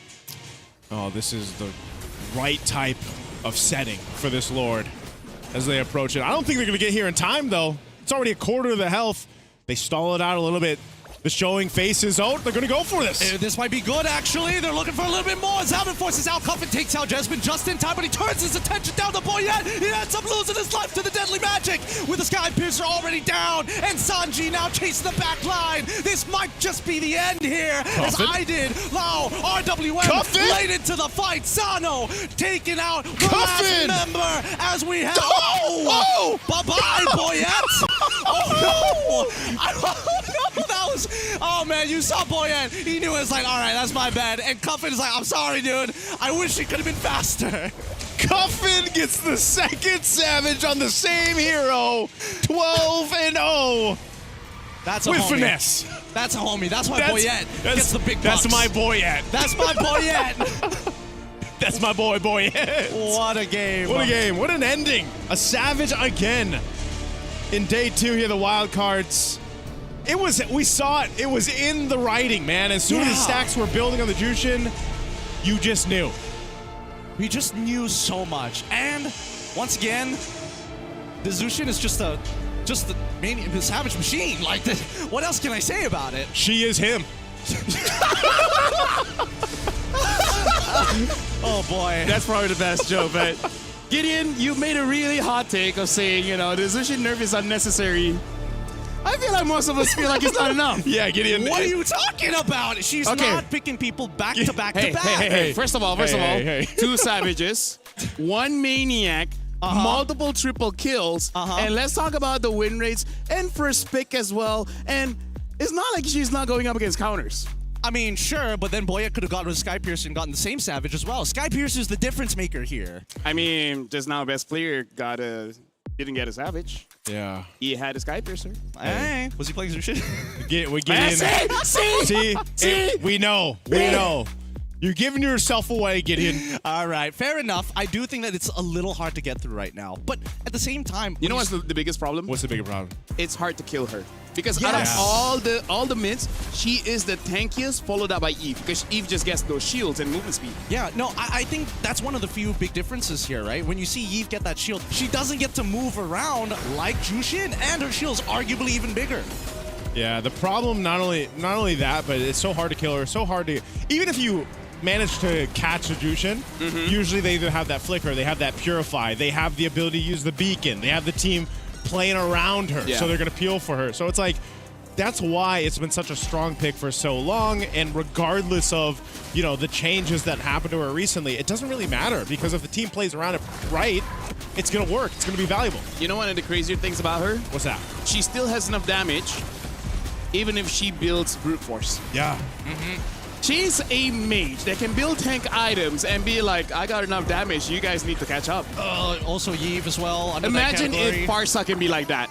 Oh, Farsa by brute force breastplate. Maybe that's what's wrong with Farsa. Yeah, she can't build brute force. You know, she really needs the extra movement speed and tenacity. Can we put some magic damage on the brute force just cuz? Actually, that'd be very funny. I would love some on Gord as well, man. I'm just saying. Right? You know? Right? There's a lot of mage heroes that aren't picked up because they already deal with being too squishy in the current meta. And that's why very few heroes work in the mid lane right now, because they need a mix of that kind of durability in their own kind of base stats, even in the itemization that they have, but also their kits. Jushin, Farsa, you know, the picks that come up a lot.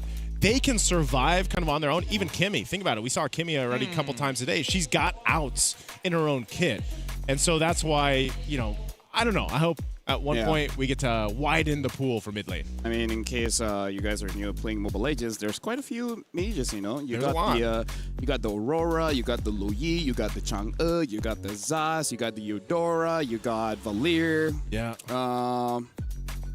We can go to break. So, in fact, we are going over to break because after this, it's going to be game number 7. And during that time, we might talk about the possibility of a 3-way tiebreaker. So make sure you guys catch that one right after this break.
So now, honestly, we're at the point. At Group A, we know who is eliminated, but we don't know who's number one. There's always a chance for a three-way tiebreaker, especially if FL7 wins this one. Welcome to EWC 26. This is the Mobile Legends Bang Bang wildcards. They're playing to go to the main stage. My name is Fel.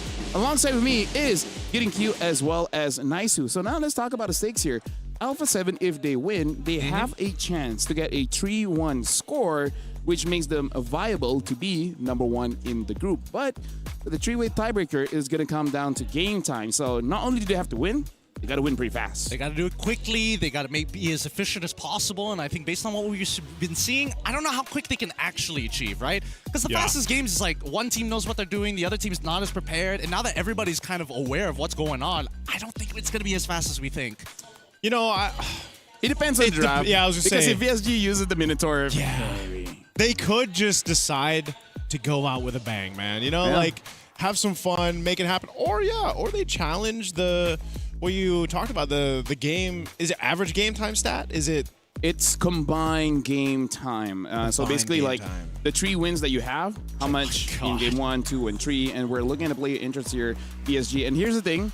BSG only had one bad game, right? The rest were pretty okay, and that bad game was with the Hanzo as well as the Minotaur. The second game that they really should have won is really off of the mistake of JM with that Benedetta, where it's just, you know, unfortunate. You want to make a play to help your team win, but those things happen. Those things happen. Generally, it always happens, you know, to EXP laners who are forced to make the play. Also, is Dixon the only person whose portrait doesn't fit in the frame because he's so massive? Because he is a tall man who's really, really jacked as well. And surprisingly enough, he doesn't play mid lane as if he's a 6-foot man. He does take his time with a lot of things, but he's so controlled. You know who else doesn't fit in the frame? Who? Me. I don't fit in my frame. You also play mid. Yeah, I do. Yeah. So I play mid sometimes He too. played Gord yesterday. So that's a fact. Yeah, maybe you just need to be a large boy. Yeah. To play mid without being feminized. That might be the case. Yeah. We all know the stereotype. Yeah. We all know it. We all know it. It's like, you know, whoever plays the mid lane is a bit fruity. Yeah. Well, you don't have to be. You don't have to be. Grow a beard, grow taller, and then go to the gym. Yeah. Hate the color purple. I mean, Zushin's pretty cute. Yeah. Yeah, that's true. That's true. That's going to... And you know what? Before we even get to the draft, it's probably going to be even Jushin anyway. Yeah, unless they somehow get banned. They could get banned. Zushin could get banned. I do think that it eventually needs to get that ban, but right now we just don't have enough right in that first phase. It's only 3 for 3. Do you guys think that we will eventually get to a place where we need more ban slots? No, I think that's just the reflection of like, hey, we didn't balance the game right. Okay. Husky agrees with your point. He's been saying that for a while. Like a little more bans? It's either a little more bans or a global ban, like whatever, you know? Yeah. I mean, like, Winter tried that one with the honor system. Like, after you get mythical honor, then there's a bit of a change there. Maybe they can add one more layer. On the weekends. Yeah. On a stipulation of, is it the weekend? So for the first week of July, right, Zushin will get nerfed where she can't use her ult. Right? And then Eudora gets a buff where her first skill has 1,000% ratio. LaFell, that's a great idea for the arcade version of the game. Hey, arcade had some of the best modes. Yeah. They got some good modes. I'm not gonna lie. I remember before the remember the Battle Royale one? Battle Royale, the chess TD. That was a long time ago. If you remember that, then you know. You were oldie. Chess TD was a lot of fun here. That's true. But this upcoming game, though, I do want to mention that at the very least, I want to see whether both EXP laners are gonna go at it, right? I want to see that VSG, at least with the way that they play, they're going to be walking out of here thinking, you know what? Next year, we legitimately have a chance. VSG for me, I don't know. I guess coming into the wild card, I expected more from them. I don't know. I'm kind of left to... And I feel like I've said that about a couple teams now, and that's just been the case of wild card. I feel like that is Group of the death, nature. man. Yeah, and that is actually a lot of the sentiments even online that I've seen in the discussion boards and everything else. So, but that's why I like wildcard, because it is always a great kind of peek into the up-and-coming regions or players. I mean, hell, even, you know, Sunset Ravens, great for them. They got their dub earlier on today. It's unpredictable, unlike the main stage. Hey, I like Main some stage MPLs. is not going to be predictable. Right? I like some MPLs. Hey, whoa, don't pull me into this, man. I'm just Where- looking You forward guys to are from the MWI. same region. I'm looking forward to MWI. That's where my eyes are No, at. that's why I'm talking. It's like it's not like we knew that the grand final is going to be a 4-0. What? No. It's not like we knew who's going to be the champions, you know, by week 2. By week 2? Oh, Yeah. Look, you know, the Farmers League is already over, so at this point, we're only hoping for the Oh best. my goodness. it's Speaking not- of your league, by the way, Yeah. it makes sense now why they released that video with the current things. Oh, Now he knows what I'm talking about. Hey, let me just say, Gideon, it's not that the Farmers League is over. It's more like the Farmers League hasn't started again. Hey, the harvest season is done. We're waiting for the next one. That's the point here. I don't look. I want to get into that real quick, but we'll leave it for now. Yeah, for now, I want to talk about VSG. With this, nothing to lose mindset, right? Yesterday, we've seen them try out the Minotaur as well as the Hanzo, right? So for this one, it can really go either way. They could go for a draft that just clears the lane so fast so that Alpha 7 has a very long game so that they can't be number 1. Or they're just like, you know what? We're here to have fun. We have a signature draft that we wanted to play since like the first game. It just didn't happen, right? So maybe they're just like, they'll try something spicy, but there's a chance that they might lose very early. Oh, that's fair. You know, like trying the Ling. The Ling? Is that really what we're going to be left with here? The Ling is crazy, though. It's not just the Ling. You can go many different routes. Argus, Roger, Chang'e mid. Like, bring the unique hero stat up for EWC. Like something that you enjoy playing, even though you know it's bad. Well, I don't know about Like for bad. me, Grok is not meta, but I enjoy playing Grok. I think that's understandable, but then this comes into a position where, what do you guys think about Selena? It was one of the few heroes. I like it. Is one of the few heroes that we did actually see in Asia games, and I thought we'd see it a little bit more here at Wildcards. It's if you can, you can. If you can't, you can't, right? Because there's quite a lot of heroes like that, like the Cho, the Yuzong. It's one of those heroes where you have to spam, like, you need a few reps in before you can really confidently pull it out. So now, VSG, betting out the Yusin Shin as well as the Freya. Now, Alpha 7 betting out all the tanks. So we'll see what kind of damage jungler they're going to get. Can I just say, too, the vibe difference, the vibe check of Alpha 7. After betting all tanks? Not just that, no. Getting to this point, their 4th game, you know, and it's good to see them all smiles here because their first game today was rather shaky. Even I was like, whoa. I don't know what happened there. Don't all of our first games are like that? Right? Even just the ranked games, like the first one don't matter. That's true. But then the rest. You always gaslight yourself. Exactly. Yeah. And it's always the first and the last. Yeah. Sometimes I log off right away. Yeah. After one game. You don't tell your friends that this is the last game. Yeah. You're just like... No, that's when you say, sorry guys, I gotta go eat. Yeah. And it's like, but it's 3 a.m. I'm very hungry. Just like giving them false alarms, like, I'll join you in 5 minutes. Zushin ban, by the way. Hey, no surprises there.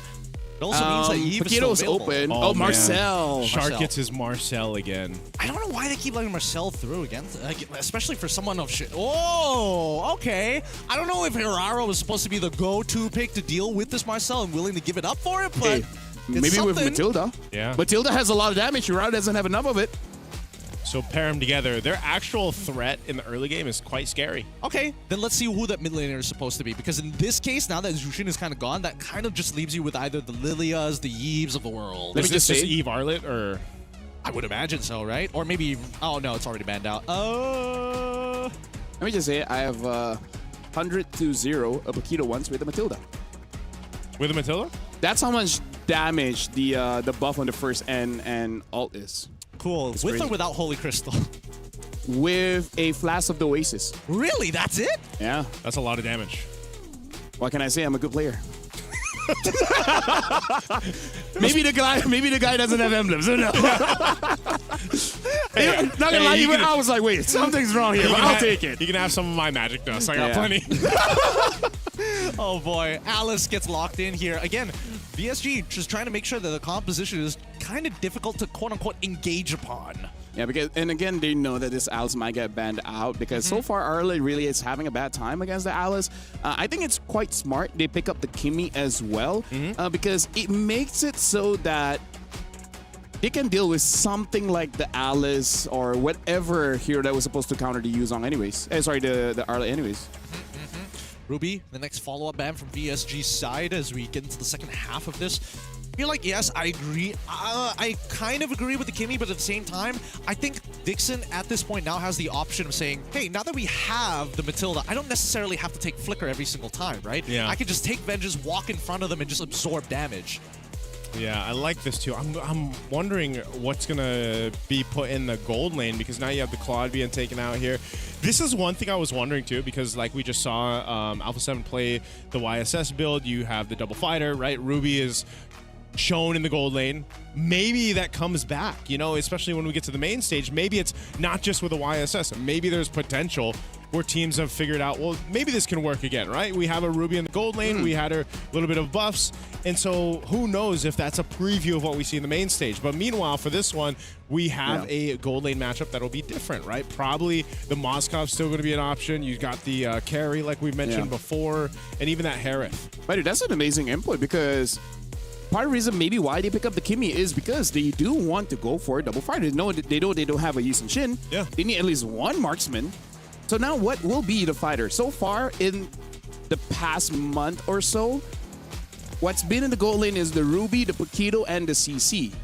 Haven't remembered much else. If we dive back even further, we've seen a Lapu in the gold.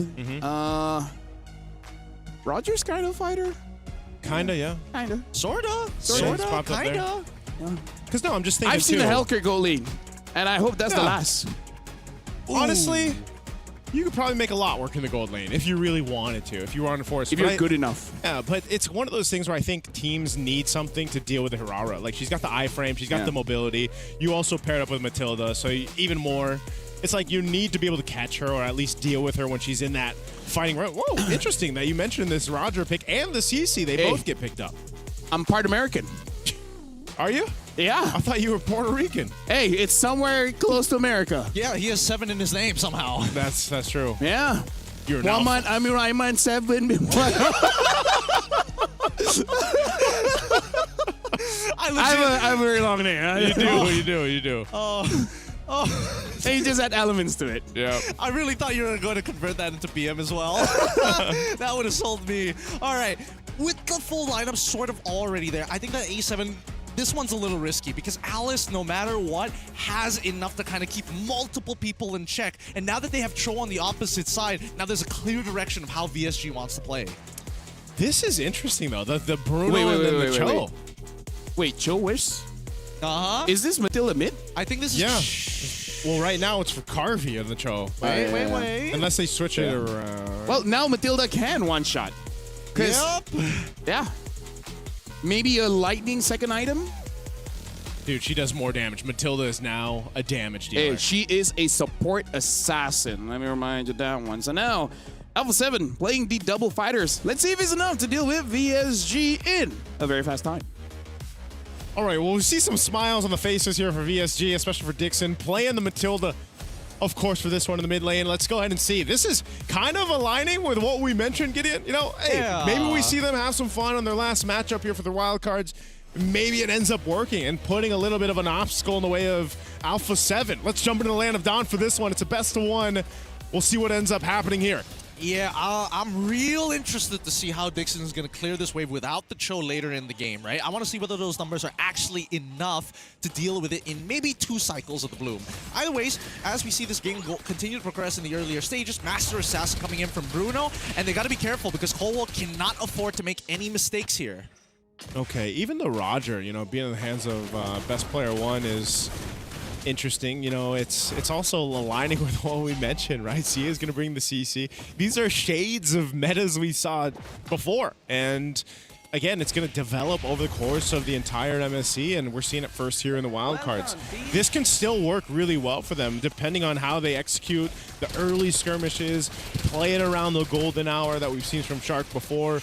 Cold World doing its thing, being annoying on the Kimmy early on is also going to kind of stop VSG from having the kind of control in the mid lane for now. Yeah, and that's the problem. That was the big problem. I thought initially, like, why go for this Matilda when you're already going to lose control over the mid lane? Is this going to cost them a little bit? And so far, we haven't seen any real capitalization, right? I think Whole World as well as Shark both understand we don't want Dixon and Boro to leave this lane, but we want to make sure we tax them every single time they walk up to interact. Oh, yeah. And this is just one of those cases, too, because of the nature of the lineups. You're probably not going to see anything, you know, in the mid lane. There's going to be no setups there. Oh, JM. Oh, I mean, it was a good attempt. Now we look down on the bottom side. The iframes come on through, and Zia's so close to dying here. Finally goes down to Martizi. So much effort was expanded just for this one kill. Yeah, that's the thing, right? The little iframe, that little invulnerability moment there with the Harara. Quite annoying to deal even under the turrets with that little bit of a buff, but the trade will be the objective. So Alpha 7 securing this turtle, trading the death here, but look what VSG has been able to do. They've actually built up a decent lead in terms of gold off of that early interaction down bot. And they have to keep on progressing like this, right? Unfortunately for Zia, leaning down in towards that bottom lane. Like, oh, hold on. Final slash. Oh, dodged by Martizi here, as we do see that Lord Jam is able to follow up on it. However, not enough as BP1 able to dodge a good chunk of the abilities, but can he get away is the real question. Manages to, but in that backline, while this was happening, Dixon flickers out of the way, pulls Boro out of the fight. Nats and Shark find nothing. Oh man, Nafs, what a guy, right? To be there for best player. Let's see if he does juke and jive. JM is going to be able to try to use that final slash, gets away, has the moves. So he's fine, even with that gleam, actually staying on him, still going for it. Yep. I mean, they're trying to duke it out as much as they can, and Nats understands that, hey, JM, you don't have enough damage unless I stand in your damage for at least 2.5 seconds. I just got to make sure that I got vengeance stacks to kind of work off of. Okay, so pretty much that lead that VSG built up earlier on is gone off that interaction. The turtle, like I said, didn't turn into a team fight, just A7 was able to go ahead and secure it. So now I'm looking at VSG's lineup, and this is once again, where do you make this happen in the early game? Part of that is utilizing the utility that a Matilda brings. You've got a kick available, but hold on, JM, got 2v1, he should just gleam out of the way, he's okay. And that's the thing, even if you can get a, let's say a combo, right? Your Way of the Dragon, it's not like you can do that with your mid laner, unless Dixon surprises us with the amount of damage Matilda can actually deal out. Maybe in line with what LaFell mentioned, but you essentially need either Carvey to be there or at least Martizi, right? You need that supplemented damage for these setups. Yeah, they really do, but so far the score is 1-1, and Boro looking for an angle here, but doesn't use the Way of the Dragon. Whole World does end up losing his Purify. Keep this in mind, the next turtle is already up, the second turtle of this game, and Whole World could be in some trouble. They're gonna go for it. JM spotted through, Gleam on forward. This is a team fight. Oh. Best player one, in range for making sure the curtain call is already down here as Nats chimes into the fight. Final slash already through. Boro gets the kick, and then right into it. The golden hour comes out in the perfect time. BP1 secures the next kill here as Dixon might just be next on the chopping block. Man, as we said, Shark with the golden hours, just trapping in and getting a full blitz to the face when he gets out. They will trade it, though. Carvey able to go ahead and push down nearly the turret. It's a sliver of the health away, but the second turtle does go in the hands of A7, and they're looking to take more from VSG. Couple items being picked up here, too. Zia gets the War Axe. Martizi making his way down bot. Oh, wait, that's in the middle of the fight. A 2v1 in the matter of fact. He's trying to look for a vengeance. He's so close. He gets the reset. And now he just needs the mark to come out one more time onto Carvey. No, he's healing back up. Nats wants it. He's walking close. Sees the next target onto Martizi, but unfortunately misses the skill one. Carvey slide tackles out of there, and that is going to be a punish. That was very Raider of Navs.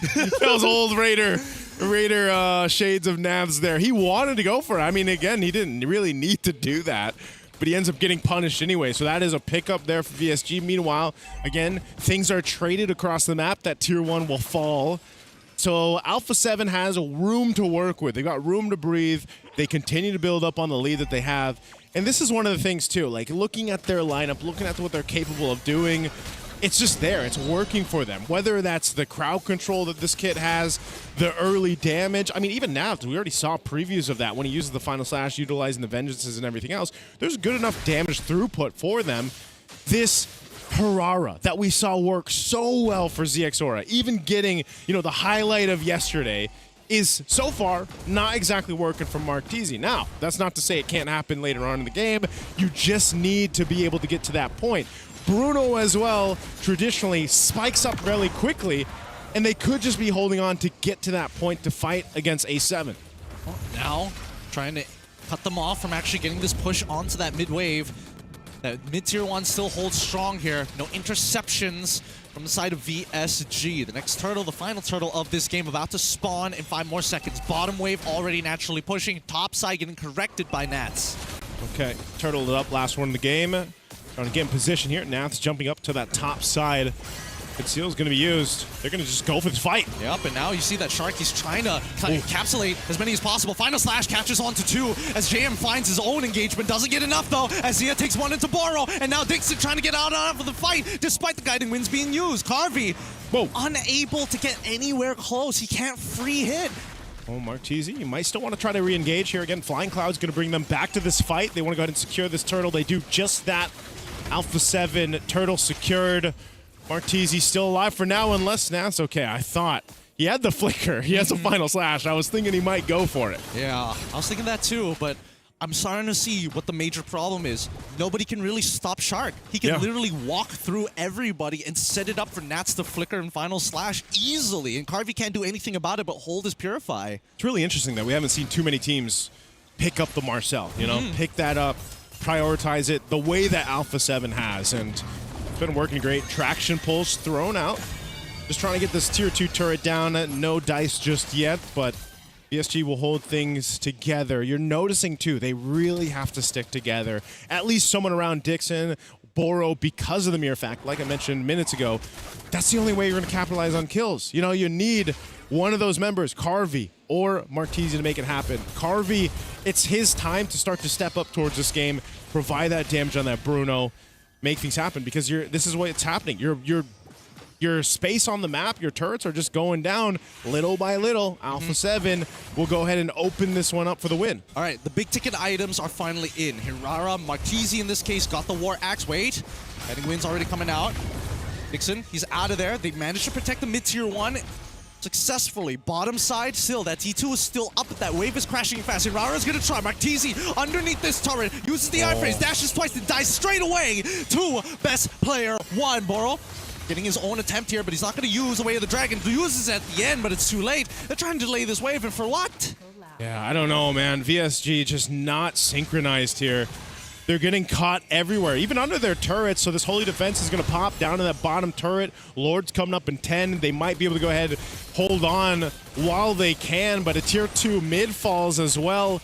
So Alpha 7 has done all they've needed throughout this game. Another shield will pop in mid. Nexus take the buffs, take the Lord, and march towards a victory here. Unless... I don't know. I don't know. This is scary, and now they might force it out. Once again, Golden Hour is going to catch the top inhibitor as Boro is isolated. The Dragon's already out. Now comes in. Oh, JM onto 2, flickers away, tries to get away from this with Final Slashes, counter engages. Coldwell takes 1, BP for another onto JM, and finally Dixon brings Carvey out of there. What can we do, brother? They're holding on strong, but that wave might just be the end game. Oh, it could be. They're just going to hold on the best they can. Now they're looking to close these things out. Carvey, just get the autos in, clear that wave, and it's too late. A7 take this game as well. Very clean game from Alpha 7. Game 1 today was just a wash-up. It was a warm-up. Because now from game to game to game, they've showed us that they are here to contend and go towards the main stage of MSC. A tough loss, though. PSG, they're going to be thinking about it. They're going to be thinking about these losses, especially for someone like of Carvey's level. Yeah. I've been here before. Unfortunately, I couldn't make it to the main stage. It's going to be a long time for the next one, but at least there is maybe some hope for that WEU is going to be back. Yeah, hopefully. That was a pretty fast game coming in from Alpha 7. Again, that is what they need in order to contest to be the #1 spot. But although, let's be real, it kind of doesn't matter that much because it's just avoiding the #1 team off of Group B, which later on we'll see who is #1, #2, so that we know the matchup is. and it will only be a 3-way tiebreaker if the next game Foot wins. Yeah, should be. Yeah. Against who is it again? Yeah. Foot is playing. I got it here. Oh, yo, he's got it. He's got it. I got it here. Foot is playing KOG. KOG is on a lose streak. They lost twice in a row now. So, hey, who knows? Well, to be fair, KOG did well earlier. They just got comebacked by Hans. It's just, no. Yeah. And that's the thing. Oh man, that's sad to see because I'm hoping that KOG actually is able to get the win on the following game. Maybe a little unlucky, but coming back to this one at the very least, right? There are some ideas here that make a lot of sense, but that win condition, we didn't find the secondary win condition. Martisi got nothing early on. Carvey, I guess it was a steady incline, but Nats is just too much of a problem with that final slash. Again, this is the thing about Alpha 7. They set the tempo and they increase it. And then they increase it again, and then they increase it again. It really is just applying more and more heat, more and more pressure to the point where there's just nothing much that you can do. Because again, I believe we have discussed this on broadcast, off broadcast. This is one of those metas where it's very punishing once you lose a small lead, because the snowball is just an avalanche. It's very, very quickly. Yep.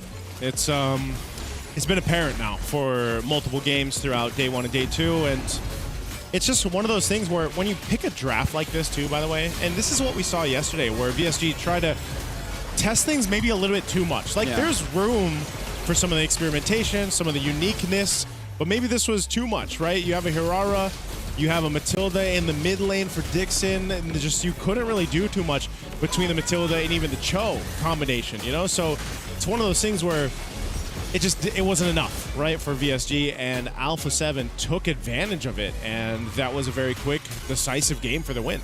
I mean, like we said, we just want to have fun, right? Because honestly, there are games where I'm playing mid, I'm like, I kind of want to feel like I want to play Matilda, because she does have the damage, and she can survive. This is not as AoE as most mages. I don't know. I feel like right now, A7, I don't know if they wanted to draft like that, because it does kind of show what they're capable of, right? Now you know, hey, all right, maybe Cole on this Kimmy, like, we got to keep our eyes on this. We can't let him keep getting it. Ban the R-Line. That's another good one. Again, Marcel, stop giving Shark Marcel. He's really good at it. Like, one of the few golden hours that just makes so much sense, no arguments. And I feel like that's part of the problem that other teams will face, is that actually there's too many things that you think about banning. Yeah. You're banning out the Yusenshin, you're banning out the Marcel, the Ruby. And then the Ruby, because then once you do that, like, what's let through? Zushin, the Freya, the Pokito, and then Freya gold lane with how Alpha 7 is playing. So I think this is one of those arguments where it's kind of like, we need a little bit more bans, because eventually Alpha 7 will get to the point where, again, because of the global ban system that they've already been through, you have a lot of practice on a lot of different heroes. So it's like, yeah, you take some pieces away, but those pieces have replacement. Yeah, right? I think that was really good. That's why when I was watching MCT, Amber, basically, and seeing them utilize that system, the global ban system, I was like, you know, this could be good for certain regions and teams to go ahead and get those reps in. And, you know, I feel like that's one of the cases that we're seeing here. The only thing I think is that maybe the reset can come early, because they reset at game 7, right? Maybe after game 4 or something. Like, basically have 2 resets in the series. 2 resets in the best of 7. I'm down for that. I'm actually down for the two resets. So despite, you know, my opinions on global ban system, I think it's a good idea. But with that being said, I mean, where is Eterna? What happened? Where's Eterna? Hey, here's the thing. Yeah, speaking of Eterna, looks like she is ready over there. You good? I mean, you look good. Well, with that, we're going to be throwing it over to Eterna to talk to Alpha 7. Yes, I'm over here up on stage with Best Player 1 after that crazy victory. How do you feel about that? Feels good. Feels good. It looked good. It looked good. And speaking of that previous game, we haven't seen Roger in the jungle for quite some time. How and why did it show up today? We tried it out in scrims and it worked perfectly fine. Kind of like today, so we decided to try it again. Were you surprised about the opponent's picks as well? Not really. We kind of already knew they were going to ban stuff like Arlot and YSS coming into this game. So we knew we were going to pick the Roger without a doubt. Okay, and it really did work out. Do you think it fits in the meta now then? I wouldn't say it fits, but playable, yeah. Okay, so maybe a conditional pick. Let's leave it at that. Now, Alpha 7 is in a very interesting spot right now because right now you are tied in with the Mongols, but unfortunately because you lost your first game earlier on, they do win in the head-to-head. Now, there is a possibility of a 3-way tiebreaker, and only if Foot wins against KOG later on, and that will be decided based on game time duration, total game time duration. How do you feel about your game time so far, and do you think you can top your group? I'm not sure. If I remember correctly, last game was like 9 minutes, and I think the Foot game was like 14. So I mean, we'll see. Okay, we'll see. And I think before we end this, we do want to know about your thoughts. Coming into this, how has the experience been so far? How has it been playing here up on stage once again? The experience has been pretty good. So far I've had no problems with any headsets or phones, anything like that. Everything's pretty good, pretty smooth. I like it. Okay, so maybe final words to maybe your fans out there, or maybe even the doubters that we're seeing around social media. For the fans, I hope you guys keep supporting us. We will continue to do our best. And for the doubters, I hope today was like a good little wake-up call. We are still here to play. Okay, and wake up call we will. So once again, congratulations and thank you so much for this interview, because we are gonna let Lafell there break down this interview with Best Player 1. Thank you very much, Eterna. So let's break down the interview, right? Let's talk about let's talk about how his confidence was there. Shoulders straighten up, back straight, doesn't move around, and then just like whatever you ask, that's what I'm gonna answer. I'm not gonna add more. I'm not gonna say less. That voice register too. Yeah, he's got that voice. Very equal level. Doesn't make the sound engineer have a headache with like going up and down, going up and down. That's a good breakdown, man. Hey, I feel like you've done that a couple times. Hey, she asked me to analyze the interview. I can do that. Me and Gideon being in MPLMY, we've had analyzed a few interviews. Hey, that's the best way you can look at it. I think you break down the interviews.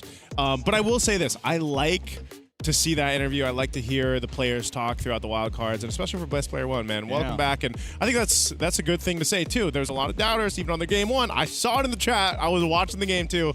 And maybe that's a wake-up call for them. Yeah, I think we've heard it from a lot of professional teams from across the world early on in this year that the rest of the world is actually catching up pretty quickly, right? International scrims have been getting varying results across the board. So I just want to see whether it is true here today. Now, here's the thing. Kind of like the best friends for Alpha 7 right now is actually Foot. If Foot wins, then there is a 3-way tiebreaker. Because if there's no 3-way tiebreaker, it's just between Mongols as well as Alpha 7. With the head-to-head, Mongols will be number 1, and Alpha 7 will be number 2, which could be good, could be bad. Because if Alpha 7 is number 2, it means that they'll be going up against number 1 of Group B, right? So, in a way, they're kind of hoping that Foot wins, but wins late. Yeah, because like game time. Yeah. Because he mentioned, their fastest one, just last one, 9 minutes. Below 10 minutes. Yeah, below 10. Yeah. So, but I think after what we've seen today, man, Alpha 7, I'm almost confident thinking that regardless of who they go up against tomorrow, like they're going to be in pretty good shape. Yeah, I agree. Group A so far has been amazing. Group B is good, but we do see like some up and downs in terms of their performance. Yeah, the inconsistencies is definitely there. And I think that at least when we're looking at Alpha 7, they've got momentum now, and that's a scary team. And that being said, we have one more best of one for today. We're going for a break, but once we come back, that will conclude the first phase of the wildcards, and it will go to the CGBS. We'll see you guys right after the break.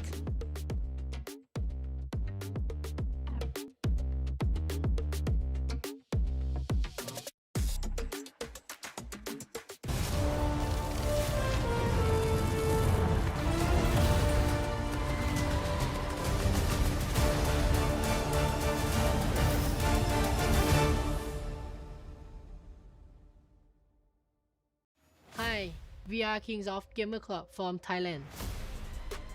Winning MSL Thailand Season 1 really means a lot to me. I've been playing a really long time ago. This is my first championship. It really means a lot to me. I really dedicated this international tournament with my beloved father who passed away recently. I got a dream, Payen and Nai, climbing on Eiffel Towers. And today we are being here. I hope the dream comes true.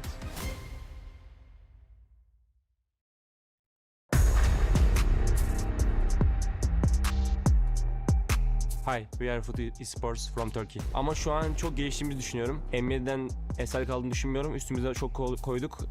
2 tane oyuncu değiştik. Şu an daha güçlüyüz. Bu turnuva M7'la çok farklı olacak. Evet, kağıt üstünde güçlüyüz ama bu kimseyi küçümseyeceğimiz anlamına gelmiyor. Elimizden gelenin en iyisini yapacağız. Şu an daha güçlüyüz ve daha iyi ileriye kaydedeceğimizi düşünüyorum.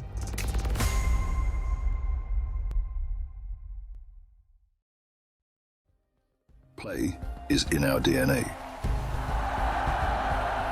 Whenever we let it out, it becomes our superpower. Now imagine an entire city being built to supercharge it. Kadir City, powered by play.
We were there. For every click, every clutch, every respawn. We were there for the years of grind. And we're here. Now. The proud founding partner of EWC. Powering the biggest event in gaming. Shoulder to shoulder with the world's best. Making history. Greatness deserves a stage. Lenovo Legion. Reach your impossible.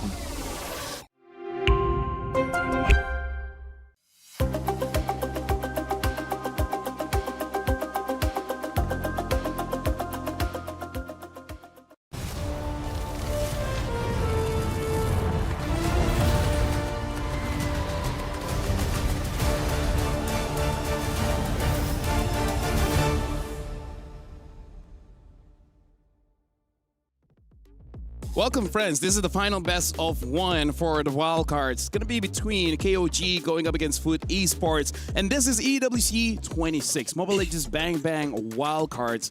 And it's Phil. I'll be that's who's alongside with me is going to be getting Q as well as Naisu. So far, congrats on your shift being a quite smooth sailing. And now KOG, they start off strong, but then, you know, and unfortunately couldn't end the game. And now Foot, they are in the situation where if they win, it will be a three-way tiebreaker. Yeah. If they lose, the bracket is going to be pretty straightforward. Mongols 1, A7 2, and then Foot number 3. I think it would make a lot of sense, but at the same time, like, is there any real advantage for like Foot to try to go a little bit higher or even go a little bit lower, right? It feels kind of in the middle. Both competitors are tough. If they're in a three-way tiebreaker, the loser is actually the second place because you'll be fighting against number 1 of Group B. I see. Right? So the first place fighting against number 2, and then the third place fighting against number 4. So actually, you just don't want to be number 2. Yeah, there's always a bit of an advantage, right, when it comes to that, especially going into what is our acronym? The CGBS. Cross Group Breakout Stage. Breakout Stage. Man, who thought of that one? That's a pretty fancy name. Yeah. For the Breakout Stage. But yeah, I think, you know, when you get to that point, based on what we've seen in 2 days. Yep. I feel like all the teams that are currently in the race for that, they're all essentially showing us a lot of good things to the point where I think once we get to the nature of best of threes, that changes things. Again, I know there's been very vocal discussion online about best of ones, the format for it and everything else. Some people like it, some people don't. But I think it's a really good place for a lot of teams to kind of showcase maybe some interesting things. But when you get to the best of 3, that's usually what our viewers, ourselves, the players are so used to, right? And the strat changes in a best of 3 format. It's a foolproof system that allows us to see everything a team is capable of. If you want to push it even further, the best of 5s and best of 7s, but best of 3 already gives you a good appetizer. Yeah. Plus, I feel like it's something that ranked game players wish they can have, right? Because imagine this. I don't know if I want. No, listen. You play your first game, right? Yeah. But then that one you're like, you know what? We're just trying to have fun. You know, I'm trying out this new pick and everything. And then you get smashed by your opponents. But then they start to recall, to emo, and then all chat easy. And then you're like, let's queue. I want to meet them again. Yeah, but brother, I don't know if as a solo queuer, I don't know if I want to queue potentially 3 times with the same RG people. Then try to play 5-man, man. Sometimes it gets super sweaty and you're like, oh, so this is how it's gonna be. Okay, maybe that can be a thing for 5-man versus 5-man. Because it's like fighting games, right? Sometimes you get the option to like rematch. Rematch, yeah. So honestly, that wouldn't be a bad thing. Being like, hey, your opponent requests for a rematch. You know what? For 1 star. We are giving so many ideas to the devs out there. I don't know that there's a possibility because of this system it's going to be 5v5s out on the street, man. Like, it gets really personal if you're going to have rematches available. Back in my day, I remember that esport tab is supposed to be in a day like 2 or 3 times. Yeah. Country versus country. You remember that? Oh, that's true. That's right? true. Region battle. Hey, at least now there's 1v1. Yeah, there's 1v1. See, they should bring us to dinner. We would give so much ideas. They brought us to Paris. All they really need to do is buy us coffee. That's true. Give us diamond. And a bonus paycheck. And then we're good. Ideally the size of $1 million because these are only $1 million ideas. I don't see any problems with them whatsoever. Well, right now looks like Foot will be the first pick. KOG will be the second one. Baxia as well as the Matilda banned out by Foot. And then for KOG, the Freya as well as the Zushin. Now people are like, you know what? Yeah, the nerf ain't enough. At this point, I think this is a small nerf, but it should be enough. Nerf her HP. Nerf her HP or nerf her the size of her shield? Meaning like the number of the HP. Yeah, either or. It's a tough one. It's a tough one. She's been too strong for too long, Because man. I remember these 2 heroes suffered the most when their HP got cut, which is the Claude as well as Lilia. Yeah. Both got cut enough so that they can get 2-shotted. Oh, do I want to live in that world where all mages can basically just get 2-shotted? No, meaning like Lilia gets 2-shotted by an Eve, gets 2-shotted by a Farsa. Now that Claude has increased its HP growth again, it's like, okay, it's you can play Claude again. But I remember a time where it was so bad. Yeah. You got to think about it. It's pretty different. Like everybody has their own wish list. Yeah. Of balances for the heroes. I wish that they Lolita go through. can block the turret shots again. Yeah. Yeah, you can Too reflect much? turret You're the shots. only one on that list. Hey, now I got my Lolita boys and girls, you know. I'm sure they want the same thing. Actually, I'm pretty sure most of them have never experienced that. I get to experience that for 3 hours before I got changed. Oh, yeah. That's a pretty quick hot fix. The thing has been there for a long time. It's just that Nobody ever used it. No, I didn't have enough battle points. Oh my God. I couldn't buy her. I see my opponents do it, and I'm like, you wait till I get 32,000 battle points. And then I get it, and then they're like, okay, patch. I'm like, oh my God, that's great. What's the patch? Lolita can't do that anymore. No! The one thing. I wish I got my battle points a bit later. That would have been nice. That would Remember been nice. the time we needed battle points to get all the heroes? That's what I'm saying. Remember the time when you had to like build up your emblems? I mean, for a lot of people, they forgot what it was like. They didn't have to go through that. They didn't have to go through it. Paquito first pick, by the way. Yeah, Paquito first pick is expected, but now this should be the Fredrin. Is this going to be a Claude? Or they going to pair it up with the Eve? We'll find out now. Either or would be good, right? I think the Claude would be better. Honestly, it's either or at this point, and I agree that the Claude would be better, but we've seen teams. Oh, yeah, Marcel. Forget about Marcel, man. Take a page out of Alpha 7's book. And this is the problem when you start to replace ban. When Zushin starts getting banned out, one thing will be left open, and apparently that thing is Marcel. Well, I think it's better than like at least leaving the Freya open, which really causes a lot of disruptions, or even like a Kai. But I think that it's great that at least from the side of Foot, they're getting rid of things like Valentina, right? Just to make sure if we do get a mage, you can't steal it away from us. So I think that from KOG, it's pretty smart that now we take Marcel, and now you can't steal ults as well. Try an RWM, my guy. That is an early Harley. Yeah, very early. So they actually go and pick up the Harley. They also get the Atlas. Yeah, I don't know, man. I'm worried. I think they do that because they don't want to think about the gold lane. Like, no matter what you pick, we can one-shot you. right? Either you pick up the Claude, you pick up the okay, maybe Harv is a bit difficult. The problem, like with this the Atlas too, is like you've got a Marcel across from you, man. Like even if you get a Fatal Links out, you can actually negate the whole thing by dropping down the Golden Hour. I mean, there's no way that Foot is experimenting now, right? I Oh mean, no, it's not like they didn't just experience it against A7. Yeah, I mean, they wouldn't want to lose here.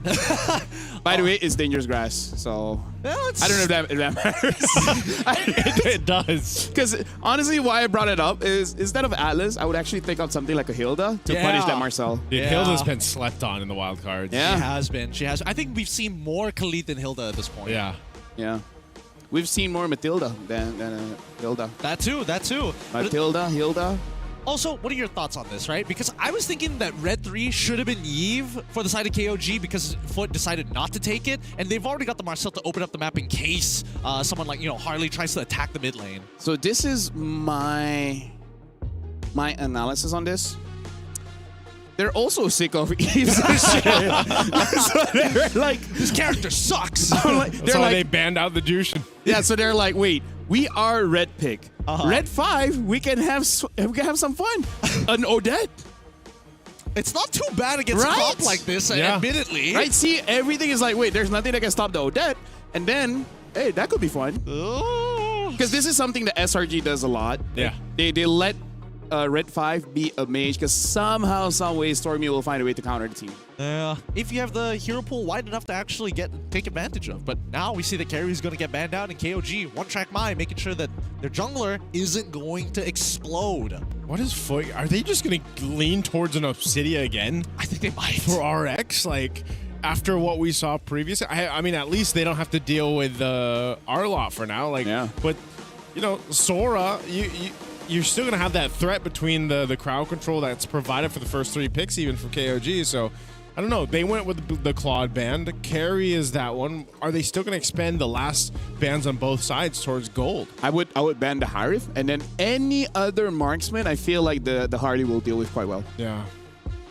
I don't know about this one. I really feel like Foot second half banning out the Claude here. I felt like they should have used the Claude as a tool against KOG to get some confirmation of what they want to do, right? Because if not only are they getting rid of the carry and decide to get rid of Moskov or Claude in that case, you know for a fact that KOG is playing around that mid trio.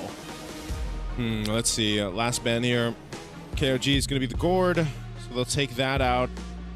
Interesting too. There should be a Harif ban, and then for KOG.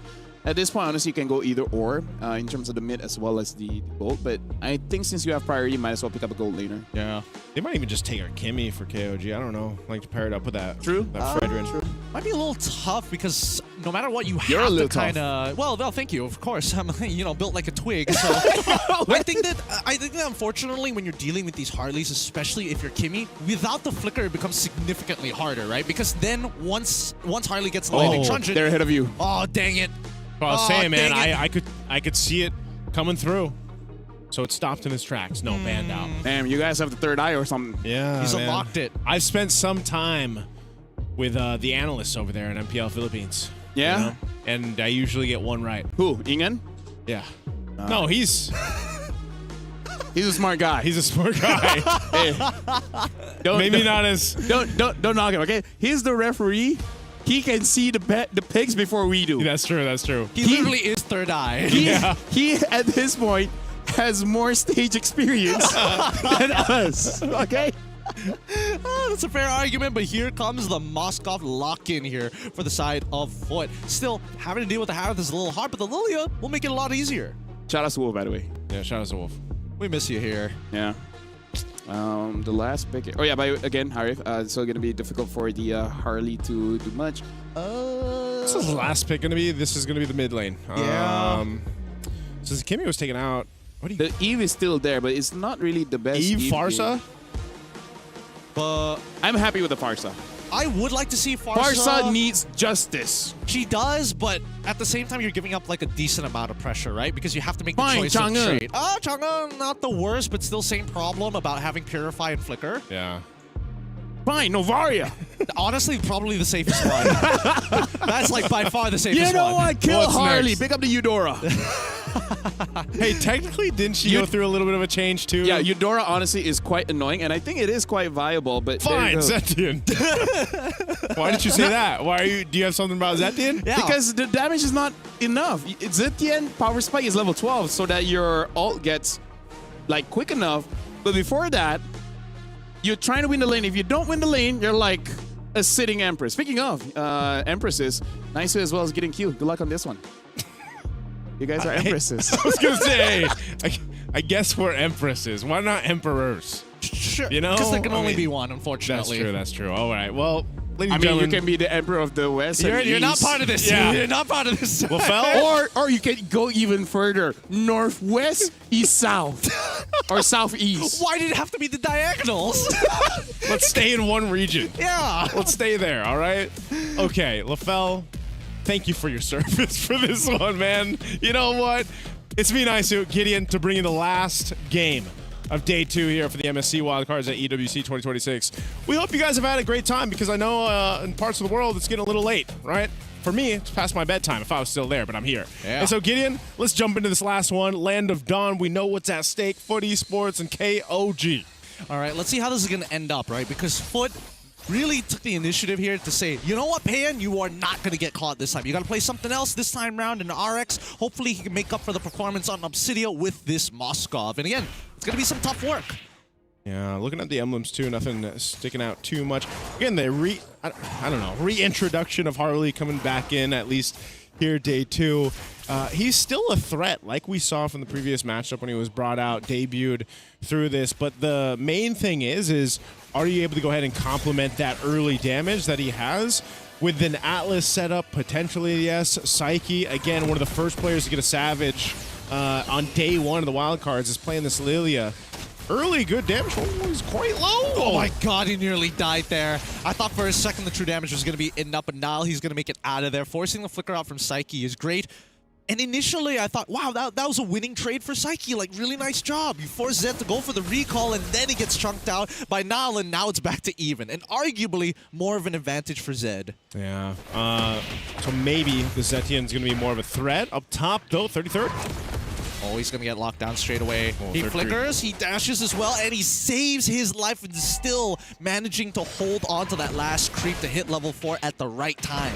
That's what's so scary about the Atlas, you know? The ability to rotate rather quickly, and sometimes you just showing up and that aura that's built around him is enough to kind of burn a flicker, burn a battle spell, or, you know, make an opposing team second guess themselves, and even before you have the Fatal Links, right? So at this point, Turtle's going to be up. KOG trying to get a position here. You've got Kazin off on this off angle. You've got a whole lot of Foot Esports towards this, but XC, whoa, he doesn't check it. Is he going to be able to spot this out? Oh no! And when he does, XC is able to punish him. Flickers out of the way before getting caught in the fly trap of KZ. But now, when you're dealing with a Sora, Blota is able to turn this around. Fury of the Phoenix is dropped as well to buy a little bit of time as Zed is getting attacked on the side by Psyche. With all positions compromised, KZ secures the turtle and gets to walk away. Oh no, he's not walking away from that one. But Nile looking for a trade back with the help of Zed, realizing that's it. No more. They got the turtle, but man, they died, right? Multiple deaths there. And for Exy, I mean, look at this amount of damage he's able to pop out with this instant replay here. Just Nile's gone an instant with a deadly magic, but the damage that's coming through from Exy is just so good here. So much to overload those health bars right now. And even with this, there's the Fury of the Phoenix like we were talking about, but ultimately there's not too much that they can do here. Yes, they secure the turtle, but this just fight is so much to deal with. There's so much early game damage with this kind of lineup that Foot Esports has. Yeah, really nothing much they can do about it.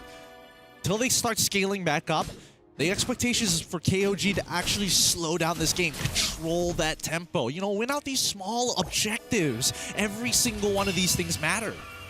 Yeah, at this point, oh, down bot.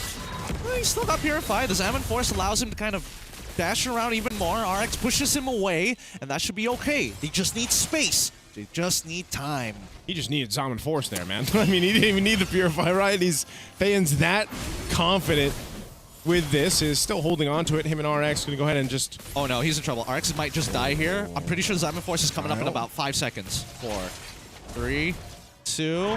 He's got it. It's 2 seconds off! And now we see the attack coming in from the opposite end. Golden Hour and the Fury of the Phoenix has been dropped down. Pan's ready to fight. It drops down. The Zaman Force in the middle of Blonzet's. He gets back out of here, and now the re-engage from Nile and Zed. KZN holding that front line here, but RX, he doesn't want to be a part of this. He just wants to farm. Just let him farm. That fight was really weird. Right, but no one goes down, a whole lot expended, battle spells and everything else. Essentially, it'll be a reset for them to go ahead and set up for this turtle coming up here. But yeah, Pan, he held on to that Purify for a really long time. He knows that limit, and also, you know, you saw that highlight of this being dangerous grass, being able to maneuver around these bushes. Here's for the turtle. Oh, now, KZN gets the turtle once again, steals it away from Psyche, and now they're looking to turn this fight around. Cloud shift into the Fatal Link straight away. Xe is able to take out Zed, gets now for the double kill. He appraises wrap to chunk the rest down, but Xe's triple Maniac is gonna be just enough. FUT Esports just exploded. Just exploded on KOG. I mean, what the heck did we just see? That was a team fight. Actually, that wasn't even a team fight. That was just a massacre. Yeah, let's look at the instant replay and see where the Nuclear Shadow ends up, because it all starts with just a fat wombo combo. Cloud Shift and then Fatal Links. Dude, the Fatal Links was as fatal as that could be. I mean, he's able to grab essentially 4, setting things up for Xe. I mean, that was the quickest Maniac I feel like I have seen.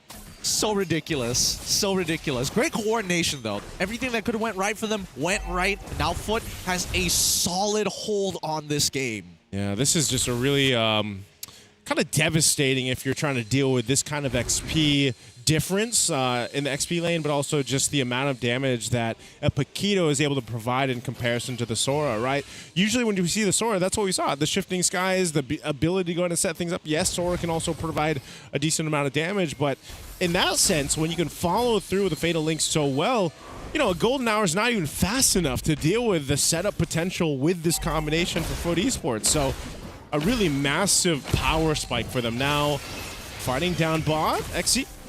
Maybe get away. The spear connects. Zed able to get over the wall before actually getting collapsed against it. Fury of the Phoenix to buy some time in the Golden Hour to get KZN out of there, but KZN can barely move. Zaman Force out from Payen to turn this around, and KZN says, thank you. An opportunity wasted. Purified to get him out of there. The Fatal Links does not connect with the backline. Now getting attacked by the one and only Zed. He goes down, and Xe double kill again. Walking away. Payen, no mana. Nothing left to fight for. And Xe is the champion in this game right now. 7-1-4. He is on fire and more on the Paquito here. And this is why we've seen this hero picked up so much, even leading to the wildcard stages in MSC here at EWC 26. And this hero, you'll see a whole lot of it throughout the main stage because, man, the ability to do that, you know, exit the fight, come back, have that full locked and loaded combo is just too much for a lot of teams to deal with, especially when you're down. I mean, we just had this whole discussion. Oh, RX, he gets Retribution. He's goner here. They've already got the reset with the Energy Eruption. Praises Wrath, you know, just to put a little spice on top of KZN now genuinely out of position here. Do they have enough time to turn this around? Cloud Shift as well. They engage Fury, the Phoenix, Fatal Links, front line, in trouble. Payen trying to make the happening. Golden Hour bought the time that they were looking for, and Payen, he's running out of the duration of the Zaman Force, finds one, looking for the second, jumps back in, gets the third, but Xe says no with a double kill, and Zed finally collapses to Kazue. Oh my goodness, man. Again, Xe just farming kills here, and the rest of FUT Esports as well. Another wipeout. KOG has just pretty much been dismantled up to this point, time and time again, with this kind of advantage.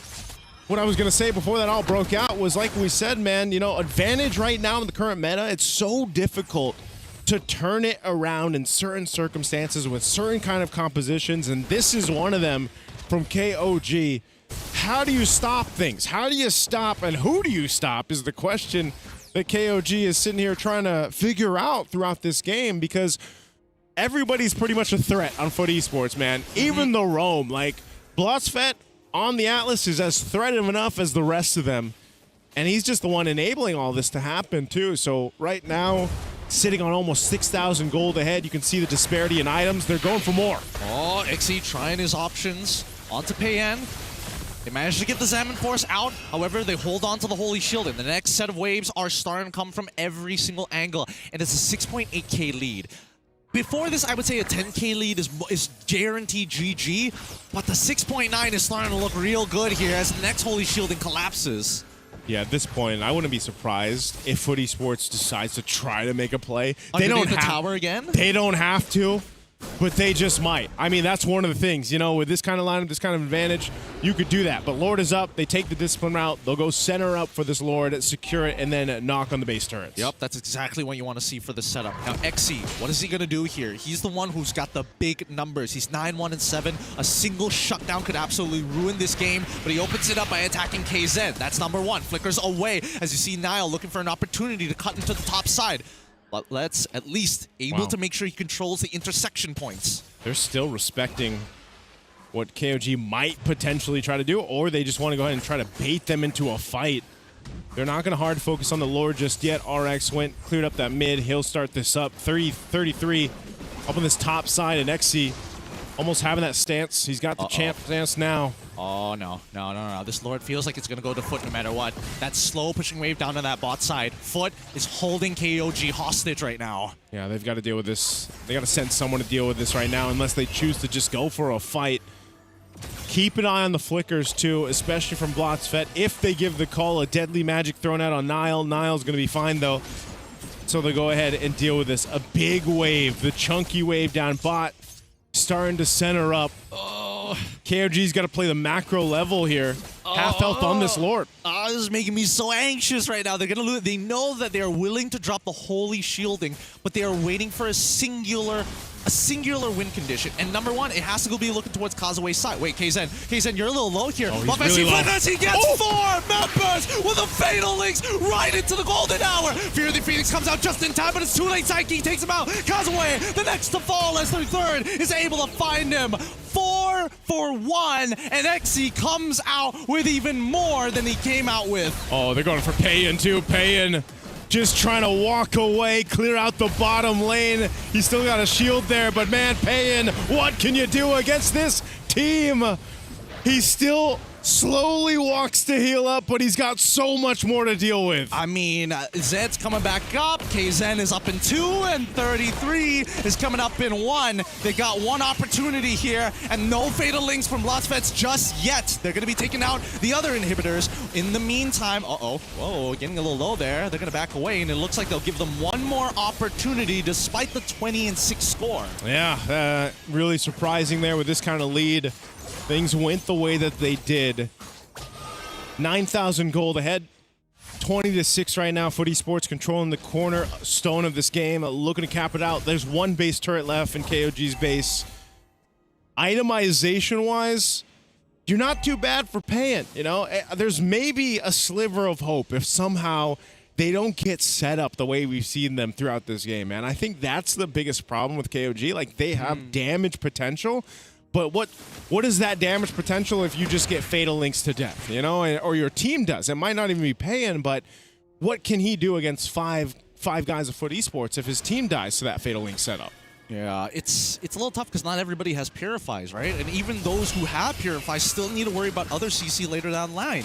Now, Niall, going in and out of the fight as always, just to buy a little bit of time, the important time that KOG needs right now. The 2 missing inhibitors, they're just going to be locked underneath the crystal. Okay, so right now it looks like KOG is just going to go ahead and play the defensive game, right? Hold things down the best they can. You still got a minute towards that Lord to come up here. So this amount of time that they're going to be able to buy, I'm wondering if it'll be enough to actually turn a game around. That's the big thing. Part of this is not just keeping Payan alive or him keeping himself alive through that eventual base push, or if they try to contest the Lord like they did previously, and it comes down to maybe a miracle retribution, that could be maybe one of the win conditions that KOG is looking for right now. Because at this state, they have so much ground to cover. You almost have to get in a position where, all right, maybe we rely on a miracle play. Uh-oh, they might get sandwiched in, though. Well, let's find out here because RX is ready to fight. And now, Fatal Links onto 2 frontliners. Fury of the Phoenix as well to buy some time. Payan goes with his Salmon Force, but is forced to move away. As you see the RX, he ends up flickering into the golden hour. He could have caught 2, and that's already 2 down. But Foot have found the hole that they've been looking for and are looking for more. 33 the next tough fall. RX saved from his previous sins. They got a wave in mid. They're looking to go ahead and close out the game. They're looking for the crystal at this point. Zed will try his absolute best, but now the first to go down, and Zed just has to watch as the crystal finally explodes. That's GG, well played. Foot take the game. Foot Esports, they take the dub. That's going to give them that advantage that they needed, that they wanted, you know, and they showed it in this game. I mean, they weren't kidding around at all. They drafted a composition that they're comfortable with. They executed perfectly. And Exy, man, the MVP of this one. Woo! My goodness, what a performance with this Paquito here. And he even got a Lord as well. Like, he secured a Lord for them. Exy just did it all in this one. I mean, like, honestly, getting a Maniac, securing basically everything, but honorable mention, Bloodsfed, man. Like, I don't think it's like MVP, but look at all those set. Like, as a roamer, even I'm like, goddamn. Gardon. Yeah, I think he... Great to see it, huh? To be fair, I think that Bloodsfed did have a couple of awkward angles, but he made it work because he understood the most important thing is to separate the front and the back. And once they did that, oh, goodbye, backline. Yeah, honestly, that was an amazing performance coming in from Foot. So that makes it so that we are in a three-way tiebreaker. And KOG, they will be number 4. So now it's between number 1 until number 3. We'll see whether we will explore that or not, because there's a chance, because again, we got to calculate everything, that we might just show it on social media later on. So make sure you guys follow MLBB Esports just to make sure that you guys are up to date on the latest news and to also see who's going to fight against who. But for now, this game really showcased the abilities of XC as well, because on the Freya, he was amazing. Like, I don't think I remember a bad XC game. Like, even in losses, it wasn't his fault.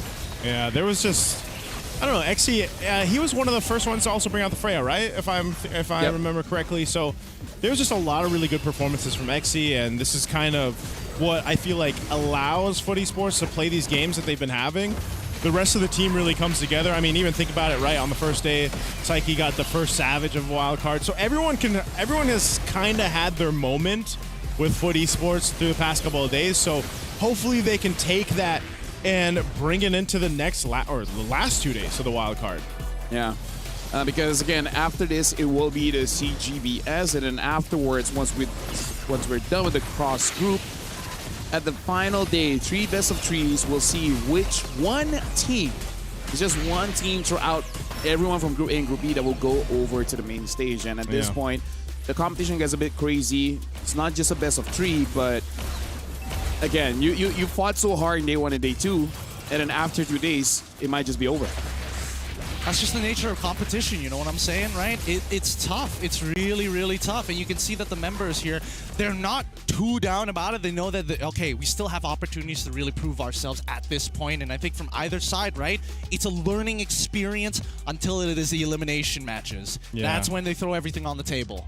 And that's what I expect in the best of 3. You know, I think even when we get to the best of 3s tomorrow, I'm excited for those personally because, like I said, best of 1s are great. You get a couple days of them. Bring us to the best of 3s now. Bring us to the spiciness of what Wild Cards is going to be. Yeah, best of 1, it's either cheese picks or the very best draft that you can bring through, and then in the best of 3, it's all about pacing yourself. I would say 3, 5, 7. It's like fighting, right? You know that you're going to fight for 3 rounds, 5 rounds, and everything. You don't want to expend all of your stamina on round number 1, right? You want to pace. You have to know your opponent's habits, and then try to win off of that. But again, with that, it's also like one of the best ways to showcase a coach's capability. Yeah. Right? With their experience in terms of how they draft and how to calm the players down. Because sometimes they get too hype or sometimes they get too down.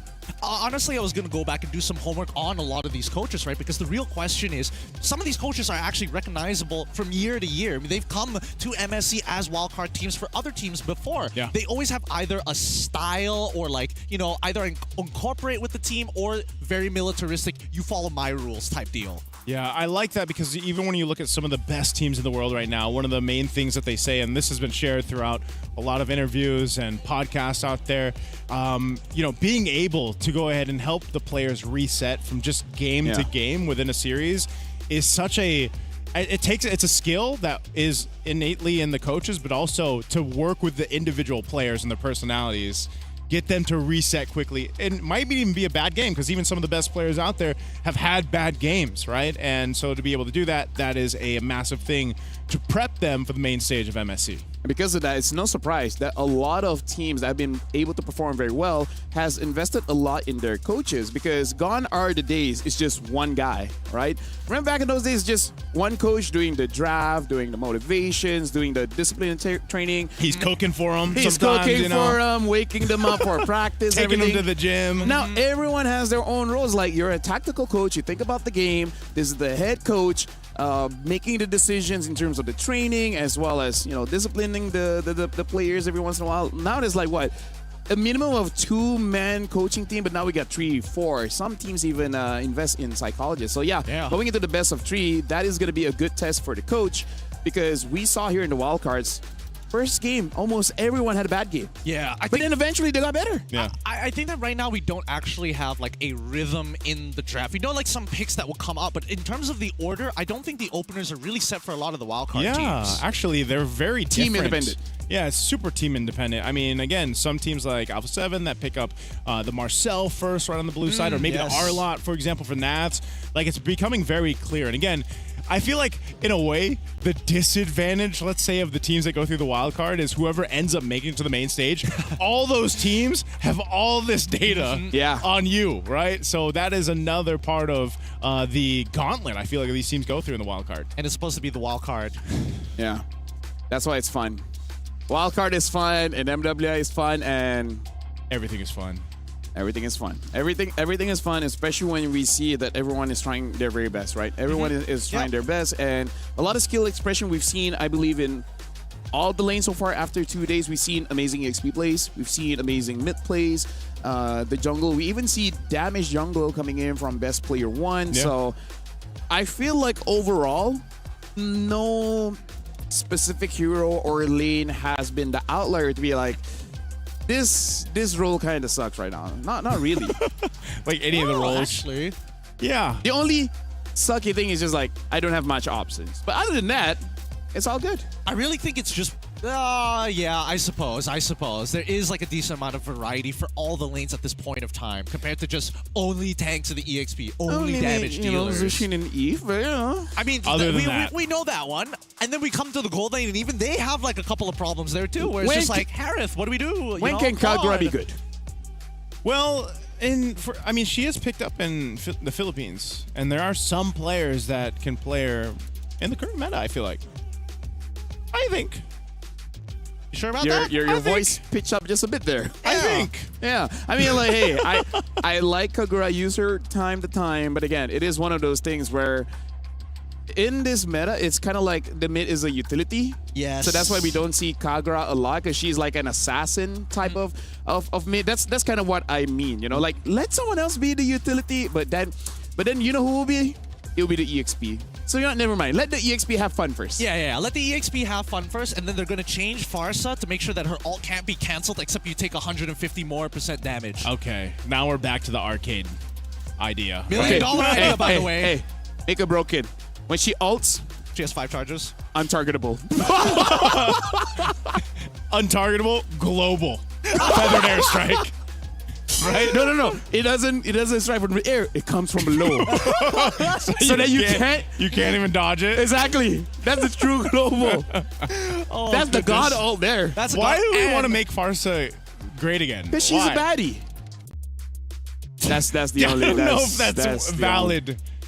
Hey. I don't know if that's valid. Hey, ask the player base. Yeah. They would say that's good enough. Really? Zushin's a baddie, Hirara's a baddie, and see how many people wanted Hirara to work. Literally, if they just want... Think about it. Even Merkel wants her to work. Look, all they need to come up is a collector skin for Farsa without the blindfold, and it's over. It's done. People are going to pay so much money. Doesn't she already have a collector skin? I think she does. Why can't she have a second one? But for me, personal taste... Because then it wouldn't be a collection. Personal taste, her Phoenix skin is my favorite. Really? The Phoenix skin? I like the rate the aura red effect, right? Red effect. Doesn't she have an MSC skin? She does. MSC 2022. So we're gonna be looking at the groups. We're gonna be looking at the groups to see how things really shape up. Now, group standings. Oh, wait. if we already done the calculations, like Foot is number 1, Alpha 7 is number 2, and Mongols is number 3, and then KOG is number 4, and unfortunately, BSG have been eliminated. So if this is the Group case, A, then yeah. looks like Foot has the fastest games. Which they do. Game 1 and Game 2 that they won very fast. Yeah, super, super quick. But this is only just Group A, right? I am a little curious to see how this is all going to start shaping up. Because who are they? Now that we know the order, we can technically know who they're going to be facing up against on the opposite side, right? Yeah, but we don't know the schedule, so who knows? Maybe they start with the upper teams first and then the lowers. That's a good point. Yeah, we'll see how it goes because we'll be checking out the social media just to see on that timing as well.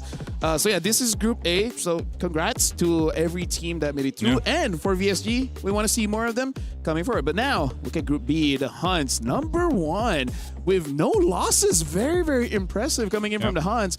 Falcons, number 2, Sunset Ravens. There you go. Talk about a comeback, let's right? go. Number 3, and then Nightmare Esports is number 4. You know, the Huns Esports, after watching them in their qualifiers for the MCT East Asia, I was rather impressed with them there, but this is not what I expected. I didn't expect them to go like the 4-0 in this one. It's like, you're good, but can you beat Falcons good? Yeah. I think that was the test that we were all looking for, and they passed it. They passed it, and now I'm getting it. I mean, we always knew when we were talking about the East Asian side of our of the MLBB community, they've been there for a while, and hopefully, you know, with the reflection of the Huns and as well as the Mongols, the way that they're playing, maybe, you know, looking into the future, some of these other regions are going to be just as dangerous. And that's why I'm going to say, like, watching and casting Sunset Ravens games in that East Asia MCT, like, same thing here.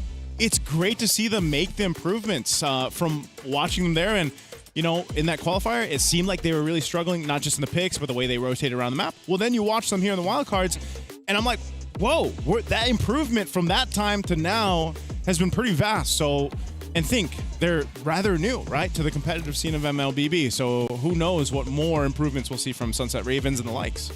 And unfortunately, Nightmare just couldn't get a win for it today. But hey, maybe it's just day 1, you know, still jet lag and all this kind of thing. So hopefully going into the best of 3s, we see improvement, especially with, let's just say, the frontliners. I feel like Javiana can do a little bit more. I agree. And that allows the mid as well as the gold lane to just perform a little bit better.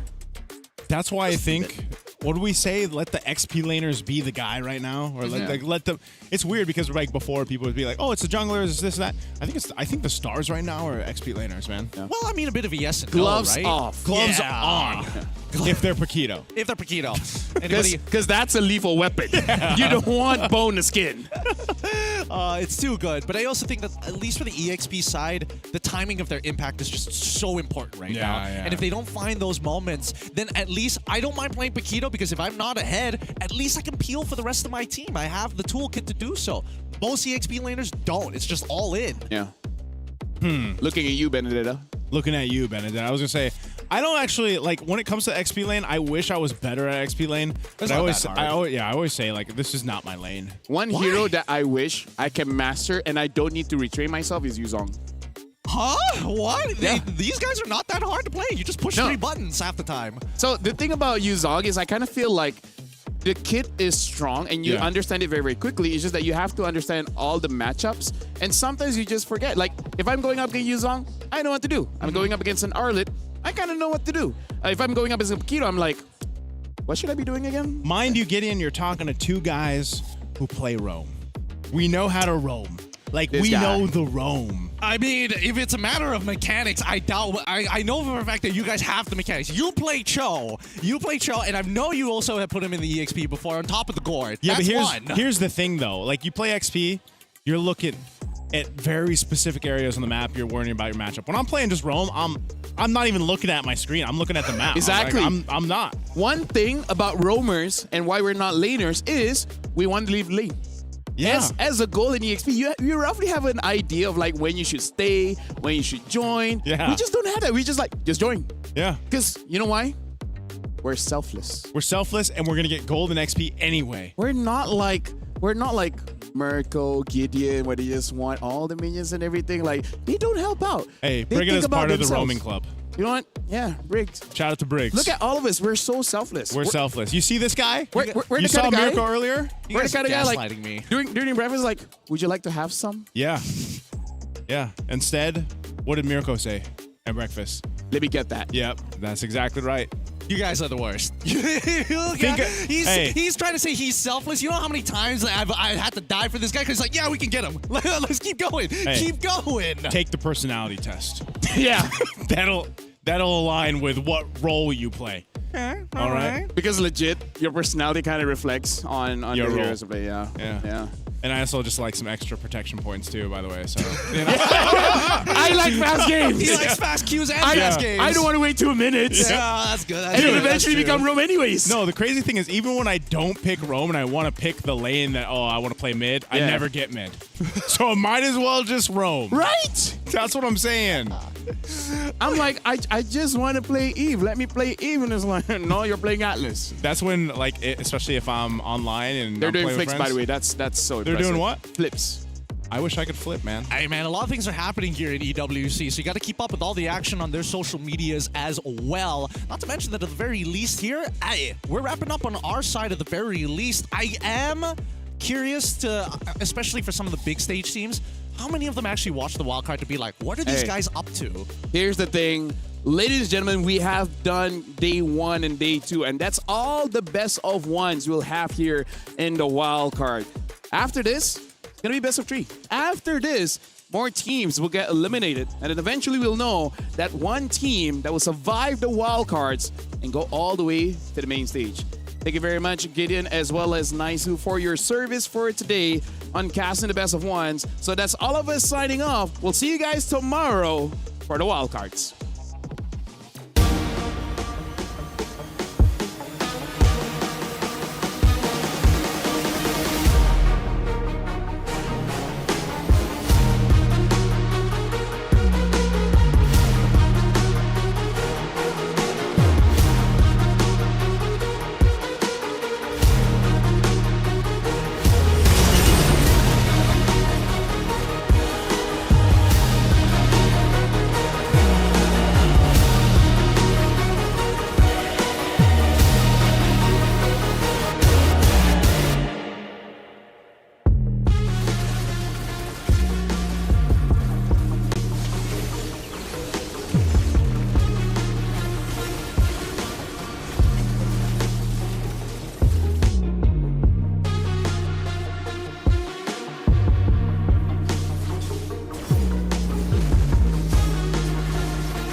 Play is in our DNA.